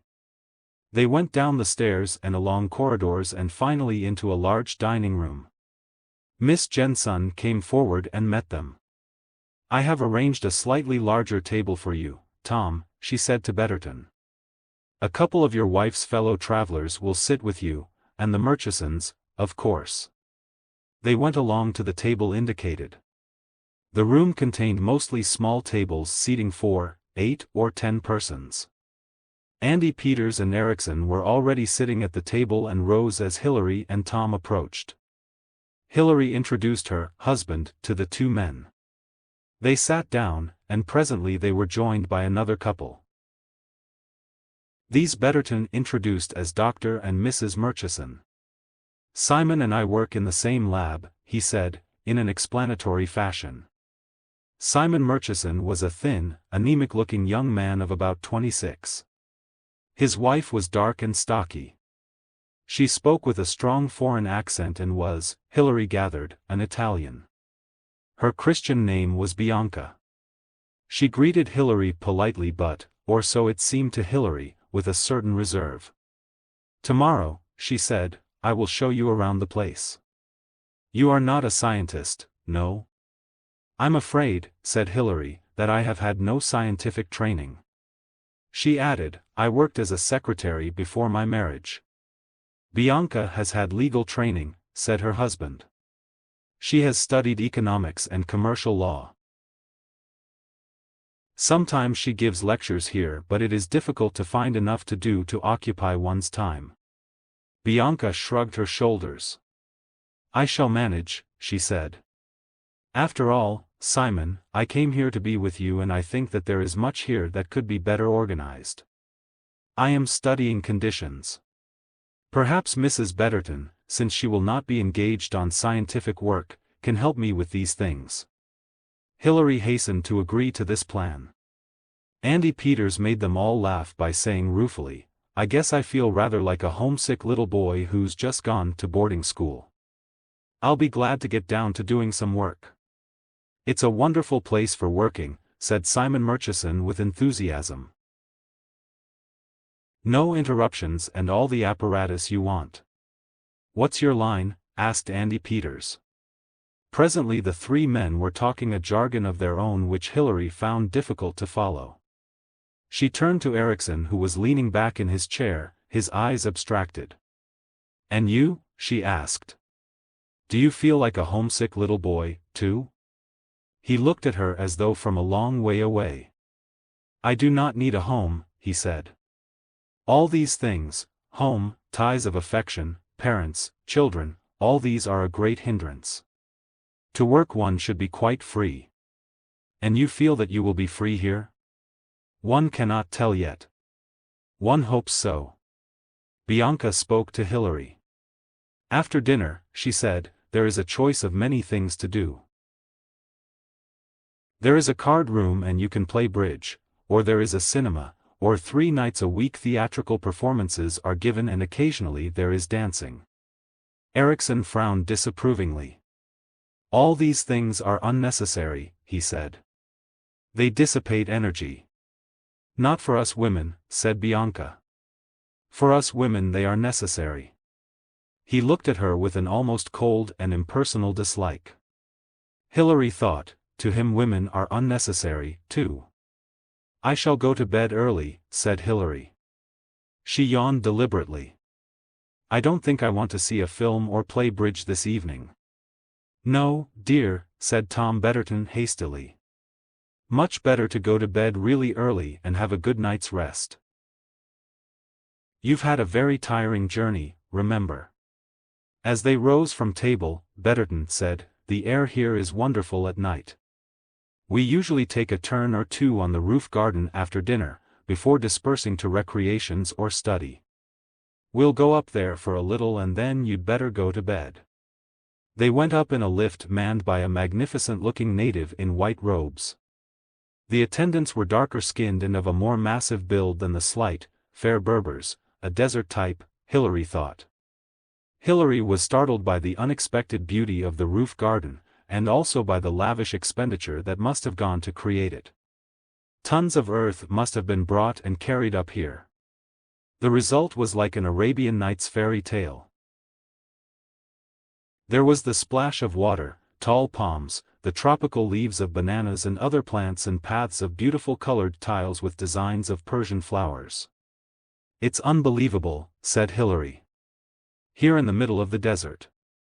She spoke out what she had felt, it's an Arabian Nights fairy tale. I agree with you, Mrs. Betterton, said Murchison. It looks exactly as though it has come into being by conjuring up a djinn. Ah well, I suppose even in the desert there's nothing you can't do, given water and money, plenty of both of them. Where does the water come from? Spring tapped deep in the mountain.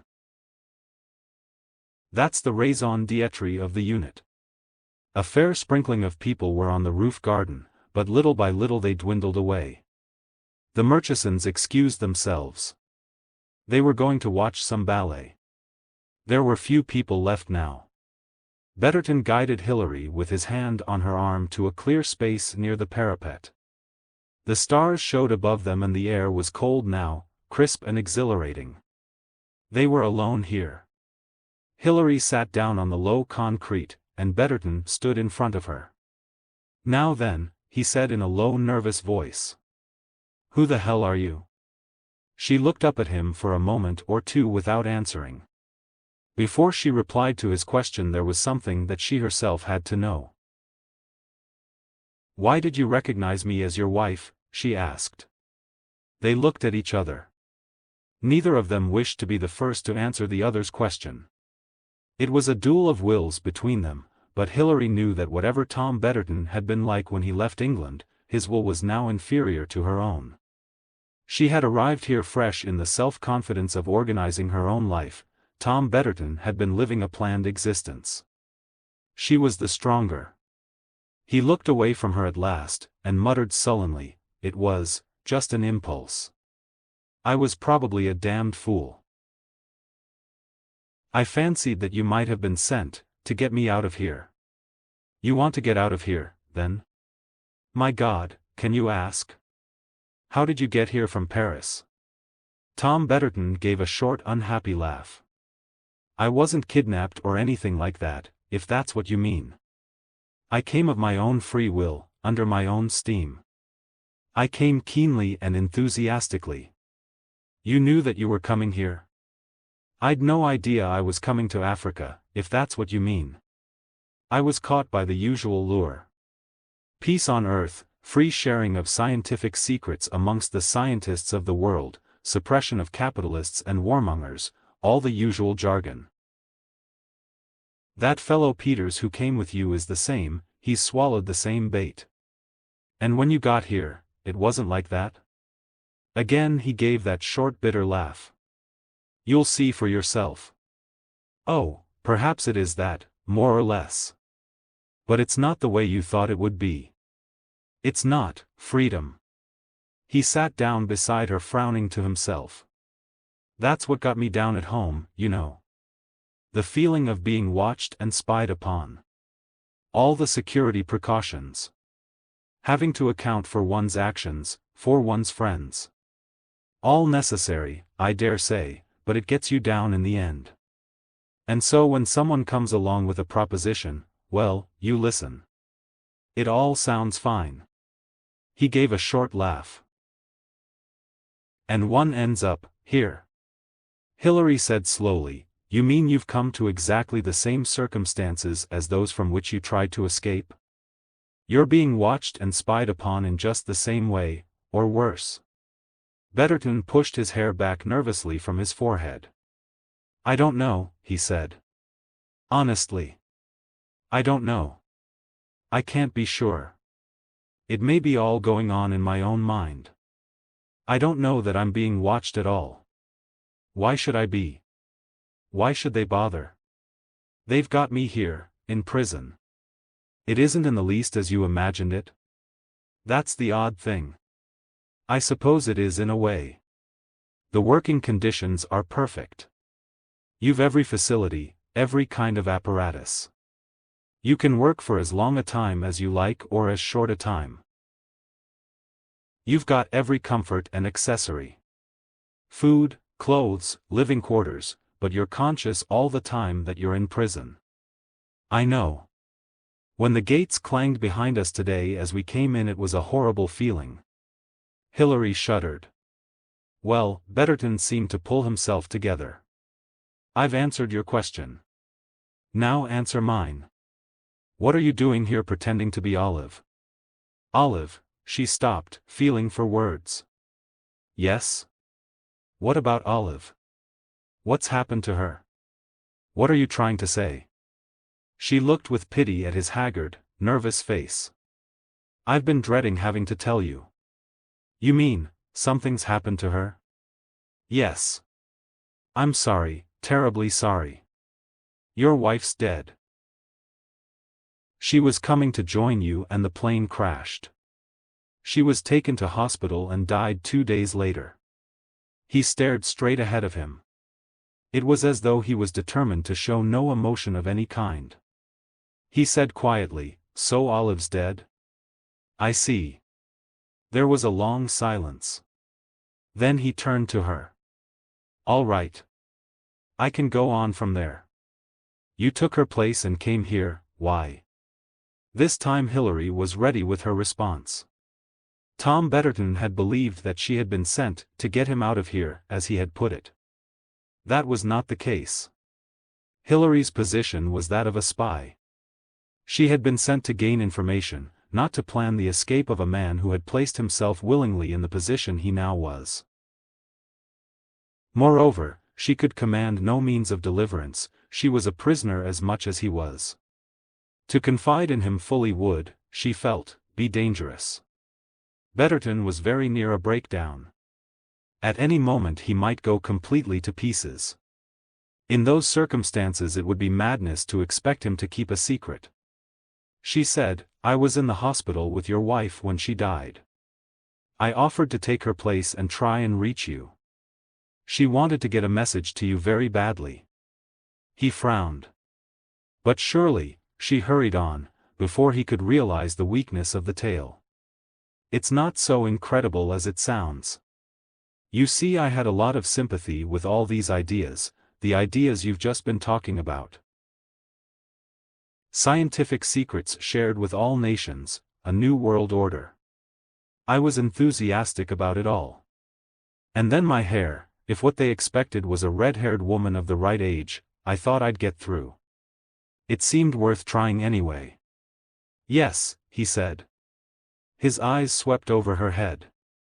Your hair's exactly like Olive's.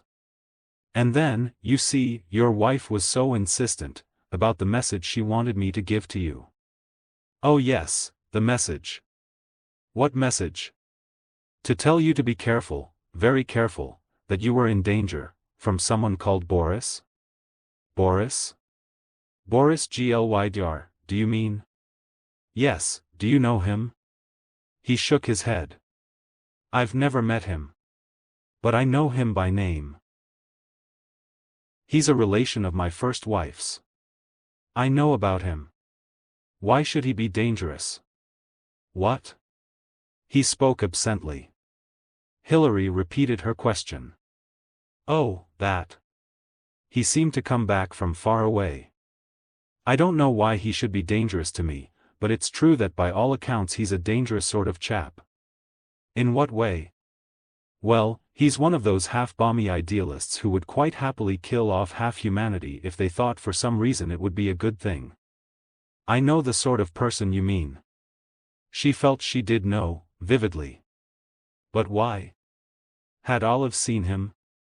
What did he say to her? I can't tell you. That's all she said. About danger, oh yes, she said that she couldn't believe it. Believe what? I don't know. She hesitated a minute and then said, you see, she was dying.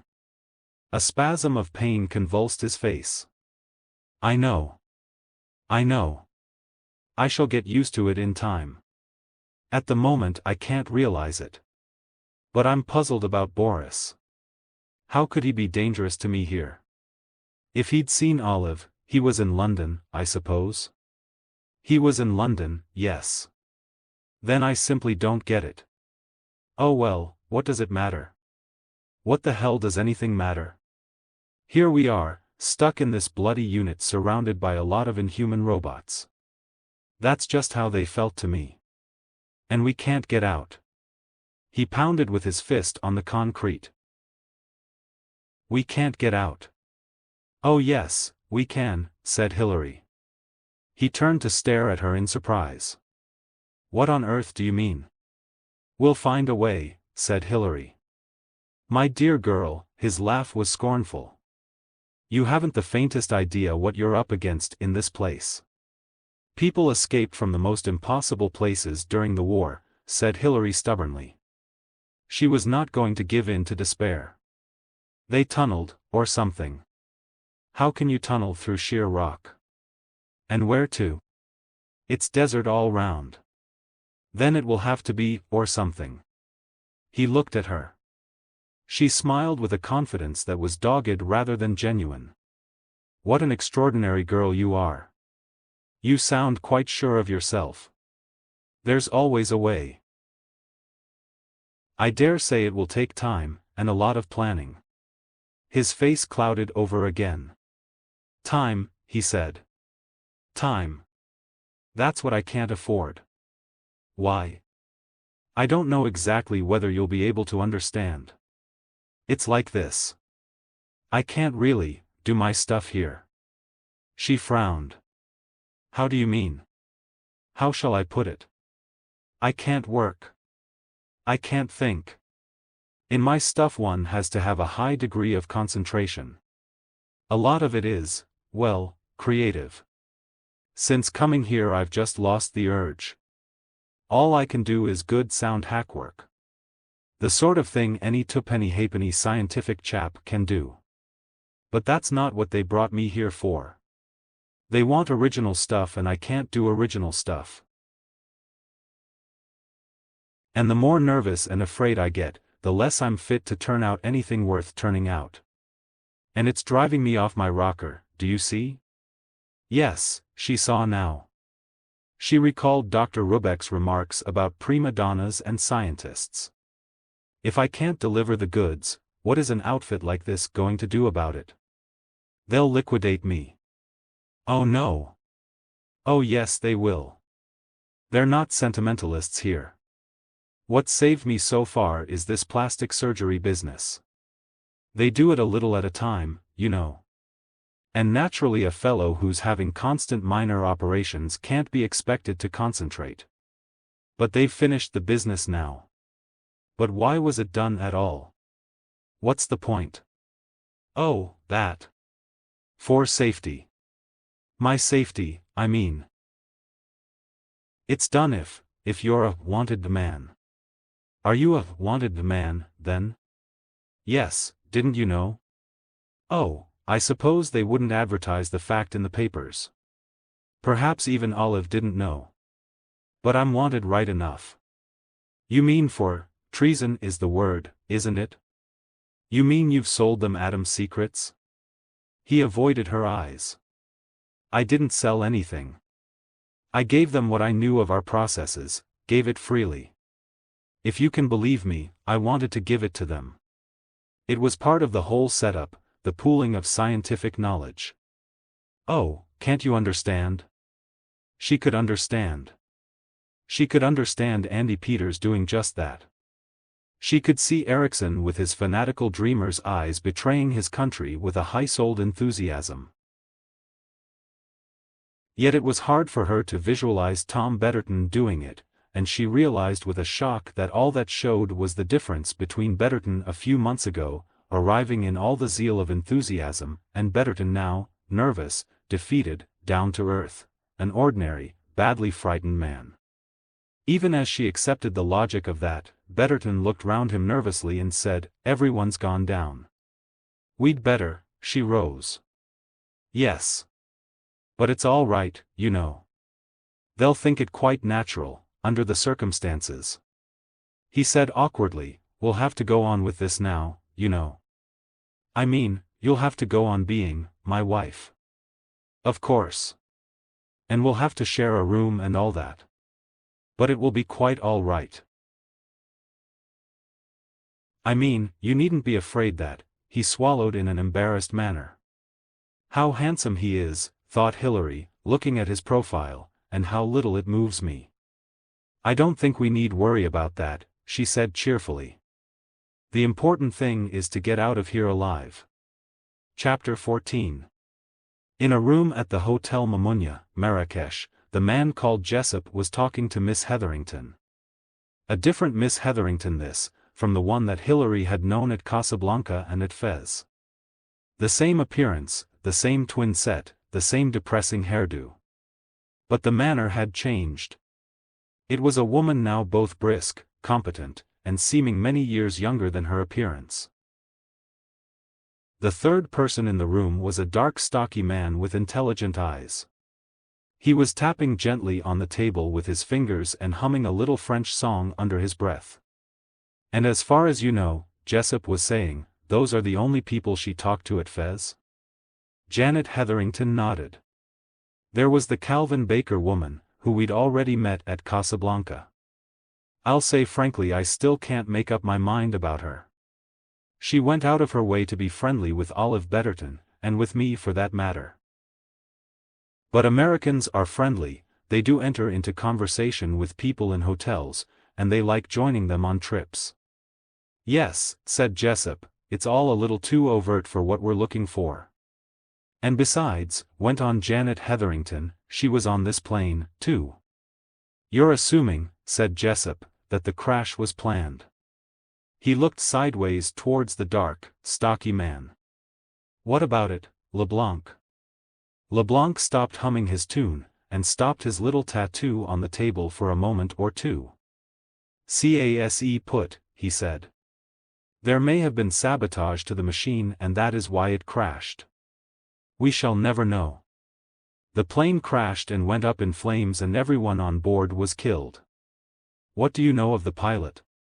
Al-Qadi? Young, reasonably competent. No more. Badly paid." He added the two last words with a slight pause in front of them. Jessup said, "Open therefore to other employment, but presumably not a candidate for suicide?" "There were 7 bodies," said LeBlanc. "Badly charred, unrecognizable, but 7 bodies. One cannot get away from that." Jessup turned back to Janet Hetherington. "You were saying," he said. "There was a French family at Fez that Mrs. Betterton exchanged a few words with." There was a rich Swedish businessman with a glamour girl. And the rich oil magnate, Mr. Aristides. Ah, said Leblanc, that fabulous figure himself. What must it feel like, I have often asked myself, to have all the money in the world? For me, he added frankly, I would keep racehorses and women, and all the world has to offer.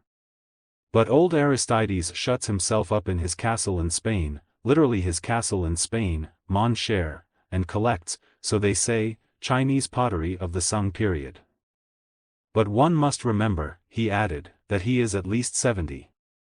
It is possible at that age that Chinese pottery is all that interests one. According to the Chinese themselves, said Jessup, the years between 60 and 70 are the most rich in living, and one is then most appreciative of the beauty and delight of life. Pas moi, said Leblanc.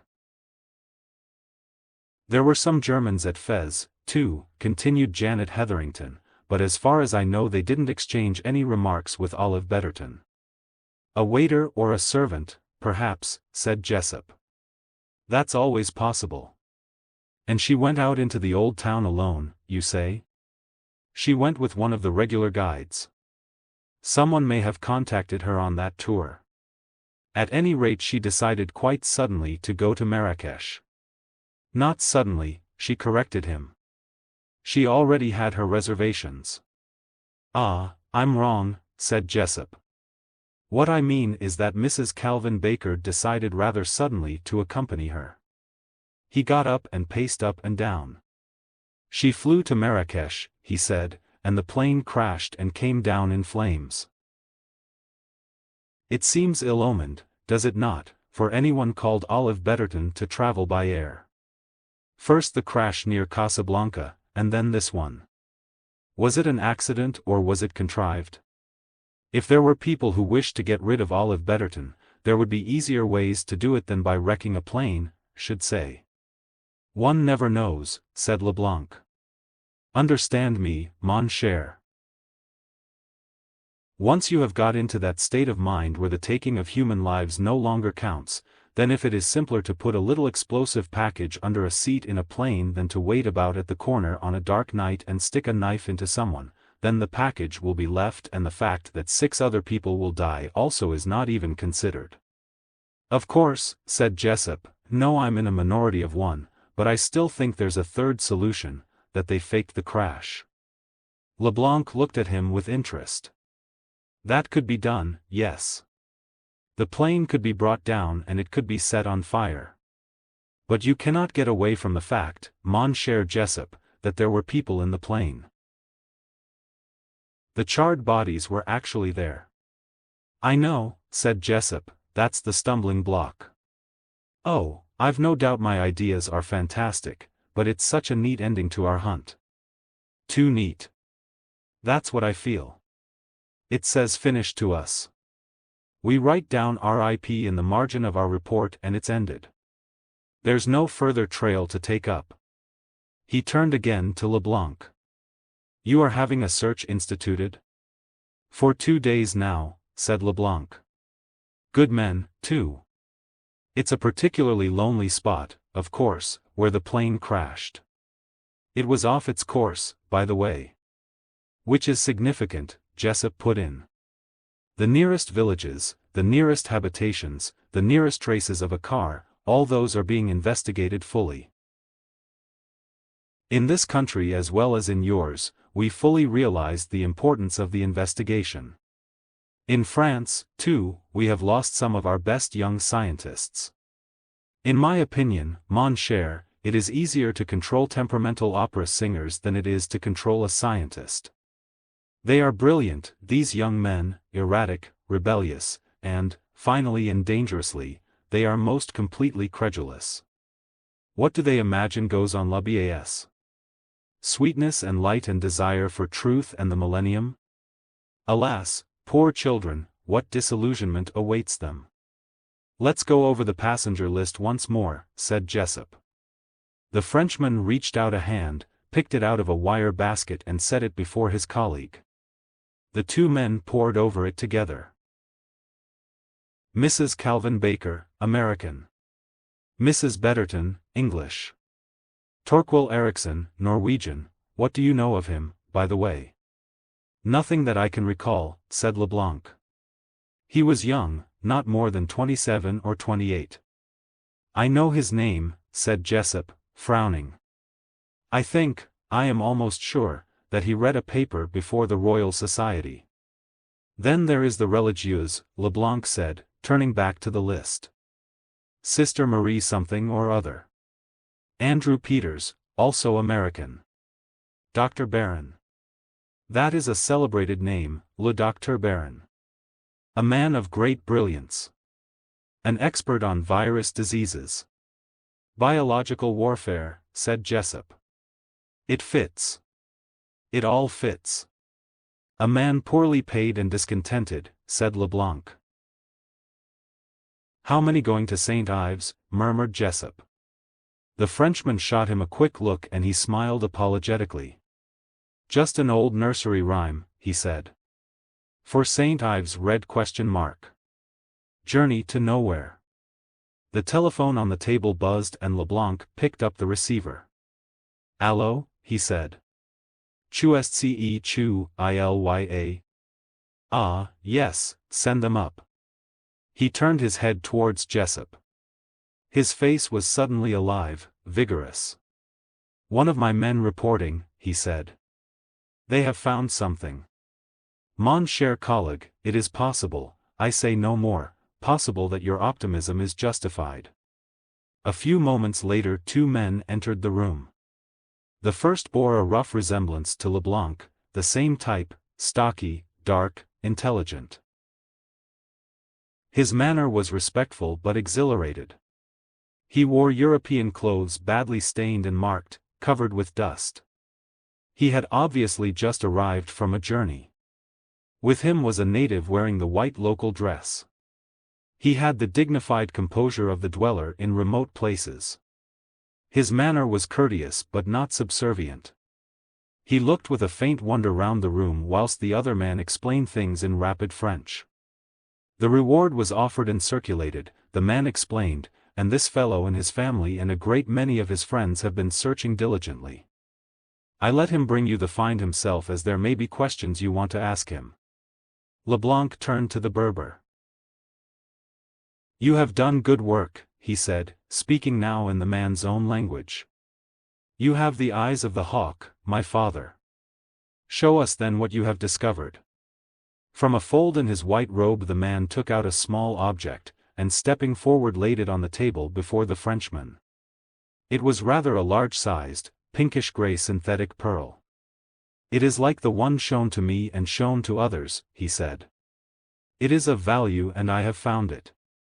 Jessup stretched out a hand and took the pearl.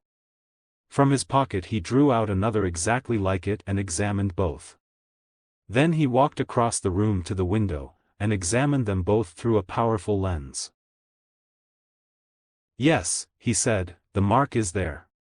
There was jubilation now in his voice and he came back to the table.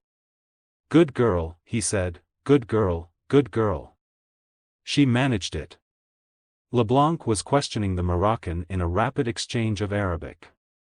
Finally he turned to Jessup. I make my apologies, mon cher collègue, he said.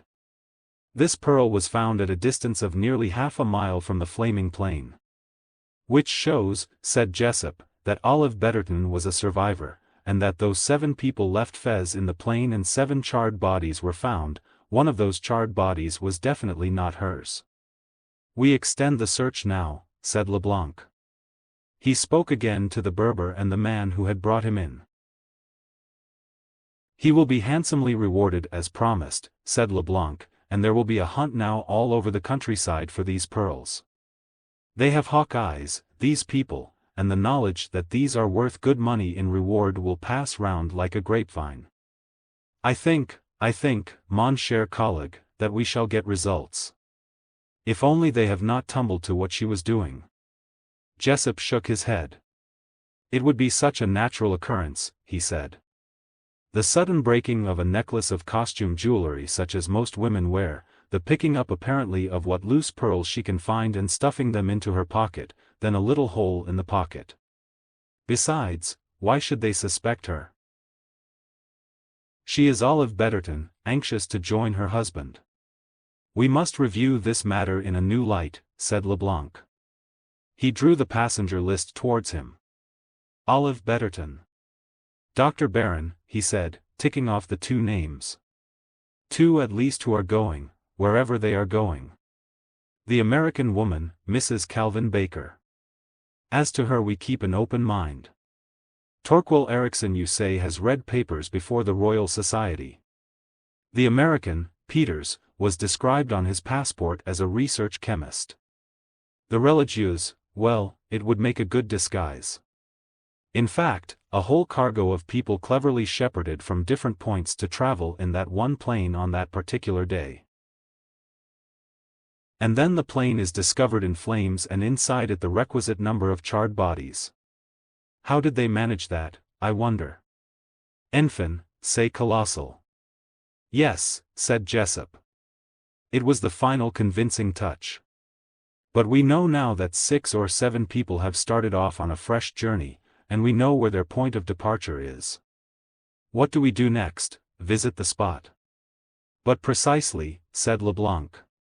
We take up advanced headquarters. If I mistake not, now that we are on the track, other evidence will come to light. If our calculations are exact, Jessup said, there should be results. The calculations were many and devious. The rate of progress of a car, the likely distance where it would refuel, possible villages where travelers might have stayed the night. The tracks were many and confusing, disappointments were continual, but every now and then there came a positive result. Voilà, mon capitaine. A search of the latrines, as you ordered. In a dark corner of the latrine a pearl embedded in a little piece of chewing gum in the house of one Abdul Muhammad. He and his sons have been interrogated. At first they denied, but at last they have confessed. A carload of 6 people said to be from the German archaeological expedition spent a night at his house. Much money was paid, and they were not to mention this to anyone, the excuse being that there was some illicit digging in prospect. Children in the village of El Kaif also have brought in 2 more pearls. We know now the direction. There is more, Monsieur le Capitaine. The hand of Fatima has been seen as you foretold. This type here, he will tell you about it. This type was a particularly wild-looking Berber. I was with my flocks, he said, at night and I heard a car. It passed me and as it did so I saw the sign. The hand of Fatima was outlined on one side of it. It gleamed, I tell you, in the darkness. The application of phosphorus on a glove can be very efficacious, murmured Leblanc. I congratulate you, mon cher, on that idea. It's effective, said Jessup, but it's dangerous. It's too easily noticed by the fugitives themselves, I mean. Leblanc shrugged his shoulders. It could not be seen in daylight. No, but if there was a halt and they alighted from the car in the darkness, even then, it is a notable Arab superstition. It is painted often on carts and wagons. It would only be thought that some pious Muslim had painted it in luminous paint on his vehicle. True enough. But we must be on our guard.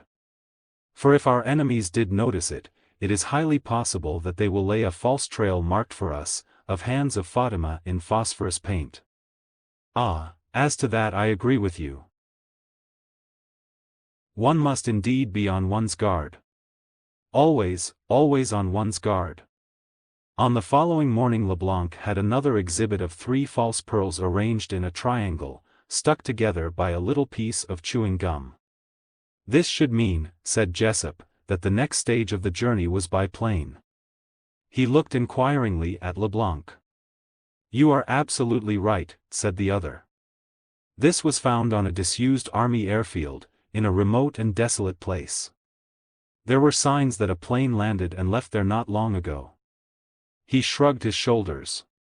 An unknown plane, he said, and once again they took off for a destination unknown. That brings us once more to a halt and we do not know where next to take up the trail. Chapter 15. It's incredible, thought Hilary to herself, incredible that I've been here 10 days. The frightening thing in life, Hilary thought, was how easily you adapted yourself. She remembered once being shown in France some peculiar torture arrangement of the Middle Ages, an iron cage wherein a prisoner had been confined and in which he could neither lie, stand nor sit. The guide had recounted how the last man imprisoned there had lived in it for 18 years, and had been released and had lived for another 20 after that, before dying, an old man. That adaptability, thought Hilary, was what differentiated man from the animal world. Man could live in any climate and on any food and under any conditions. He could exist slave or free. She had felt first, when introduced into the unit, a blinding panic, a horrible feeling of imprisonment and frustration, and the fact that the imprisonment was camouflaged in circumstances of luxury had somehow made it seem all the more horrible to her. And yet now, already, even after a week here, she had begun insensibly to accept the conditions of her life as natural. It was a queer, dreamlike existence. Nothing seemed particularly real, but already she had the feeling that the dream had gone on a long time and would go on for a long time more. It would, perhaps, last forever. She would always live here in the unit, this was life, and there was nothing outside. This dangerous acceptance, she thought, came partly from the fact that she was a woman. Women were adaptable by nature. It was their strength and their weakness. They examined their environment, accepted it, and like realists settled down to make the best of it. What interested her most were the reactions of the people who had arrived here with her. Helga Needheim she hardly ever saw except sometimes at meals. When they met, the German woman vouchsafed her a curt nod, but no more. As far as she could judge, Helga Needheim was happy and satisfied. The unit obviously lived up to the picture she had formed in her mind of it. She was the type of woman absorbed by her work, and was comfortably sustained by her natural arrogance. The superiority of herself and her fellow scientists was the first article of Helga's creed. She had no views of a brotherhood of man, of an era of peace, of liberty of mind and spirit. For her the future was narrow but all-conquering. The super race, herself a member of it, the rest of the world in bondage, treated, if they behaved, with condescending kindness. If her fellow workers expressed different views, if their ideas were communist rather than fascist, Helga took little notice. If their work was good they were necessary, and their ideas would change. Dr. Barron was more intelligent than Helga Needheim. Occasionally Hilary had brief conversations with him. He was absorbed in his work, deeply satisfied with the conditions provided for him, but his inquiring Gallic intellect led him to speculate and ponder on the media in which he found himself. It was not what I expected. No, frankly, he said one day, entre nous, Mrs. Betterton, I do not care for prison conditions. And these are prison conditions, though the cage, let us say, is heavily gilded. There is hardly the freedom here that you came to seek. Hilary suggested. He smiled at her, a quick, rueful smile. But no, he said, you are wrong. I did not really seek liberty. I am a civilized man. The civilized man knows there is no such thing. Only the younger and cruder nations put the word liberty on their banner. There must always be a planned framework of security. And the essence of civilization is that the way of life should be a moderate one. The middle way. Always one comes back to the middle way. No. I will be frank with you. I came here for money. Hilary in her turn smiled. Her eyebrows rose. And what good is money to you here? It pays for very expensive laboratory equipment, said Dr. Barron.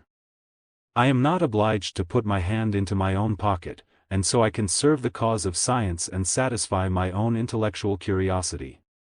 I am a man who loves his work, true, but I do not love it for the sake of humanity. I have usually found that those who do so are somewhat woolly-headed, and often incompetent workers. No, it is the pure intellectual joy of research that I appreciate.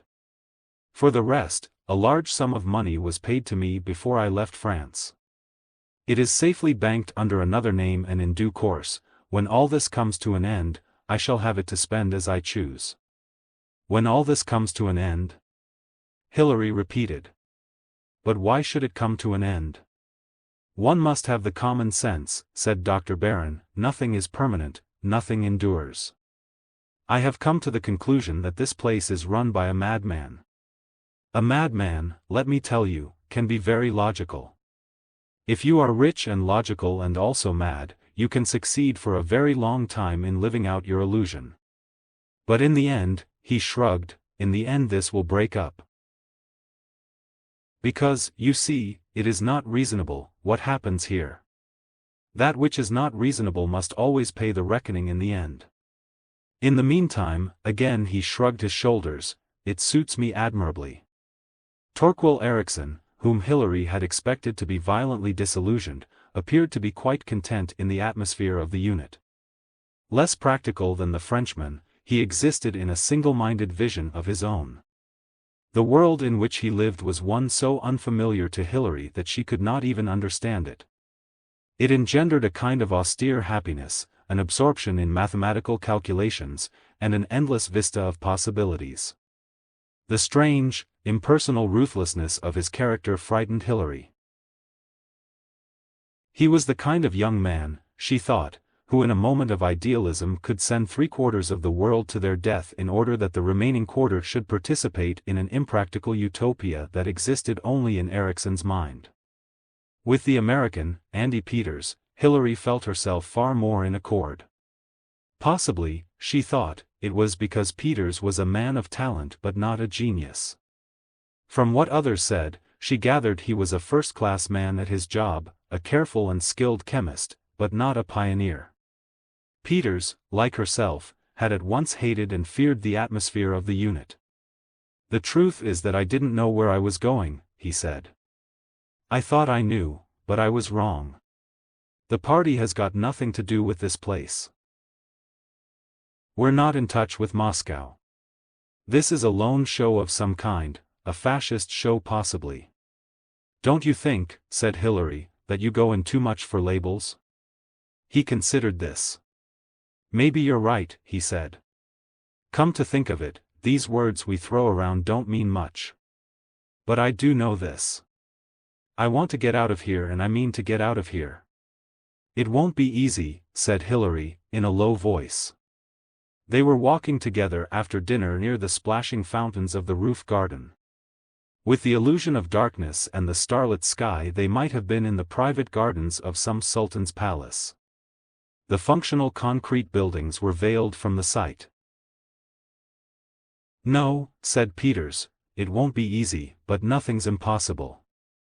I like to hear you say that, said Hilary. Oh, how I like to hear you say that. He looked at her sympathetically. Been getting you down? He asked. Very much so. But that's not what I'm really afraid of. No? What then? I'm afraid of getting used to it, said Hilary. Yes. He spoke thoughtfully. Yes, I know what you mean. There's a kind of mass suggestion going on here. I think perhaps you're right about that. It would seem to me much more natural for people to rebel, said Hilary. Yes. Yes, I've thought the same. In fact, I've wondered once or twice whether there's not a little hocus-pocus going on. Hocus-pocus? What do you mean by that? Well, to put it frankly, dope. Do you mean a drug of some kind? Yes. It might be possible, you know. Something in the food or drink, something that induces, what shall I say, docility. But is there such a drug? Well, that's not really my line of country. There are things that are given to people to soothe them down, to make them acquiescent before operations, and that. Whether there is anything that can be administered steadily over a long period of time, and which at the same time does not impair efficiency, that I don't know. I'm more inclined to think now that the effect is produced mentally. I mean that I think some of these organizers and administrators here are well versed in hypnosis and psychology, and that, without our being aware of it, we are continually being offered suggestions of our well-being, of our attaining our ultimate aim, whatever it is, and that all this does produce a definite effect. A lot can be done that way, you know, if it's done by people who know their stuff. But we mustn't acquiesce, cried Hilary, hotly. We mustn't feel for one moment that it's a good thing to be here. What does your husband feel? Tom? I don't know. It's so difficult. She lapsed into silence. The whole fantasy of her life as she lived it she could hardly communicate to the man who was listening to her. For 10 days now she had lived in an apartment with a man who was a stranger to her. They shared a bedroom, and when she lay awake at night she could hear him breathing in the other bed. Both of them accepted the arrangement as inevitable. She was an imposter, a spy, ready to play any part and assume any personality. Tom Betterton she quite frankly did not understand. He seemed to her a terrible example of what could happen to a brilliant young man who had lived for some months in the enervating atmosphere of the unit. At any rate there was in him no calm acceptance of his destiny. Far from taking pleasure in his work, he was, she thought, increasingly worried by his inability to concentrate on it. Once or twice he had reiterated what he had said on that first evening. I can't think. It's just as though everything in me has dried up. Yes, she thought. Tom Betterton, being a real genius, needed liberty more than most. Suggestion had failed to compensate him for the loss of freedom. Only in perfect liberty was he able to produce creative work. He was a man, she thought, very close to a serious nervous breakdown. Hilary herself he treated with curious inattention. She was not a woman to him, not even a friend. She even doubted whether he realized and suffered from the death of his wife. The thing that preoccupied him incessantly was the problem of confinement. Again and again he had said, I must get away from here. I must. And sometimes, I didn't know. I'd no idea what it was going to be like. How am I going to get out of here? How? I've got to. I've simply got to. It was in essence very much what Peters had said. But it was said with a great deal of difference. Peters had spoken as a young, energetic, angry, disillusioned man, sure of himself and determined to pit his wits against the brains of the establishment in which he found himself. But Tom Betterton's rebellious utterances were those of a man at the end of his tether, a man almost crazed with the need for escape. But perhaps, Hilary thought suddenly, that was where she and Peters would be in 6 months' time. Perhaps what began as healthy rebellion and a reasonable confidence in one's own ingenuity would turn at last into the frenzied despair of a rat in a trap. She wished she could talk of all this to the man beside her. If only she could say, Tom Betterton isn't my husband. I know nothing about him. I don't know what he was like before he came here, and so I'm in the dark. I can't help him, for I don't know what to do or say. As it was she had to pick her words carefully. She said, Tom seems like a stranger to me now. He doesn't tell me things. Sometimes I think the confinement, the sense of being penned up here, is driving him mad. It's possible, said Peters, drily, it could act that way. But tell me, you speak so confidently of getting away. How can we get away? What earthly chance is there? I don't mean we can walk out the day after tomorrow, Olive. The thing's got to be thought out and planned. People have escaped, you know, under the most unpromising conditions. A lot of our people, and a lot your side of the Atlantic, too, have written books about escape from fortresses in Germany. That was rather different. Not in essence. Where there's a way in there's a way out. Of course tunneling is out of the question here, so that knocks out a good many methods. But as I say, where there's a way in, there's a way out. With ingenuity, camouflage, playing a part, deception, bribery and corruption, one ought to manage it. It's the sort of thing you've got to study and think about. I'll tell you this. I shall get out of here. Take it from me. I believe you will, said Hilary, then she added, but shall I? Well, it's different for you. His voice sounded embarrassed. For a moment she wondered what he meant. Then she realized that presumably her own objective had been attained. She had come here to join the man she had loved, and having joined him her own personal need for escape should not be so great. She was almost tempted to tell Peters the truth, but some instinct of caution forbade that. She said good night and left the roof. Chapter 16. 1. Good evening, Mrs. Betterton. Good evening, Miss Jensen. The thin, spectacled girl was looking excited. Her eyes glinted behind the thick lenses. There will be a reunion this evening, she said. The director himself is going to address us. She spoke in an almost hushed voice. That's good, said Andy Peters, who was standing close by. I've been waiting to catch a glimpse of this director.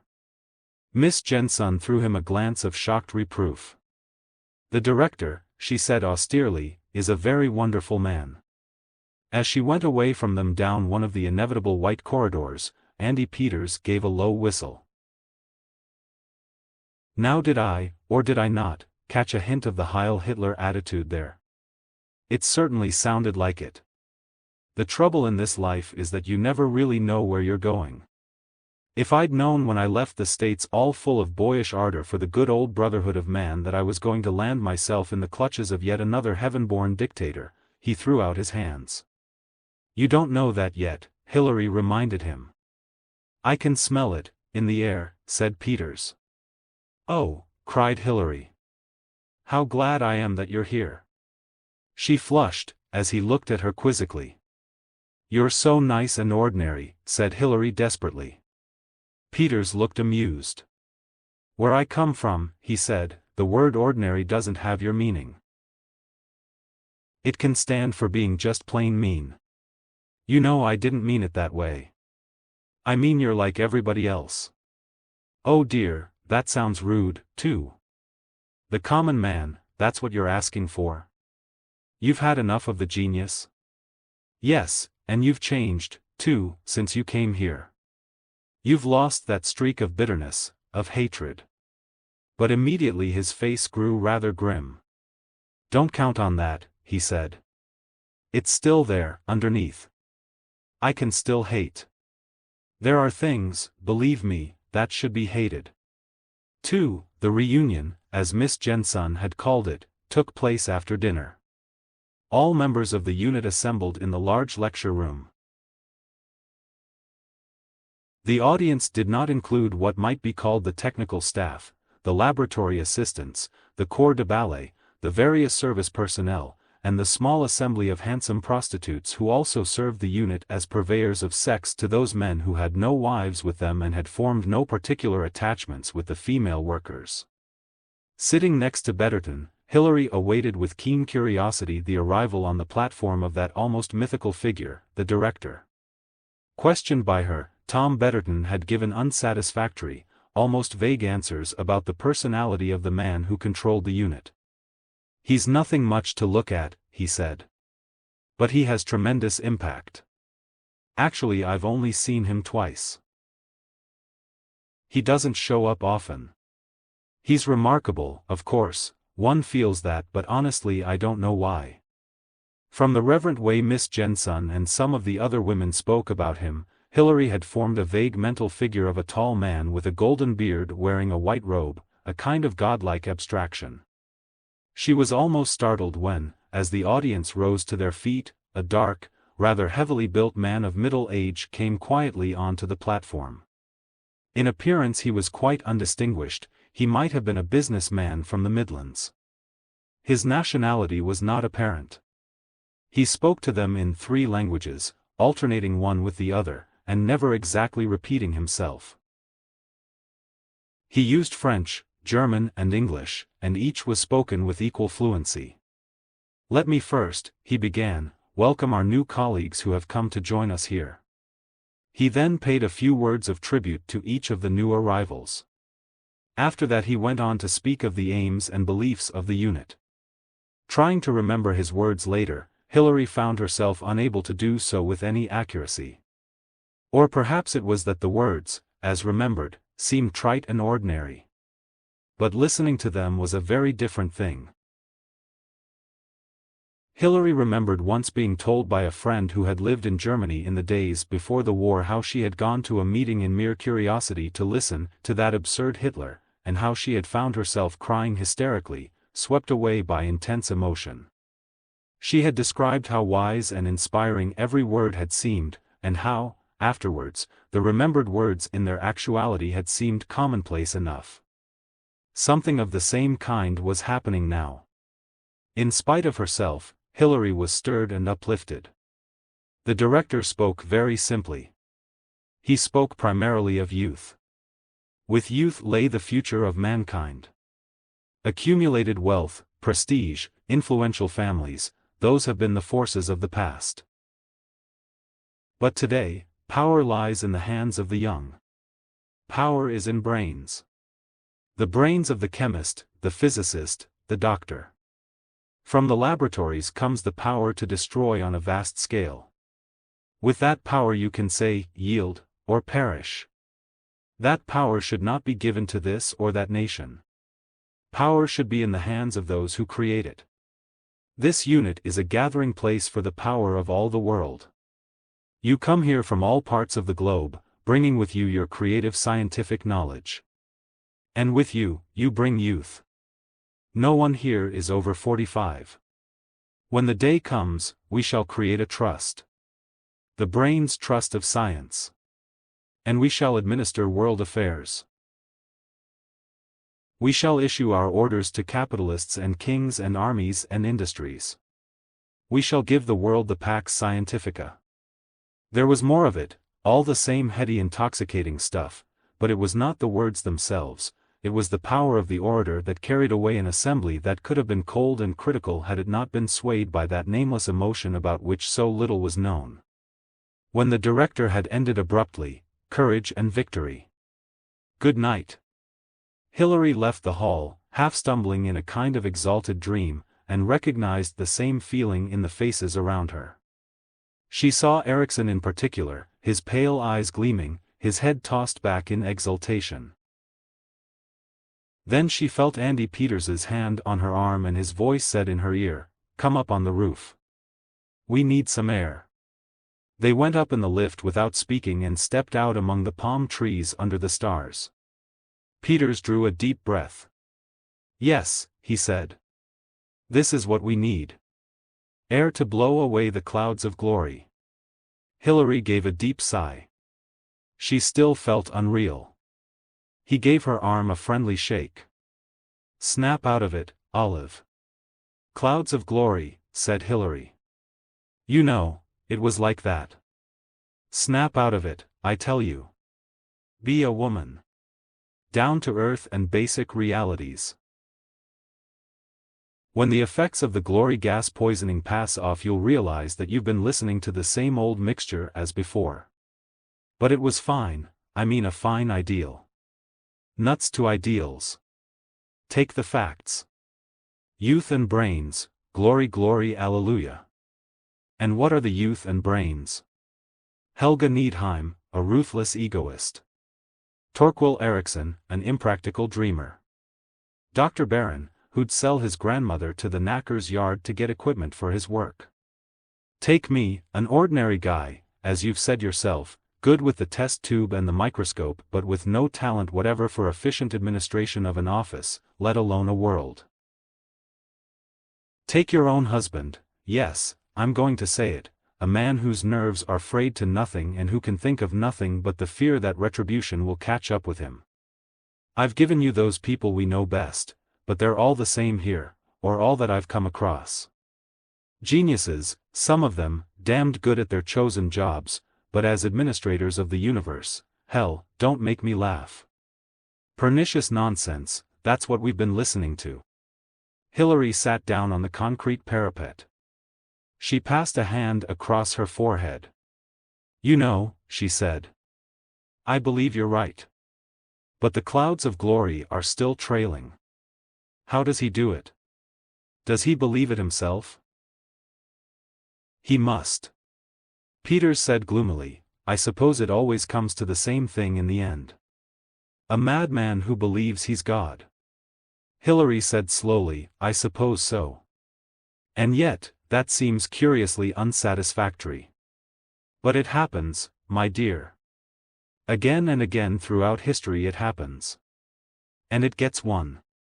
It nearly got me, tonight. It did get you. If I hadn't whisked you up here, his manner changed suddenly. I suppose I shouldn't have done that. What will Betterton say? He'll think it odd. I don't think so. I doubt if he'll notice. He looked at her questioningly. I'm sorry, Olive. It must be all pretty fair hell for you. Seeing him go down the hill. Hilary said passionately, we must get out of here. We must. We must. We shall. You said that before, but we've made no progress. Oh yes we have. I've not been idle. She looked at him in surprise. No precise plan, but I've initiated subversive activities. There's a lot of dissatisfaction here, far more than our godlike her director knows. Amongst the humbler members of the unit, I mean. Food and money and luxury and women aren't everything, you know. I'll get you out of here yet, Olive. And Tom too? Peters's face darkened. Listen, Olive, and believe what I say. Tom will do best to stay on here. He hesitated, safer here than he would be in the outside world. Safer? What a curious word. Safer, said Peters. I used the word deliberately. Hilary frowned. I don't really see what you mean. Tom's not, you don't think he's becoming mentally unhinged? Not in the least. He's head up, but I'd say Tom Betterton's as sane as you or I. Then why are you saying he'd be safer here? Peters said slowly, a cage, you know, is a very safe place to be. Oh no, cried Hilary. Don't tell me you're going to believe that too. Don't tell me that mass hypnotism, or suggestion, or whatever it is working on you. Safe, tame, content. We must rebel still. We must want to be free. Peters said slowly, yes, I know. But, Tom, at any rate, wants desperately to get away from here. Tom mayn't know what's good for him. Suddenly Hilary remembered what Tom had hinted at to her. If he had disposed of secret information he would be liable, she supposed, to prosecution under the Official Secrets Act. That, no doubt, was what Peters was hinting at in his rather embarrassed way, but Hilary was clear in her own mind. Better to serve a prison sentence than remain on here. She said, obstinately, Tom must come too. She was startled when Peters said suddenly, in a bitter tone, have it your own way. I've warned you. I wish I knew what the hell makes you care for that fellow so much. She stared at him in dismay. Words sprang to her lips, but she checked them. She realized that what she wanted to say was, I don't care for him. He's nothing to me. He was another woman's husband and I've a responsibility to her. She wanted to say, you fool, if there's anybody I care about, it's you. 3. Been enjoying yourself with your tame American? Tom Betterton threw the words at her as she entered their bedroom. He was lying on his back on his bed, smoking. Hilary flushed slightly. We arrived here together, she said, and we seem to think alike about certain things. He laughed. Oh. I don't blame you. For the first time he looked at her in a new and appraising way. You're a good-looking woman, Olive, he said. From the beginning Hilary had urged him always to call her by his wife's name.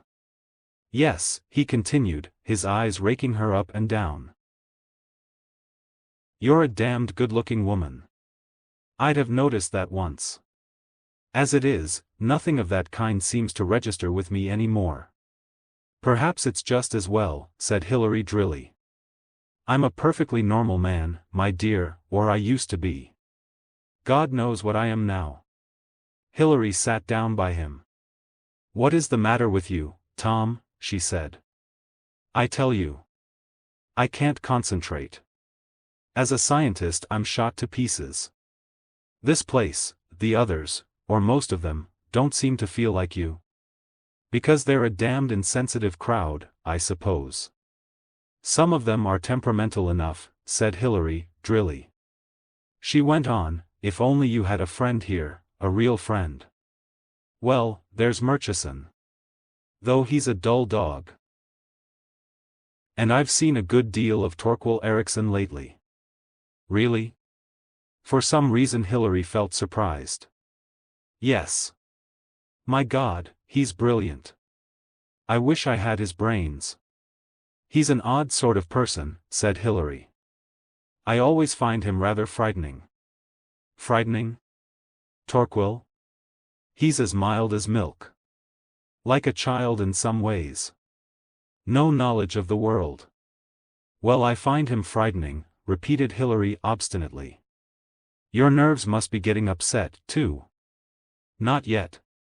I suspect they will, though. Tom, don't get too friendly with Torquil Erickson. He stared at her. Why ever not? I don't know. It's a feeling I have. Chapter 17. 1. LeBlanc shrugged his shoulders. They have left Africa, it is certain. Not certain. The probabilities point that way. The Frenchman shook his head. After all, we know, do we not, for where they are bound? If they are bound for where we think, why start the journey from Africa? Anywhere in Europe would be simpler. That is true. But there is the other side of it. No one would expect them to assemble and start from here. I still think there's more to it than that. Jessup was gently insistent. Besides, only a small plane could have used that airfield. It would have to come down and refuel before crossing the Mediterranean. And where they refueled some trace should have been left. Mon cher, we have instituted the most searching inquiries, everywhere there has been, the men with the Geiger counters must get results in the end.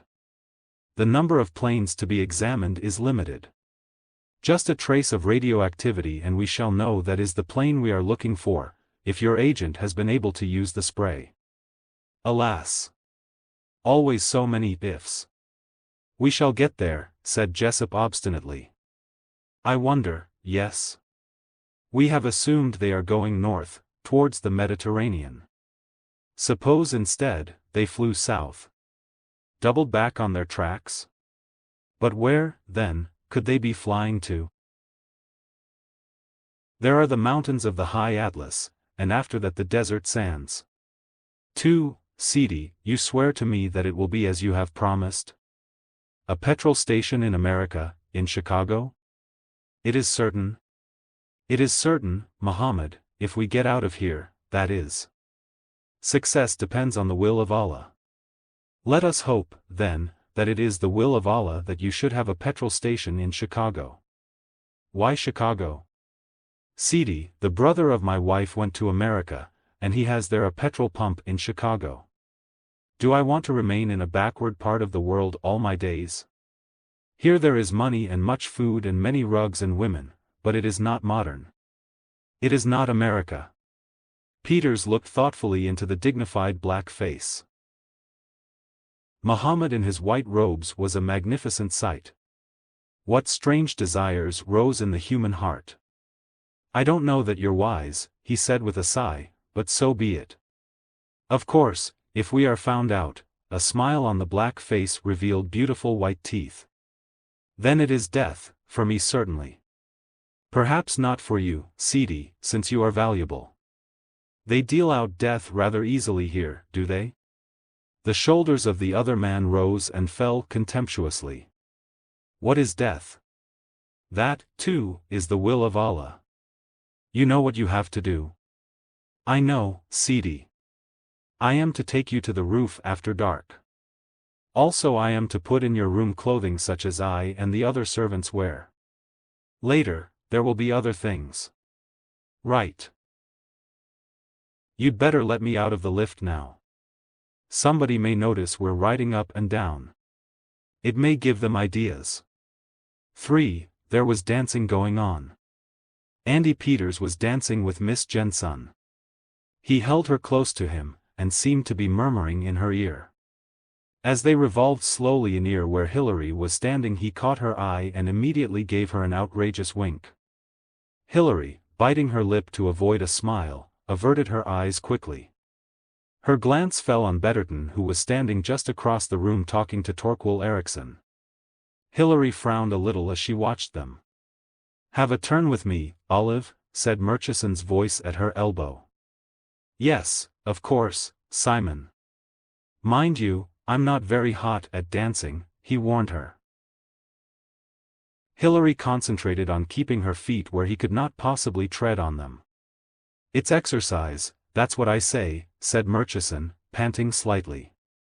He was an energetic dancer. "Awfully jolly frock you've got on, Olive." His conversation seemed always to come out of an old-fashioned novel. "I'm glad you like it," said Hilary. "Get it out of the fashion department?" Resisting the temptation to reply, "Where else?" Hilary merely said, "Yes."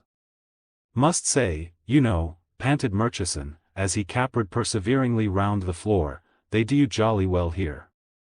Said so to Bianca only the other day. Beats the welfare state every time. No worries about money, or income tax, or repairs or upkeep. All the worrying done for you. Must be a wonderful life for a woman, should say. Bianca finds it so, does she? Well, she was restless for a bit, but now she's managed to get up a few committees and organize one or two things, debates, you know, and lectures. She's complaining that you don't take as much part as you might in things. I'm afraid I'm not that kind of person, Simon. I've never been very public-spirited. Yes, but you girls have got to keep yourselves amused one way or another. At least I don't mean amused exactly, occupied, suggested Hilary. Yes, I mean the modern woman wants to get her teeth into something. I quite realize that women like you and Bianca have made a definite sacrifice coming here. You're neither of you scientists, thank goodness, really, these scientific women. Absolutely the limit, most of them. I said to Bianca, give Olive time, she's got to get tuned in. It takes a little time getting used to this place. To begin with, one gets a kind of claustrophobic feeling. But it wears off, it wears off. You mean, one can get used to anything? Well, some people feel it more than others. Tom, now, seems to take it hard. Where's old Tom tonight? Oh yes, I see, over there with Torquil. Quite inseparable, those two. I wish they weren't. I mean, I shouldn't have thought they had very much in common. Young Torquil seems fascinated by your husband. He follows him round everywhere. I've noticed it. I wondered, why? Well, he's always got some outlandish theory to get off his chest. It's beyond my power to follow him, his English isn't too good, as you know. But Tom listens and manages to take it all in. The dance ended. Andy Peters came up and claimed Hilary for the next one. I observed you suffering in a good cause, he said. How badly did you get trampled? Oh, I was fairly agile. You noticed me doing my stuff? With the Jensen? Yes. I think I may say without undue modesty that I have made a hit, a palpable hit in that quarter. These plain, angular, short-sighted girls respond immediately when given the treatment. You certainly gave the impression of having fallen for her. That was the idea. That girl, Olive, properly handled, can be very useful. She's in the know about all the arrangements here. For instance, tomorrow there's a party of various v.i.p.s due here. Doctors and a few government officials and a rich patron or two. Andy, do you think there might be a chance? No, I don't. I bet that's going to be taken care of. So don't cherish false hopes. But it will be valuable because we'll get an idea of the procedure. And on the next occasion, well, there might be something doing. So long as I can keep the Jensen eating out of my hand, I can get a lot of miscellaneous information out of her. How much do the people who are coming know? About us, the unit, I mean, nothing at all. Or so I gather. They just inspect the settlement and the medical research laboratories. This place has been deliberately built like a labyrinth, just so that nobody coming into it can possibly guess its extent. I gather there are kinds of bulkheads that close, and that shut off our area. It all seems so incredible. I know. Half the time one feels one must be dreaming. One of the unreal things here is never seeing any children about. Thank goodness there aren't. You must be thankful you haven't got a child. He felt the sudden stiffening of her body. Here, I'm sorry, I said the wrong thing. He led her off the dance floor and to a couple of chairs. I'm very sorry, he repeated. I hurt you, didn't I? It's nothing, no, really not your fault. I did have a child, and it died, that's all. You had a child? He stared, surprised. I thought you'd only been married to Betterton 6 months. Olive flushed. She said quickly, yes, of course. But I was married before. I divorced my first husband. Oh, I see. That's the worst of this place. One doesn't know anything about people's lives before they came here, and so one goes and says the wrong thing. It's odd to realize sometimes that I don't know anything about you at all. Or I anything about you. How you were brought up, and where, your family. I was brought up in a strictly scientific atmosphere. Nourished on test tubes, you might say. Nobody ever thought of anything else. But I was never the bright boy of the family. Genius lay elsewhere. Where exactly? A girl. She was brilliant. She might have been another Madame Curie. She could have opened up new horizons. What happened to her? He said shortly, she was killed. Hilary guessed at some wartime tragedy. She said gently, you cared for her? More than I have ever cared for anybody. He roused himself suddenly. What the heck, we've got enough troubles in the present, right here and now. Look at our Norwegian friend. Apart from his eyes, he always looks as though he were made from wood. And that wonderful little stiff bow of his, as though you'd pulled a string. It's because he's so very tall and thin.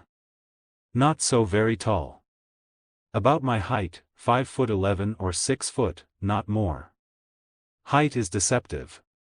Yes, it's like descriptions on passports. Take Erickson.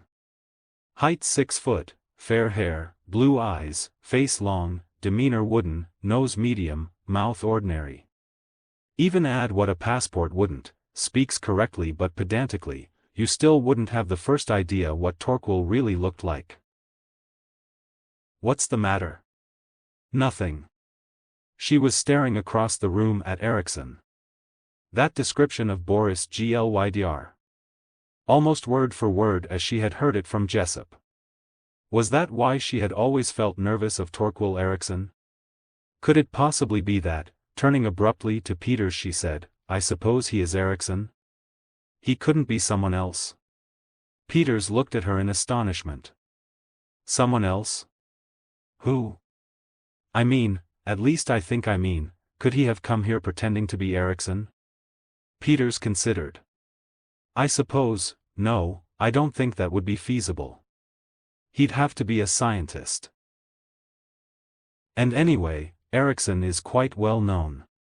But nobody here seems ever to have met him before, or I suppose he could be Erickson, but be someone else as well. You mean Erickson could have been leading some kind of double life? That's possible, I suppose. But it's not very likely. No, said Hilary. No, of course it isn't likely. Of course Erickson was not Boris Glydr. But why should Olive Betterton have been so insistent on warning Tom against Boris? Could it have been because she knew that Boris was on his way to the unit? Supposing the man who had come to London calling himself Boris Glydr was not Boris Glydr at all? Supposing that he was really Torquil Erickson. The description fitted. Ever since he arrived at the unit, he had focused his attention on Tom. Erickson, she was sure, was a dangerous person. You didn't know what went on behind those pale dreamy eyes. She shivered. Olive, what's the matter? What is it? Nothing. Look. The deputy director is going to make an announcement. Dr. Nielsen was holding up his hand for silence. He spoke into the microphone on the platform of the hall. Friends and colleagues. Tomorrow you are asked to remain in the emergency wing. Please assemble at 11 a.m. when there will be a roll call. Emergency orders are for 24 hours only. I much regret the inconvenience. A notice has been posted on the board. He retired smiling. Then music began again. I must pursue the Jensen again, said Peters. I see her looking earnest by a pillar. I want to hear just what these emergency quarters consist of. He moved away. Hilary sat thinking. Was she an imaginative fool? Torquil Erickson? Boris Glydr? For, roll call was in the big lecture room. Everyone was present and answered to his or her name. Then they were marshaled into a long column and marched off. The route was, as usual, through a maze of winding corridors. Hilary, walking by Peters, knew that he had, concealed in his hand, a tiny compass. From this, unobtrusively, he was calculating their direction. Not that it helps, he observed ruefully in a low tone. Or at any rate it doesn't help at the moment. But it may do, some time. At the end of the corridor they were following was a door and there was a momentary halt as the door was opened. Peters took out his cigarette case, but immediately Van Hydem's voice was raised peremptorily. No smoking, please. That has already been told you. Sorry, sir. Peters paused with the cigarette case in his hand. Then they all went forward again. Just like sheep, said Hilary disgustedly. Cheer up, Peters murmured. Bah, bah, black sheep is among the flock, thinking up devilry hard. She flashed him a grateful glance and smiled. Women's dormitory to the right, said Miss Jensen. She shepherded the women off in the direction indicated. The men were marched to the left. The dormitory was a large room of hygienic appearance rather like a hospital ward. It had beds along the walls with curtains of plastic material that could be pulled for privacy. There was a locker by each bed. You will find arrangements rather simple, said Miss Jensen, but not too primitive. The bathroom accommodation is through there to the right. The communal living room is through the door at the end. The communal living room where they all met again was plainly furnished rather like an airport waiting room. There was a bar and snack counter at one side. Along the other side was a row of bookshelves. The day passed quite agreeably. There were 2 cinema performances shown on a small portable screen. The lighting was of the daylight type which tended to obscure the fact that there were no windows. Towards evening a fresh set of bulbs came on, soft and discreet night lighting. Clever, said Peters appreciatively. It all helps to minimize the feeling of being walled up alive. How helpless they all were, thought Hilary. Somewhere, quite near them, were a party from the outside world. And there was no means of communicating with them, of appealing for help. As usual, everything had been ruthlessly and efficiently planned. Peters was sitting with Miss Jensen. Hilary suggested to the Murchisons that they should play bridge. Tom Betterton refused. He said he couldn't concentrate, but Dr. Barron made a fourth. Oddly enough, Hilary found the game enjoyable. It was 11:30 when their third rubber came to an end, with herself and Dr. Barron the winners. "I enjoyed that," she said. She glanced at her watch. "It's quite late. I suppose the V.I.P.S. will have left now, or do they spend the night here?" "I don't really know," said Simon Murchison. "I believe one or two of the specially keen medicos stay over. Anyway, they'll all have gone by tomorrow midday. And that's when we're put back into circulation?" "Yes. About time, too. It upsets all one's routine, this sort of thing. But it is well arranged," said Bianca with approval. She and Hilary got up and said good night to the two men.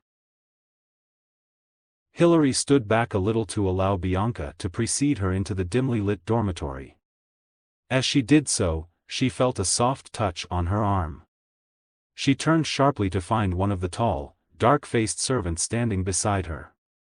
He spoke in a low urgent voice in French. "S'il vous plaît, madame, you are to come."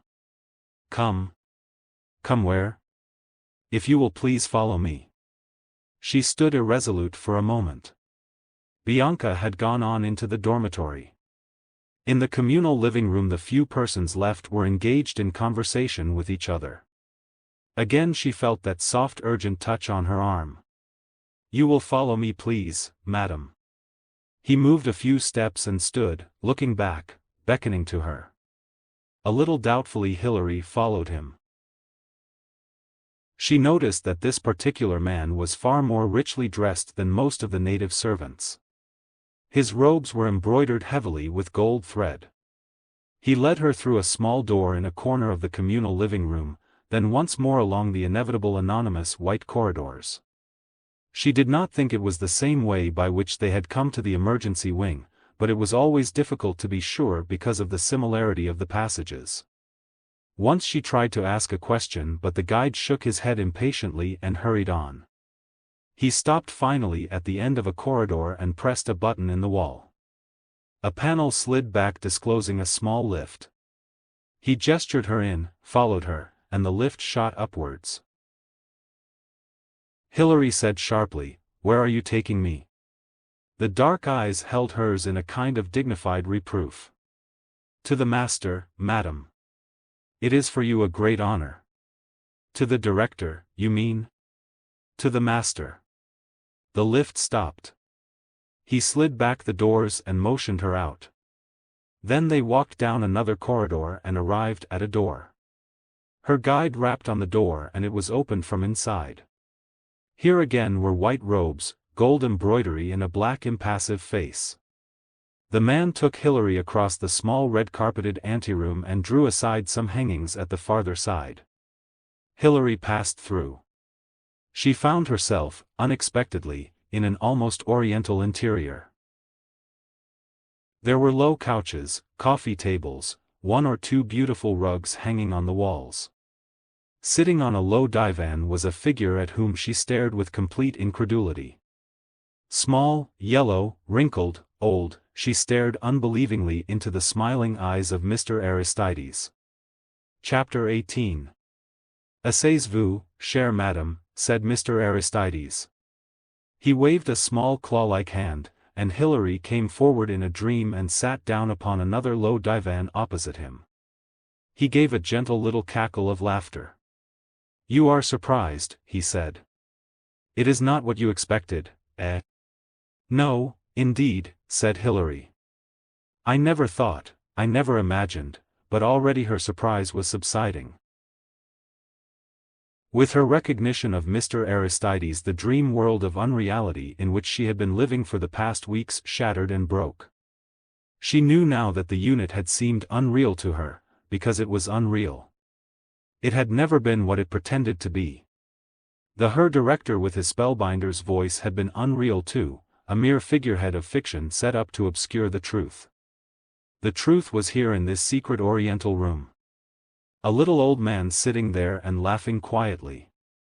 With Mr. Aristides in the center of the picture, everything made sense, hard, practical, everyday sense. "I see now," said Hilary. "This is all yours, isn't it?" "Yes, madam." "And the director?" "The so-called director?" "He is very good," said Mr. Aristides appreciatively. "I pay him a very high salary. He used to run revivalist meetings." He smoked thoughtfully for a moment or two. Hilary did not speak. "There is Turkish delight beside you, madam. And other sweetmeats if you prefer them." Again there was a silence. Then he went on, "I am a philanthropist, madam. As you know, I am rich. One of the richest men, possibly the richest man, in the world today. With my wealth I feel under the obligation to serve humanity. I have established here, in this remote spot, a colony of lepers and a vast assembly of research into the problem of the cure of leprosy. Certain types of leprosy are curable. Others, so far, have proved incurable. But all the time we are working and obtaining good results. Leprosy is not really such an easily communicated disease. It is not half so infectious or so contagious as smallpox or typhus or plague or any of these other things.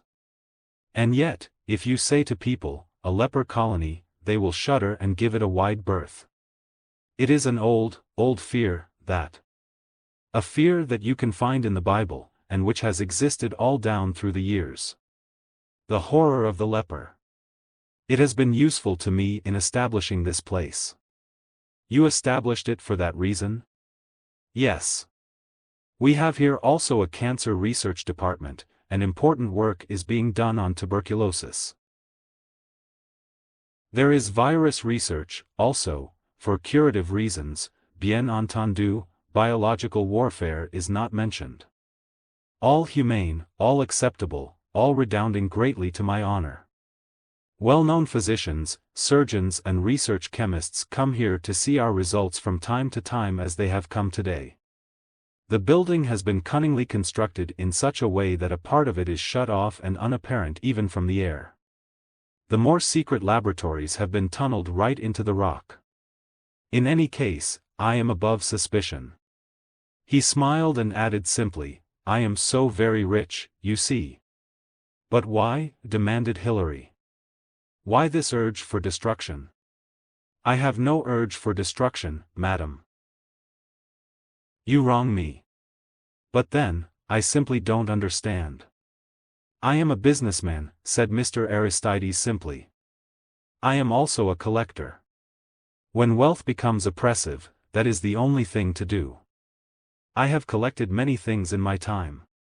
Pictures, I have the finest art collection in Europe. Certain kinds of ceramics.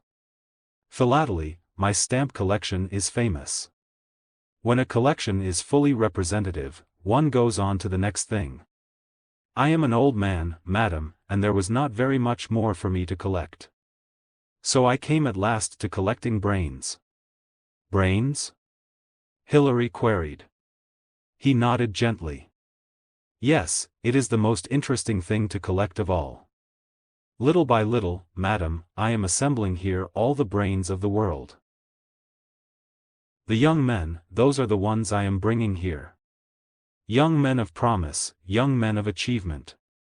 One day the tired nations of the world will wake up and realize that their scientists are old and stale, and that the young brains of the world, the doctors, the research chemists, the physicists, the surgeons, are all here in my keeping.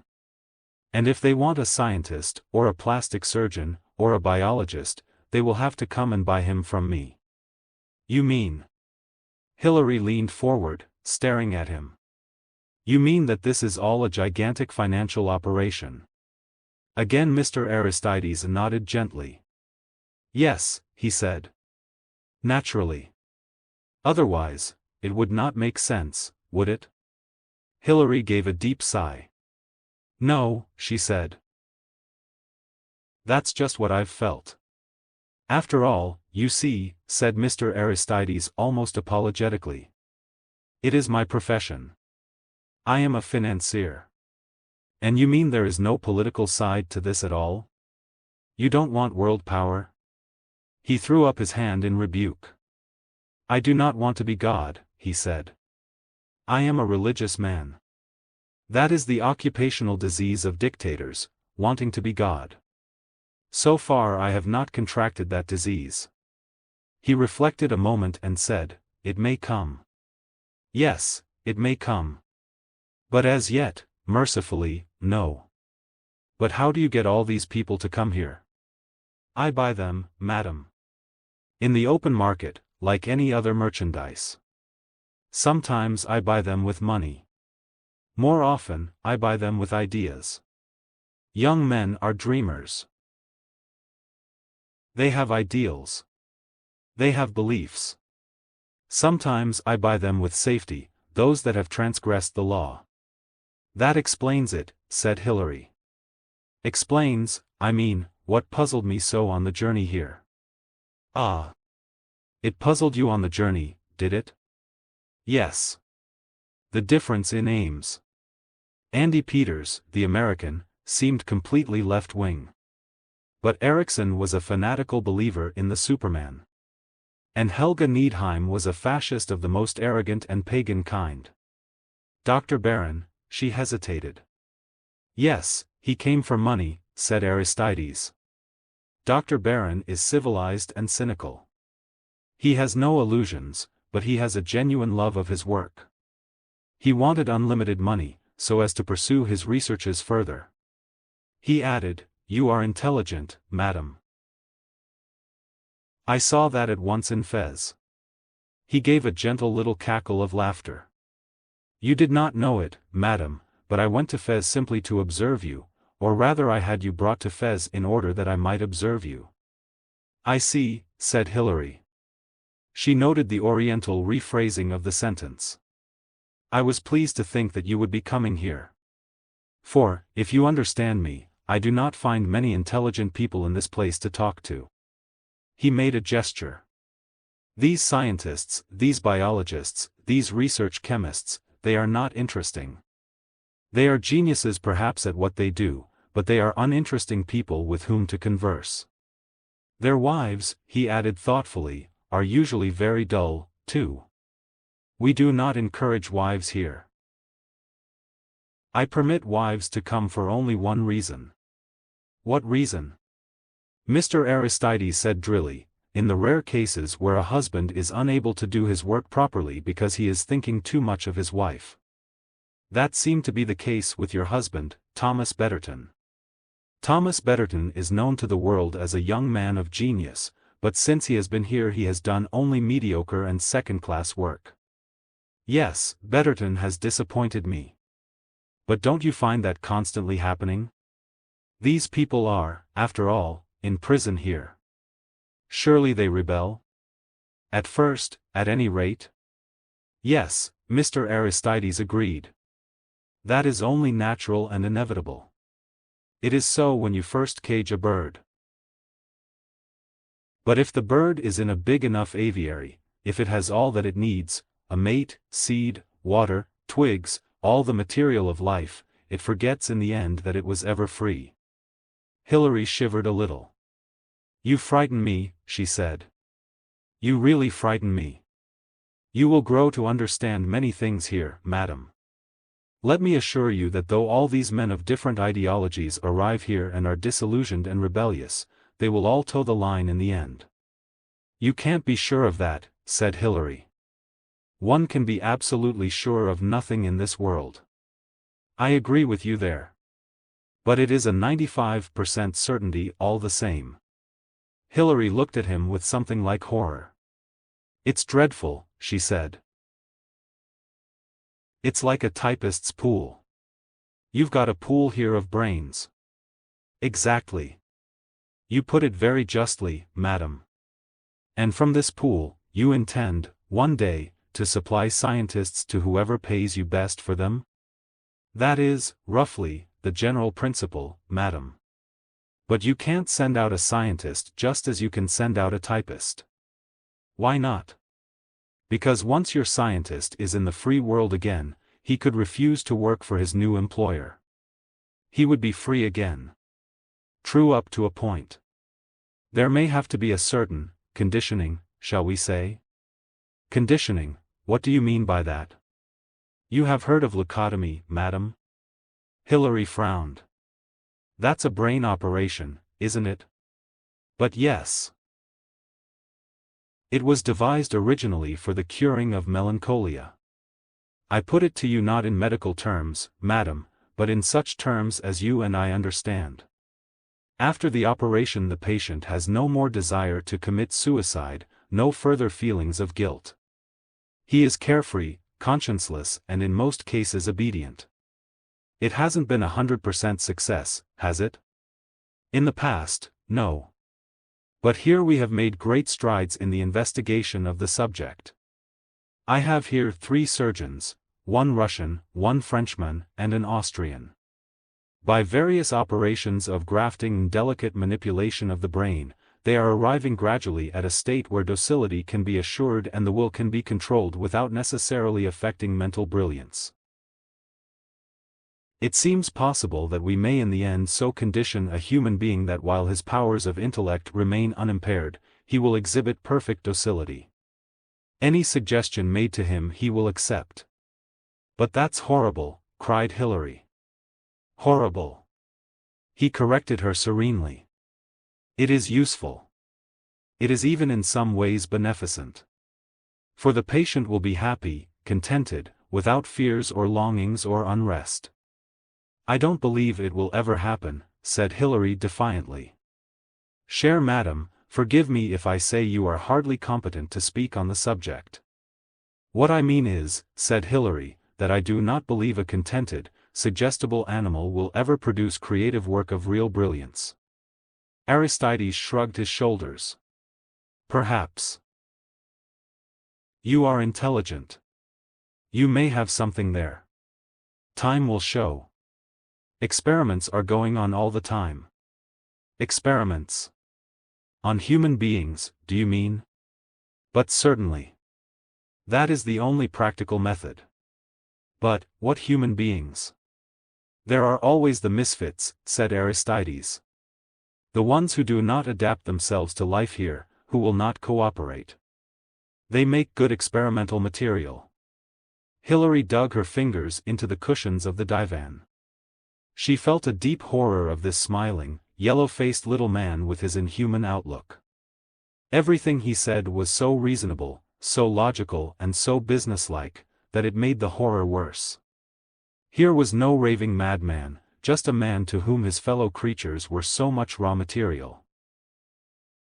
Don't you believe in God? She said. Naturally I believe in God. Mr. Aristides raised his eyebrows.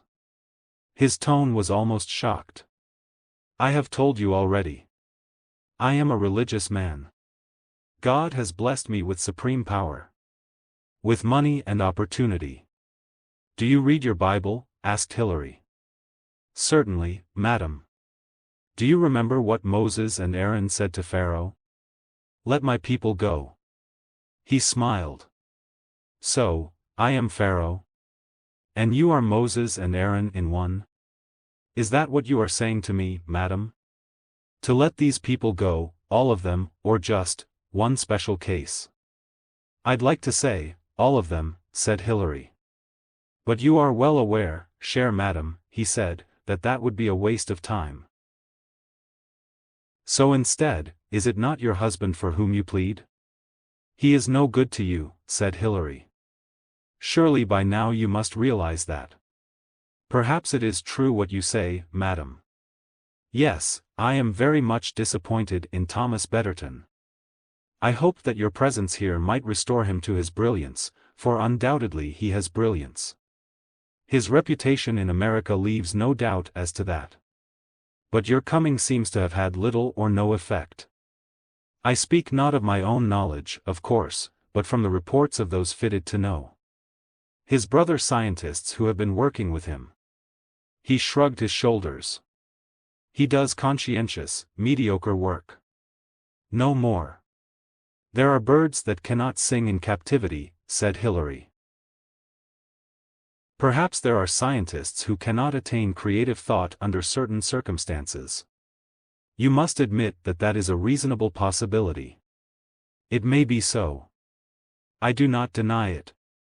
Then write off Thomas Betterton as one of your failures. Let him return to the outer world. That would hardly do, madam. I am not yet prepared to have knowledge of this place broadcast to the globe. You could swear him to secrecy. He would swear never to breathe a word. He would swear, yes. But he would not keep that word. He would. Oh, indeed, he would. There speaks a wife. One cannot take the word of wives on this point. Of course, he leaned back in his chair, and brought the tips of his yellow fingers together. Of course, he might leave a hostage behind him, and that might tie his tongue. You mean? I meant you, madam. If Thomas Betterton went, and you remained as a hostage, how would that bargain strike you? Would you be willing? Hilary stared past him into the shadows. Mr. Aristides could not know the pictures that rose before her eyes. She was back in a hospital room, sitting by a dying woman. She was listening to Jessup and memorizing his instructions. If there was a chance, now, that Thomas Betterton might go free, whilst she remained, would not that be the best way to fulfill her mission? For she knew, what Mr. Aristides did not, that there would be no hostage in the usual meaning of the word, left behind. She herself meant nothing to Thomas Betterton. The wife he had loved was already dead. She raised her head and looked across at the little old man on the divan. I should be willing, she said. You have courage, madam, and loyalty and devotion. They are good qualities. For the rest, he smiled. We will talk of it again some other time. Oh no, no. Hilary suddenly buried her face in her hands. Her shoulders shook. I can't bear it. I can't bear it. It's all too inhuman. You must not mind so much, madam. The old man's voice was tender, almost soothing. It has pleased me tonight to tell you my aims and my aspirations. It has been interesting to me to see the effect upon a mind totally unprepared. A mind like yours, well-balanced, sane and intelligent. You are horrified. You are repulsed. Yet I think that to shock you in this way is a wise plan. At first you repel the idea, then you think of it, you reflect on it, and in the end it will seem to you natural, as though it has always existed, a commonplace. Never that, cried Hilary. Never that. Never. Never. Ah, said Mr. Aristides. There speaks the passion and the rebellion that go with red hair. My second wife, he added reflectively, had red hair. She was a beautiful woman, and she loved me. Strange, is it not? I have always admired red-haired women. Your hair is very beautiful. There are other things I like about you. Your spirit, your courage, the fact that you have a mind of your own. He sighed. Alas! Women as women interest me very little nowadays. I have a couple of young girls here who please me sometimes, but it is the stimulus of mental companionship that I now prefer. Believe me, madam, your company has refreshed me greatly. Supposing I repeat all that you have told me to, my husband? Mr. Aristides smiled indulgently. Ah yes, supposing you do? But will you? I don't know. I don't know. Ah, said Mr. Aristides. You are wise. There is some knowledge women should keep to themselves. But you are tired, and upset. From time to time, when I pay my visits here, you shall be brought to me, and we will discuss many things. Let me leave this place. Hilary stretched her hands out to him. Oh, let me go away. Let me leave with you when you go. Please. Please. He shook his head gently. His expression was indulgent, but there was a faint touch of contempt behind it. "Now you are talking like a child," he said reprovingly. "How could I let you go? How could I let you spread the story round the world of what you have seen here? Wouldn't you believe me if I swore I wouldn't say a word to anyone?" "No, indeed, I should not believe you," said Mr. Aristides.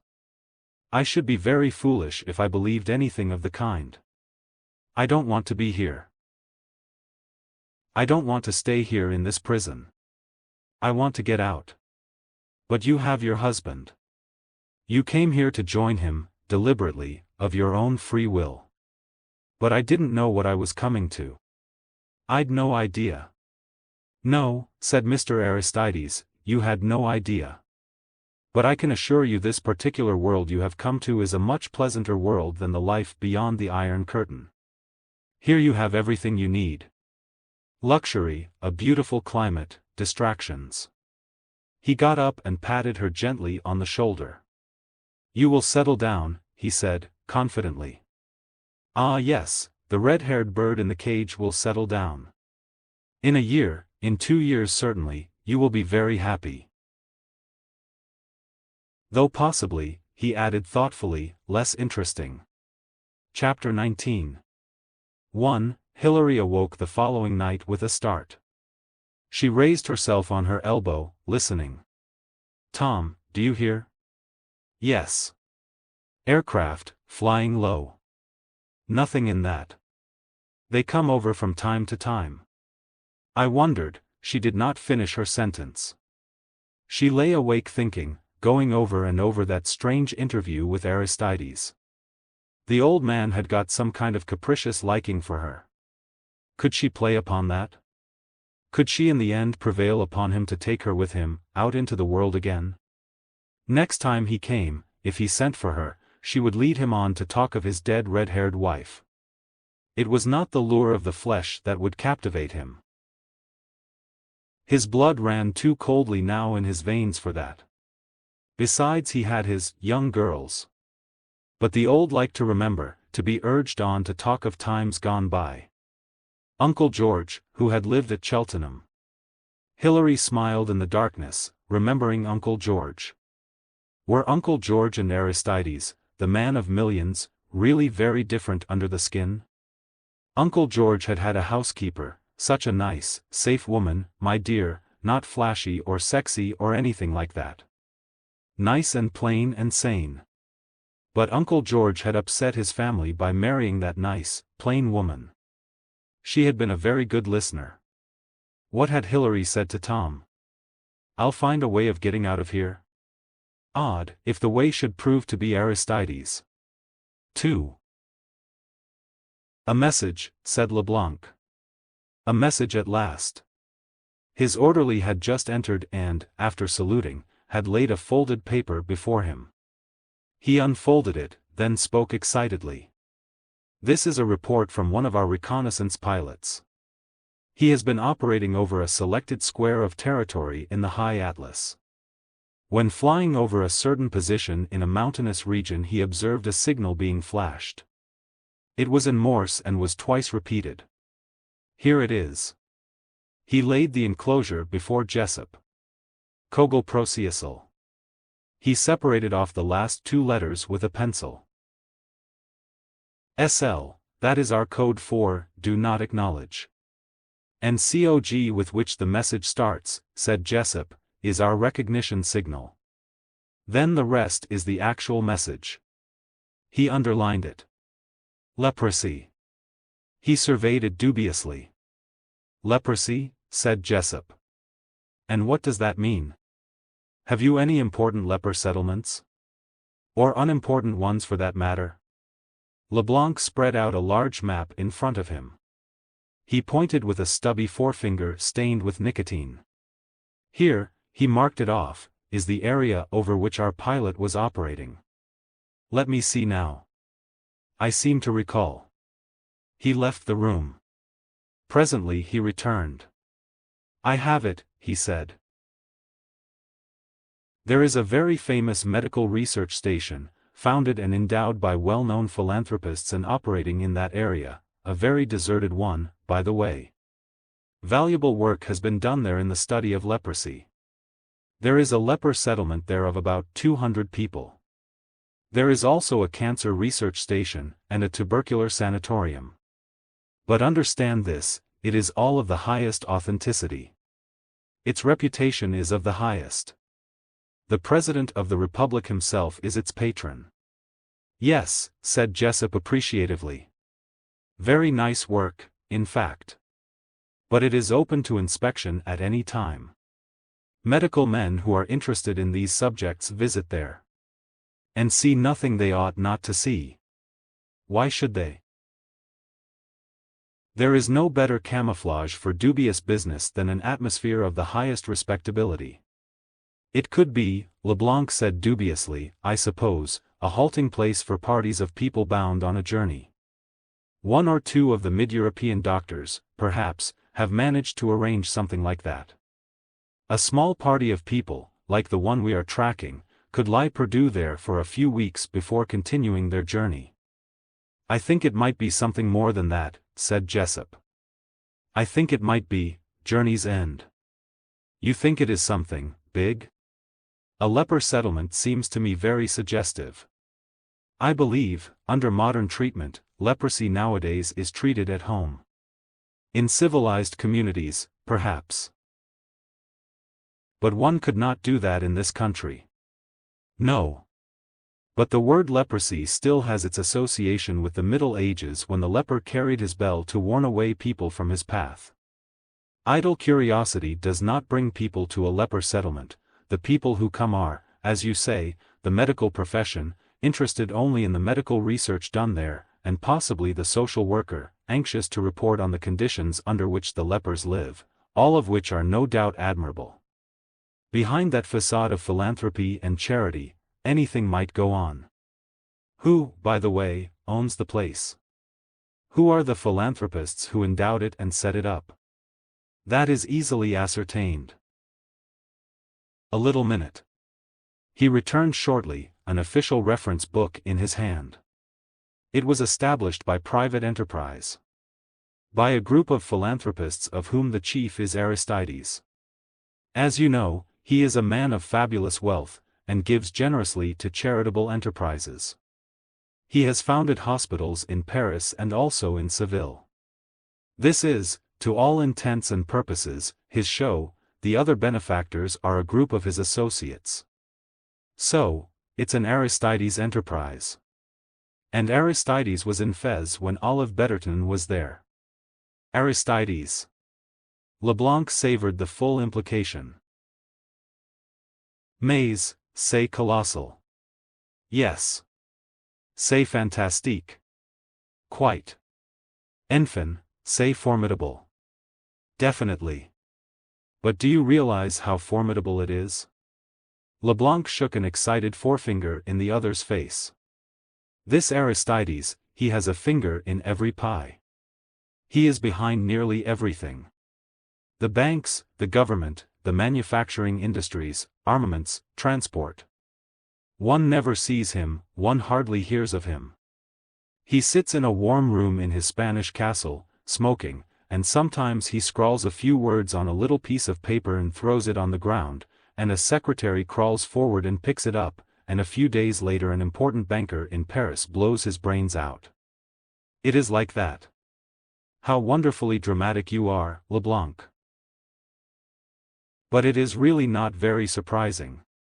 Presidents and ministers make important pronouncements, bankers sit back behind their sumptuous desks and roll out opulent statements, but one is never surprised to find out that behind the importance and magnificence there is somewhere some scrubby little man who is the real motive power. It is really not at all surprising to find that Aristides is behind all this disappearing business. In fact, if we'd had any sense we'd have thought of it before. The whole thing's a vast commercial ramp. It's not political at all. The question is, he added, what are we going to do about it? LeBlanc's face grew gloomy. It is not going to be easy, you understand. If we are wrong, I dare not think of it. And even if we are right, we have got to prove we are right. If we make investigations, those investigations can be called off, at the highest level, you understand? No, it is not going to be easy. But, he wagged an emphatic stubby forefinger, it will be done. Chapter 20. The cars swept up the mountain road and stopped in front of the great gate set in the rock. There were 4 cars. In the first car was a French minister and the American ambassador, in the second car was the British consul, a member of parliament and the chief of police.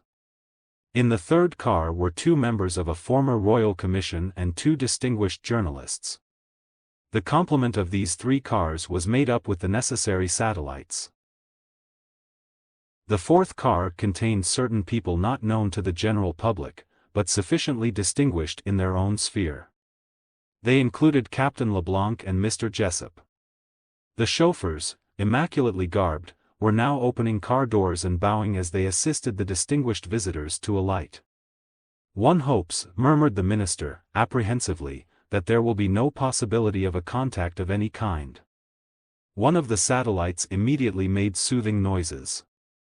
"Do tout, Mr. le Minister. Every suitable precaution is taken. One inspects only from a distance." The minister, who was elderly and apprehensive, looked relieved. The ambassador said something about the better understanding and treatment of these diseases nowadays. The great gates were flung open. On the threshold stood a small party bowing to welcome them. The director, dark, thick-set, the deputy director, big and fair, 2 distinguished doctors and a distinguished research chemist. The greetings were French, florid and prolonged. "And ce cher Aristides," demanded the minister. "I sincerely hope ill health has not prevented him from fulfilling his promise to meet us here." "Mr. Aristides flew from Spain yesterday," said the deputy director. "He awaits you within. Permit me, Your Excellency, Mr. le Minister, to lead the way." The party followed him. Mr. le Minister, who was slightly apprehensive, glanced through the heavy railings to his right. The lepers were drawn up to attention in a serried row as far as possible from the grating. The minister looked relieved. His feelings about leprosy were still medieval. In the well-furnished modern lounge Mr. Aristides was awaiting his guests. There were bows, compliments, introductions. Aperitif were served by the dark-faced servants dressed in their white robes and turbans. "It's a wonderful place you have here, sir," said one of the younger journalists to Aristides. The latter made one of his oriental gestures. "I am proud of this place," he said. "It is, as you might say, my swan song.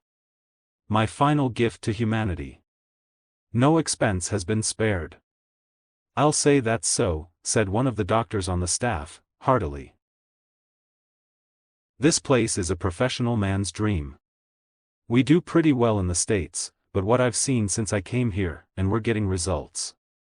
"Yes, sir, we certainly are getting results." His enthusiasm was of a contagious kind. "We must make all acknowledgments to private enterprise," said the ambassador, bowing politely to Mr. Aristides. Mr. Aristides spoke with humility. "God has been very good to me," he said. Sitting hunched up in his chair he looked like a small yellow toad. The member of parliament murmured to the member of the royal commission, who was very old and deaf, that he presented a very interesting paradox. "That old rascal has probably ruined millions of people," he murmured, "and having made so much money he doesn't know what to do with it, he pays it back with the other hand." The elderly judge to whom he spoke murmured, "One wonders to what extent results justify increased expenditure. Most of the great discoveries that have benefited the human race have been discovered with quite simple equipment." "And now," said Aristides, when the civilities were accomplished and the aperitif drunk, "you will honor me by partaking of a simple repast which awaits you. Dr. Van Hydem will act as your host. I myself am on a diet and eat very little these days. After the repast you will start on your tour of our building." Under the leadership of the genial Dr. Van Hydem the guests moved enthusiastically into the dining room. They had had a 2 hours flight followed by an hour's drive by car, and they were all sharp set. The food was delicious and was commented on with special approval by the minister. "We enjoy our modest comforts," said Van Hydem. "Fresh fruit and vegetables are flown to us twice a week, arrangements are made for meat and chicken, and we have, of course, substantial deep freezing units. The body must claim its due from the resources of science." The meal was accompanied by choice vintages. After it, Turkish coffee was served. The party was then asked to start on its tour of inspection. The tour took 2 hours and was most comprehensive. The minister, for one, was glad when it finished. He was quite dazed by the gleaming laboratories, the endless white, shining corridors, and still more dazed by the mass of scientific detail handed out to him. Though the minister's interest was perfunctory, some of the others were more searching in their inquiries. Some curiosity was displayed as to the living conditions of the personnel and various other details. Dr. Van Hydem showed himself only too willing to show the guests all there was to see. LeBlanc and Jessup, the former in attendance on the minister and the latter accompanying the British consul, fell a little behind the others as they all returned to the lounge. Jessup took out an old-fashioned, loudly ticking watch and noted the time. "There is no trace here, nothing," murmured LeBlanc in an agitated manner. "Not a sign. Mon cher, if we have, as your saying is, barked up the wrong tree, what a catastrophe. After the weeks it has taken to arrange all this. As for me, it will finish my career." "We're not licked yet," said Jessup. "Our friends are here, I'm sure of it. There is no trace of them." "Of course there is no trace. They could not afford to have a trace of them. For these official visits everything is prepared and arranged. Then how are we to get our evidence? I tell you, without evidence no one will move in the matter. They are skeptical, all of them. The minister, the American ambassador, the British consul, they say all of them, that a man like Aristides is above suspicion. Keep calm, LeBlanc, keep calm. I tell you we're not licked yet." LeBlanc shrugged his shoulders. "You have the optimism, my friend," he said.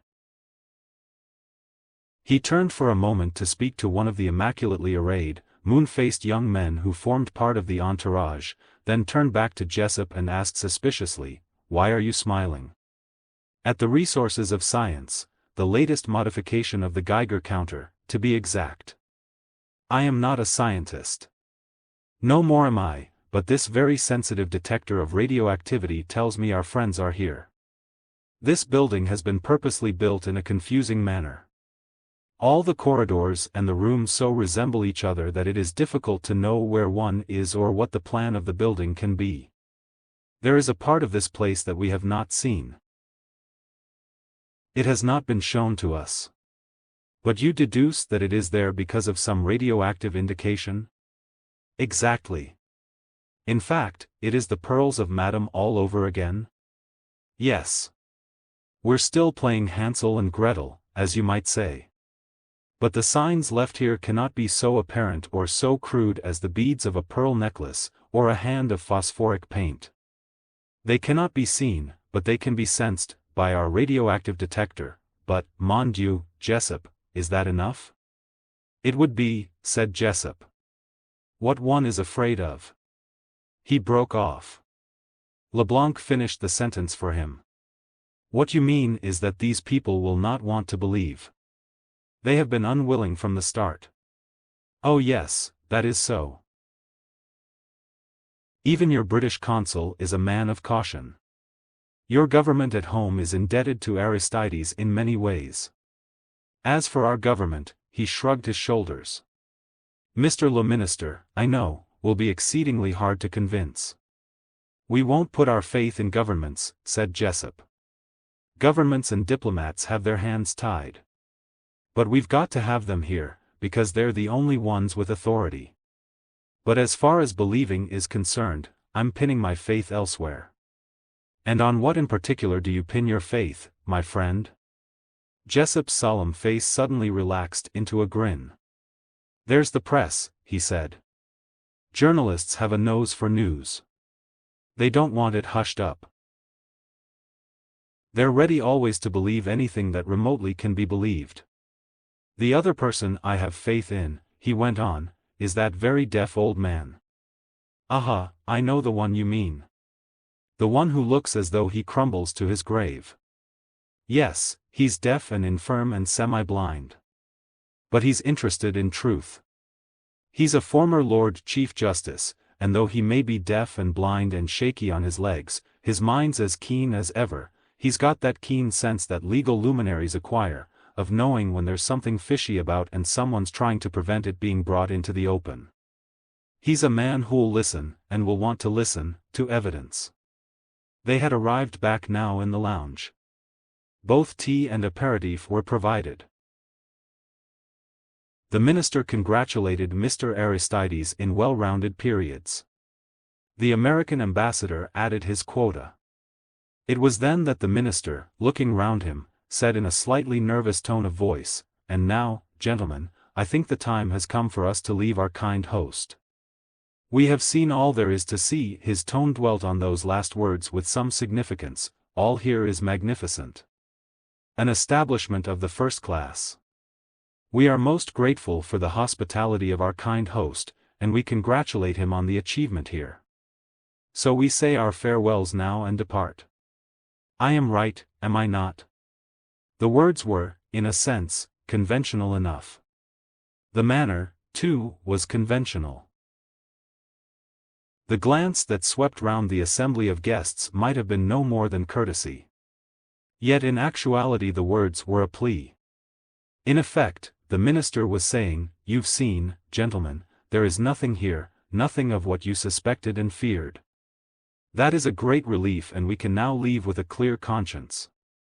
But in the silence a voice spoke.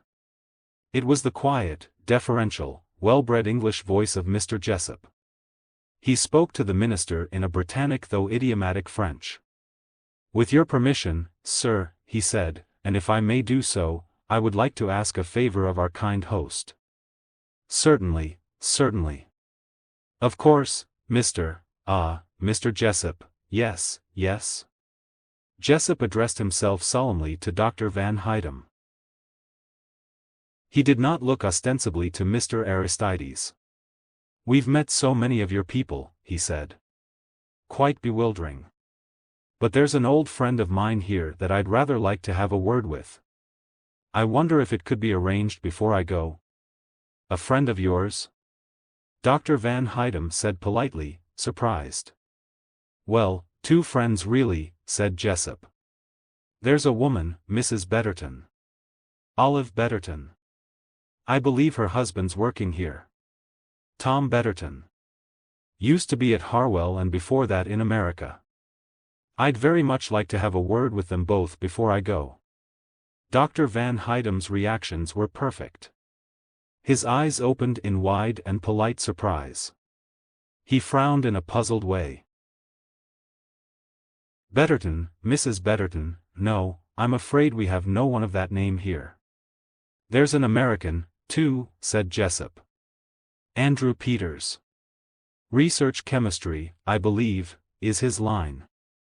I'm right, sir, aren't I?" He turned deferentially to the American ambassador. The ambassador was a shrewd, middle-aged man with keen blue eyes. He was a man of character as well as diplomatic ability. His eyes met Jessup's. He took a full minute to decide, and then he spoke. "Why, yes," he said. "That's so. Andrew Peters. I'd like to see him." Van Hydem's polite bewilderment grew. Jessup unobtrusively shot a quick glance at Aristides. The little yellow face betrayed no knowledge of anything amiss, no surprise, no disquietude. He looked merely uninterested. "Andrew Peters? No, I'm afraid, Your Excellency, you've got your facts wrong. We've no one of that name here. I'm afraid I don't even know the name." "You know the name of Thomas Betterton, don't you?" said Jessup. Just for a second Van Hydem hesitated. His head turned very slightly towards the old man in the chair, but he caught himself back in time. "Thomas Betterton," he said. "Why, yes, I think," one of the gentlemen of the press spoke up quickly on that cue. "Thomas Betterton," he said. "Why, I should say he was pretty well big news. Big news 6 months ago when he disappeared. Why, he's made headlines in the papers all over Europe. The police have been looking for him here, there and everywhere." "Do you mean to say he's been here in this place all the time?" "No." Van Hydem spoke sharply. "Someone, I fear, has been misinforming you. A hoax, perhaps. You have seen today all our workers at the unit. You have seen everything." "Not quite everything, I think," said Jessup, quietly. "There's a young man called Erickson, too," he added. "And Dr. Louis Barron, and possibly Mrs. Calvin Baker." "Ah." Dr. Van Hydem seemed to receive enlightenment. "But those people were killed in Morocco, in a plane crash. I remember it perfectly now. At least I remember Erickson was in the crash and Dr. Louis Barron. Ah, France sustained a great loss that day. A man such as Louis Barron is hard to replace." He shook his head. "I do not know anything about a Mrs. Calvin Baker, but I do seem to remember that there was an English or American woman on that plane. It might well perhaps have been this Mrs. Betterton, of whom you speak." "Yes, it was all very sad." He looked across inquiringly at Jessup. "I do not know, monsieur, why you should suppose that these people were coming here. It may possibly be that Dr. Barron mentioned at one time that he hoped to visit our settlement here while he was in North Africa. That may possibly have given rise to a misconception." "So you tell me," said Jessup, "that I am mistaken? That these people are none of them here? But how can they be, my dear sir, since they were all killed in this plane accident?" "The bodies were recovered, I believe. The bodies recovered were too badly charred for identification." Jessup spoke the last words with deliberation and significance. There was a little stir behind him. A thin, precise, very attenuated voice said, "Do I understand you to say that there was no precise identification?" Lord Alverstoke was leaning forward, his hand to his ear. Under bushy, overhanging eyebrows his small keen eyes looked into Jessup's. "There could be no formal identification, my lord," said Jessup, "and I have reason to believe these people survived that accident." "Believe?" said Lord Alverstoke, with displeasure in his thin, high voice. "I should have said I had evidence of survival." "Evidence? Of what nature, Mr. Jessup?" "Mrs. Betterton was wearing a choker of false pearls on the day she left Fez for Marrakech," said Jessup. "One of these pearls was found at a distance of half a mile from the burnt-out plane." "How can you state positively that the pearl found actually came from Mrs. Betterton's necklace?" "Because all the pearls of that necklace had had a mark put upon them invisible to the naked eye, but recognizable under a strong lens." "Who put that mark on them?" "I did, Lord Alverstoke, in the presence of my colleague, here, Monsieur Leblanc." "You put those marks, you had a reason in marking those pearls in that special fashion?" "Yes, my lord. I had reason to believe that Mrs. Betterton would lead me to her husband, Thomas Betterton, against whom a warrant is out." Jessup continued. "2 more of these pearls came to light. Each on stages of a route between where the plane was burnt out and the settlement where we now are. Inquiries in the places where these pearls were found resulted in a description of 6 people, roughly approximating to those people who were supposed to have been burnt in the plane. One of these passengers had also been supplied with a glove impregnated with luminous, phosphorus paint. That mark was found on a car which had transported these passengers part of the way here." Lord Alverstoke remarked in his dry, judicial voice, "Very remarkable." In the big chair Mr. Aristides stirred. His eyelids blinked once or twice rapidly. Then he asked a question. Where were the last traces of this party of people found? At a disused airfield, sir. He gave precise location. That is many hundreds of miles from here, said Mr. Aristides. Granted that your very interesting speculations are correct, that for some reason the accident was faked, these passengers, I gather, then took off from this disused airport for some unknown destination. Since that airport is many hundreds of miles from here, I really cannot see on what you base your belief that these people are here. Why should they be? There are certain very good reasons, sir. A signal was picked up by one of our searching aeroplanes. The signal was brought to Monsieur Leblanc here. Commencing with a special code recognition signal, it gave the information that the people in question were at a leper settlement. I find this remarkable, said Mr. Aristides.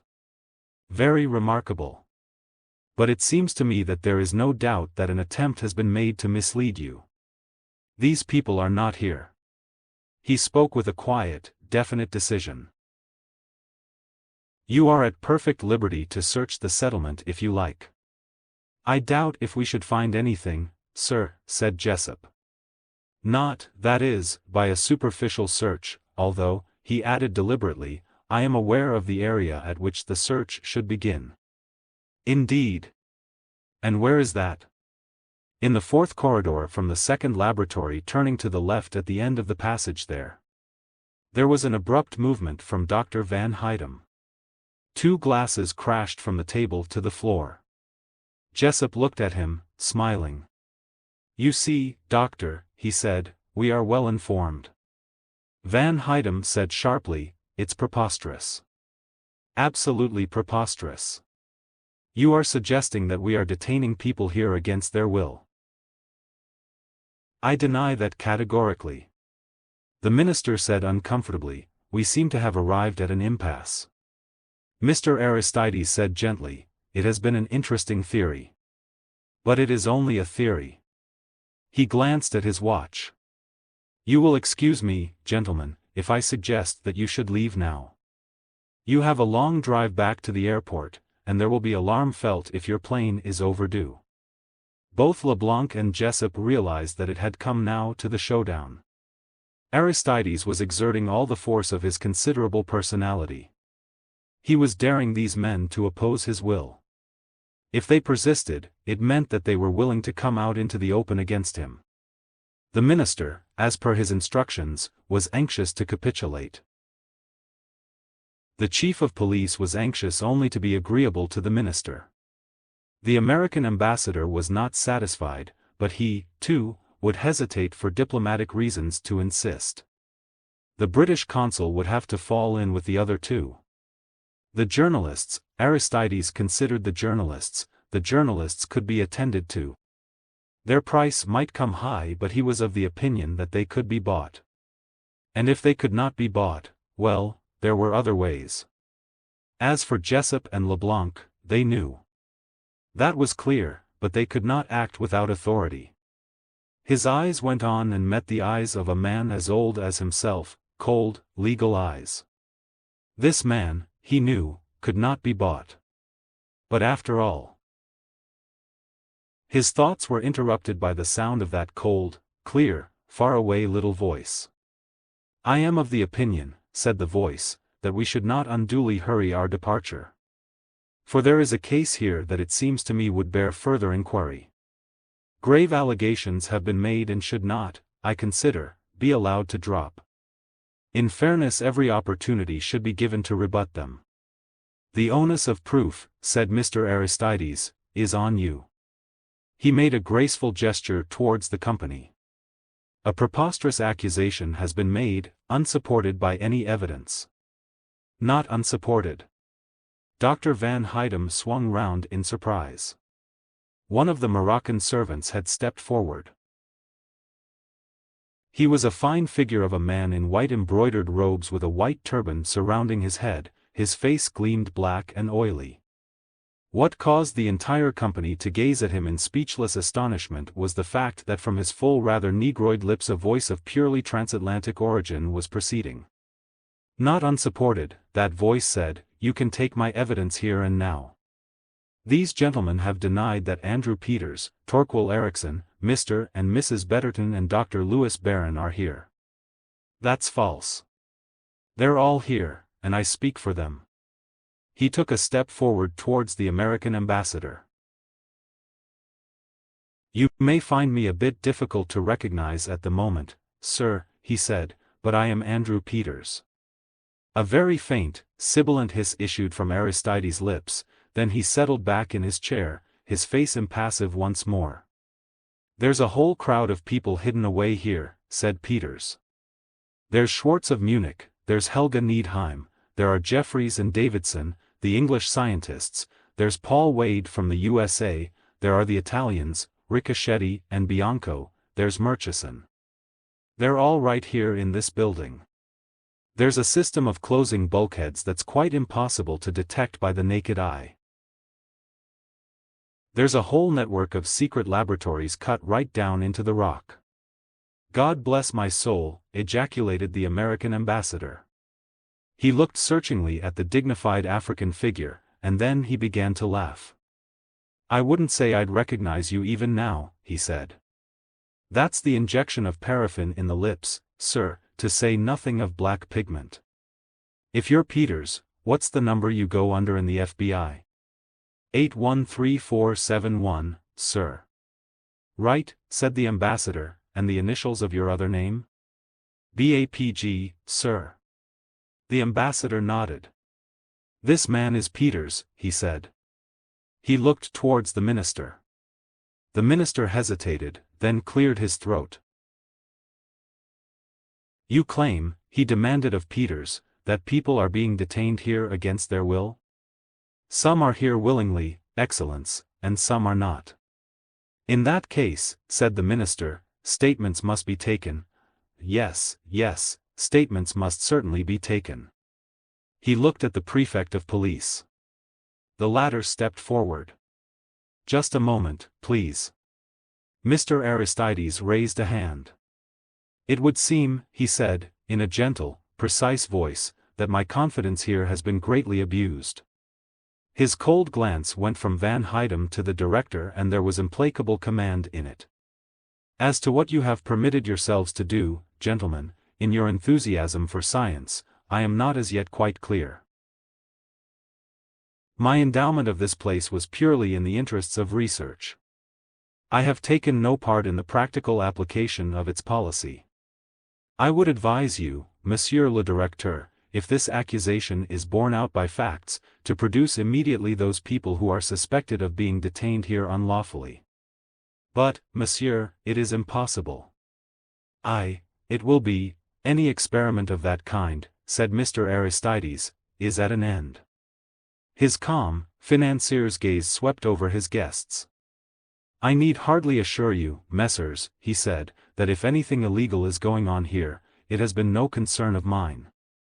It was an order, and understood as such because of his wealth, because of his power and because of his influence. Mr. Aristides, that world-famous figure, would not be implicated in this affair. Yet, even though he himself escaped unscathed, it was nevertheless defeat. Defeat for his purpose, defeat for that brains pool from which he had hoped to profit so greatly. Mr. Aristides was unperturbed by failure.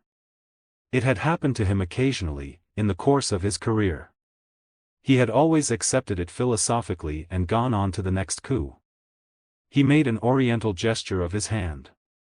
I wash my hands of this affair, he said. The prefect of police bustled forward.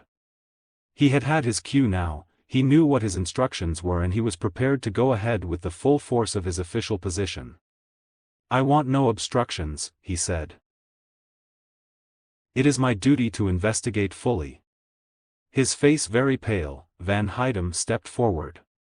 If you will come this way, he said, I will show you our reserve accommodation. Chapter 21. Oh, I feel as if I'd woken up out of a nightmare, sighed Hilary. She stretched her arms wide above her head. They were sitting on the terrace of a hotel in Tangier. They had arrived there that morning by plane. Hilary went on, did it all happen? It can't have. It happened all right, said Tom Betterton, but I agree with you, Olive, it was a nightmare. Ah well, I'm out of it now. Jessup came along the terrace and sat down beside them. Where's Andy Peters? Asked Hilary. He'll be here presently, said Jessup. He has a bit of business to attend to. So Peters was one of your people, said Hilary, and he did things with phosphorus and a lead cigarette case that squirted radioactive material. I never knew a thing about that. No, said Jessup, you were both very discreet with each other. Strictly speaking, though, he isn't one of my people. He represents the USA. That's what you meant by saying that if I actually reached Tom here, you hoped I should have protection? You meant Andy Peters. Jessup nodded. I hope you're not blaming me, said Jessup in his most owl-like manner, for not providing you with the desired end to your experience. Hilary looked puzzled. What end? A more sporting form of suicide, he said. Oh, that. She shook her head incredulously. That seems just as unreal as anything else. I've been Olive Betterton so long now that I'm feeling quite confused to be Hilary Craven again. Ah, said Jessup, there is my friend, LeBlanc. I must go and speak to him. He left them and walked along the terrace. Tom Betterton said quickly, do one more thing for me, will you, Olive? I call you Olive still, I've got used to it. Yes, of course. What is it? Walk along the terrace with me, then come back here and say that I've gone up to my room to lie down. She looked at him questioningly. Why? What are you? I'm off, my dear, while the going's good. Off, where? Anywhere. But why? Use your head, my dear girl. I don't know what the status is here. Tangier is an odd sort of place not under the jurisdiction of any particular country. But I know what'll happen if I come with the rest of you to Gibraltar. The first thing that'll happen when I get there, I shall be arrested. Hilary looked at him with concern. In the excitement of their escape from the unit, she had forgotten Tom Betterton's troubles. You mean the Official Secrets Act, or whatever they call it. But you can't really hope to get away, can you, Tom? Where can you go? I've told you. Anywhere. But is that feasible nowadays? There's money and all sorts of difficulties. He gave a short laugh. The money's all right. It's salted away where I can get at it under a new name. So you did take money? Of course I took money. But they'll track you down. They'll find it hard to do that. Don't you realize, Olive, that the description they'll have of me is quite unlike my present appearance? That's why I was so keen on this plastic surgery business. That's been the whole point, you see.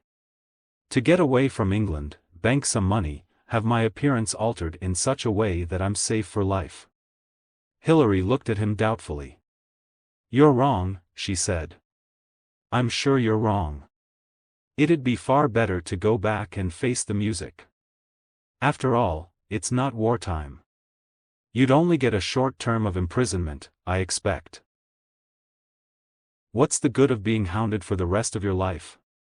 You don't understand, he said. You don't understand the first thing about it all.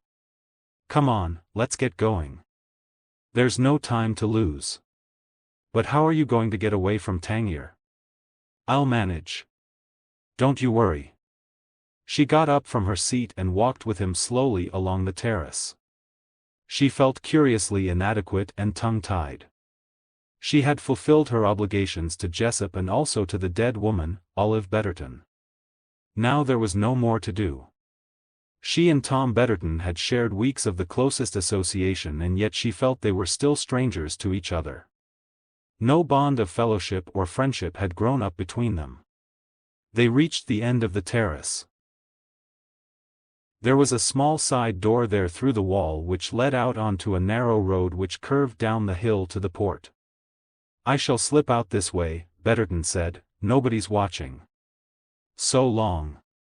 Good luck to you, said Hilary slowly.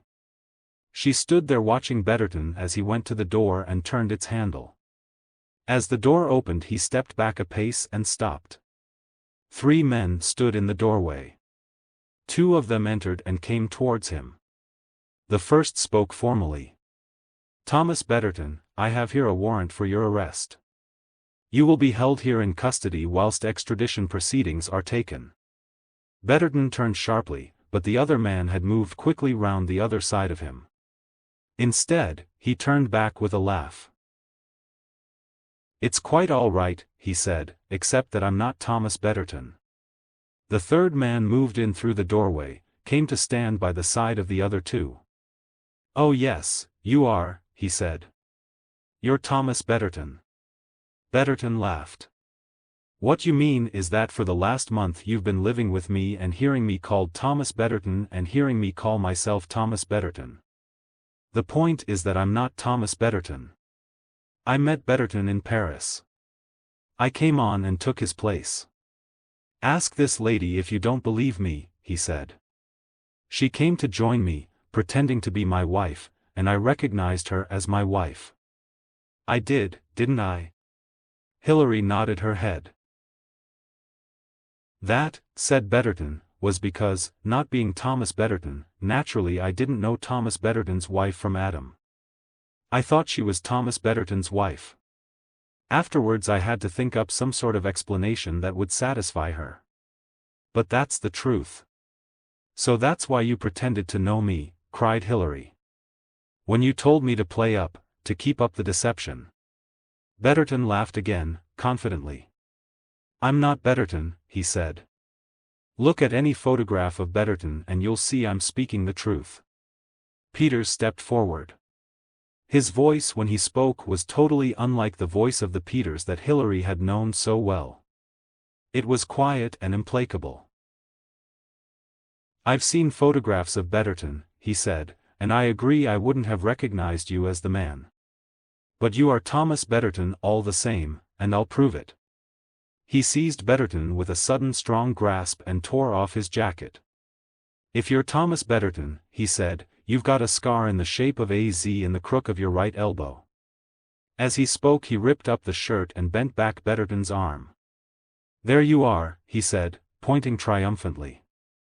There are 2 lab assistants in the USA who'll testify to that. I know about it because Elsa wrote and told me when you did it. Elsa?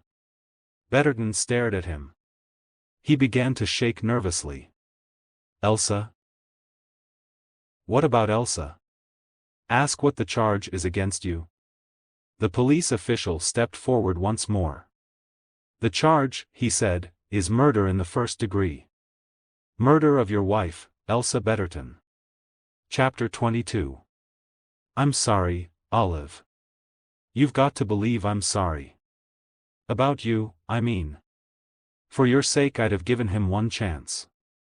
I warned you that he'd be safer to stay in the unit and yet I'd come halfway across the world to get him, and I meant to get him for what he did to Elsa.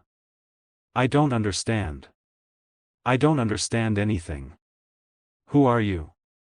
I thought you knew that. I'm Boris Andrei Pavlov Glydr, Elsa's cousin. I was sent over to America from Poland, to a university there to complete my education. And the way things were in Europe my uncle thought it best for me to take out American citizenship. I took the name of Andrew Peters. Then, when the war came, I went back to Europe. I worked for the resistance. I got my uncle and Elsa out of Poland and they got to America. Elsa, I've told you about Elsa already. She was one of the first-class scientists of our time. It was Elsa who discovered ZE fission. Betterton was a young Canadian who was attached to Mannheim to help him in his experiments. He knew his job, but there was no more to him than that. He deliberately made love to Elsa and married her so as to be associated with her in the scientific work she was doing. When her experiments neared completion and he realized what a big thing ZE fission was going to be, he deliberately poisoned her. Oh, no, no. Yes. There were no suspicions at the time. Betterton appeared heartbroken, threw himself with renewed ardor into his work and then announced the Z.E. fission discovery as his own.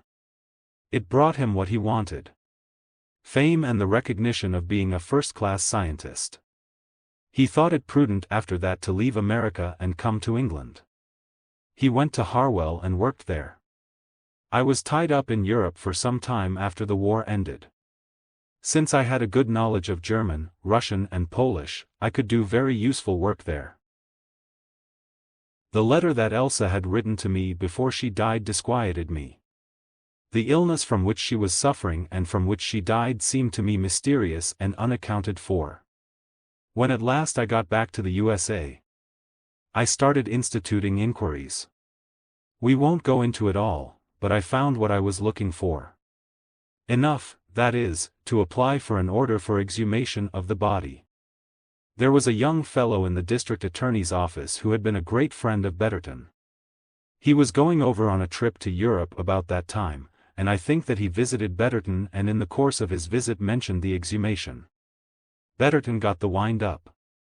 I imagine that he'd been already approached by agents of our friend, Mr. Aristides. Anyway, he now saw that there lay his best chance to avoid being arrested and tried for murder. He accepted the terms, stipulating that his facial appearance was to be completely changed. What actually happened, of course, was that he found himself in a very real captivity. Moreover, he found himself in a dangerous position there since he was quite unable to deliver the goods, the scientific goods, that is to say. He was not and never had been a man of genius. And you followed him? Yes. When the newspapers were full of the sensational disappearance of the scientist, Thomas Betterton, I came over to England. A rather brilliant scientist friend of mine had had certain overtures made to him by a woman, a Mrs. Speeder, who worked for UNO. I discovered on arriving in England that she had had a meeting with Betterton. I played up to her, expressing left-wing views, rather exaggerating perhaps my scientific abilities. I thought, you see, that Betterton had gone behind the Iron Curtain where no one could reach him. Well, if nobody else could reach him, I was going to reach him. His lips set in a grim line. Elsa was a first-class scientist and she was a beautiful and gentle woman. She'd been killed and robbed by the man whom she loved and trusted. If necessary, I was going to kill Betterton with my own hands. I see, said Hilary. Oh, I see now. I wrote to you, said Peters, when I got to England. Wrote to you, that is, in my Polish name, telling you the facts. He looked at her. I suppose you didn't believe me. You never answered. He shrugged his shoulders. Then I went to the intelligence people. At first I went there putting on an act. Polish officer. Stiff, foreign and correctly formal. I was suspicious just then of everybody. However, in the end Jessup and I got together. He paused. This morning my quest has come to an end. Extradition will be applied for, Betterton will go to the USA and will stand his trial there. If he's acquitted, I have no more to say. He added grimly, but he won't be acquitted. The evidence is too strong. He paused, staring down over the sunlit gardens towards the sea. The hell of it is, he said, that you came out there to join him and I met you and fell in love with you. It has been hell, Olive. Believe me. So there we are. I'm the man who's responsible for sending your husband to the electric chair. We can't get away from it. It's a thing that you'll never be able to forget even if you forgave it. He got up. Well, I wanted to tell you the whole story from my own lips. This is goodbye. He turned abruptly as Hilary stretched out a hand. Wait, she said, wait. There is something you don't know. I'm not Betterton's wife. Betterton's wife, Olive Betterton, died at Casablanca. Jessup persuaded me to take her place. He wheeled round staring at her. You're not Olive Betterton? No. Good Lord, said Andy Peters. Good Lord. He dropped heavily into a chair beside her. "Olive," he said, "Olive, my darling. Don't call me Olive. My name's Hilary. Hilary Craven." "Hilary?" He said it questioningly. "I'll have to get used to that." He put his hand over hers. At the other end of the terrace, Jessup, discussing with LeBlanc various technical difficulties in the present situation, broke off in the middle of a sentence. "You were saying?" he asked absently. "I said, mon cher, that it does not seem to me that we are going to be able to proceed against this animal of an Aristides." "No, no. The Aristides always win. That is to say, they always manage to squirm out from under. But he'll have lost a lot of money, and he won't like that. And even Aristides can't keep death at bay forever.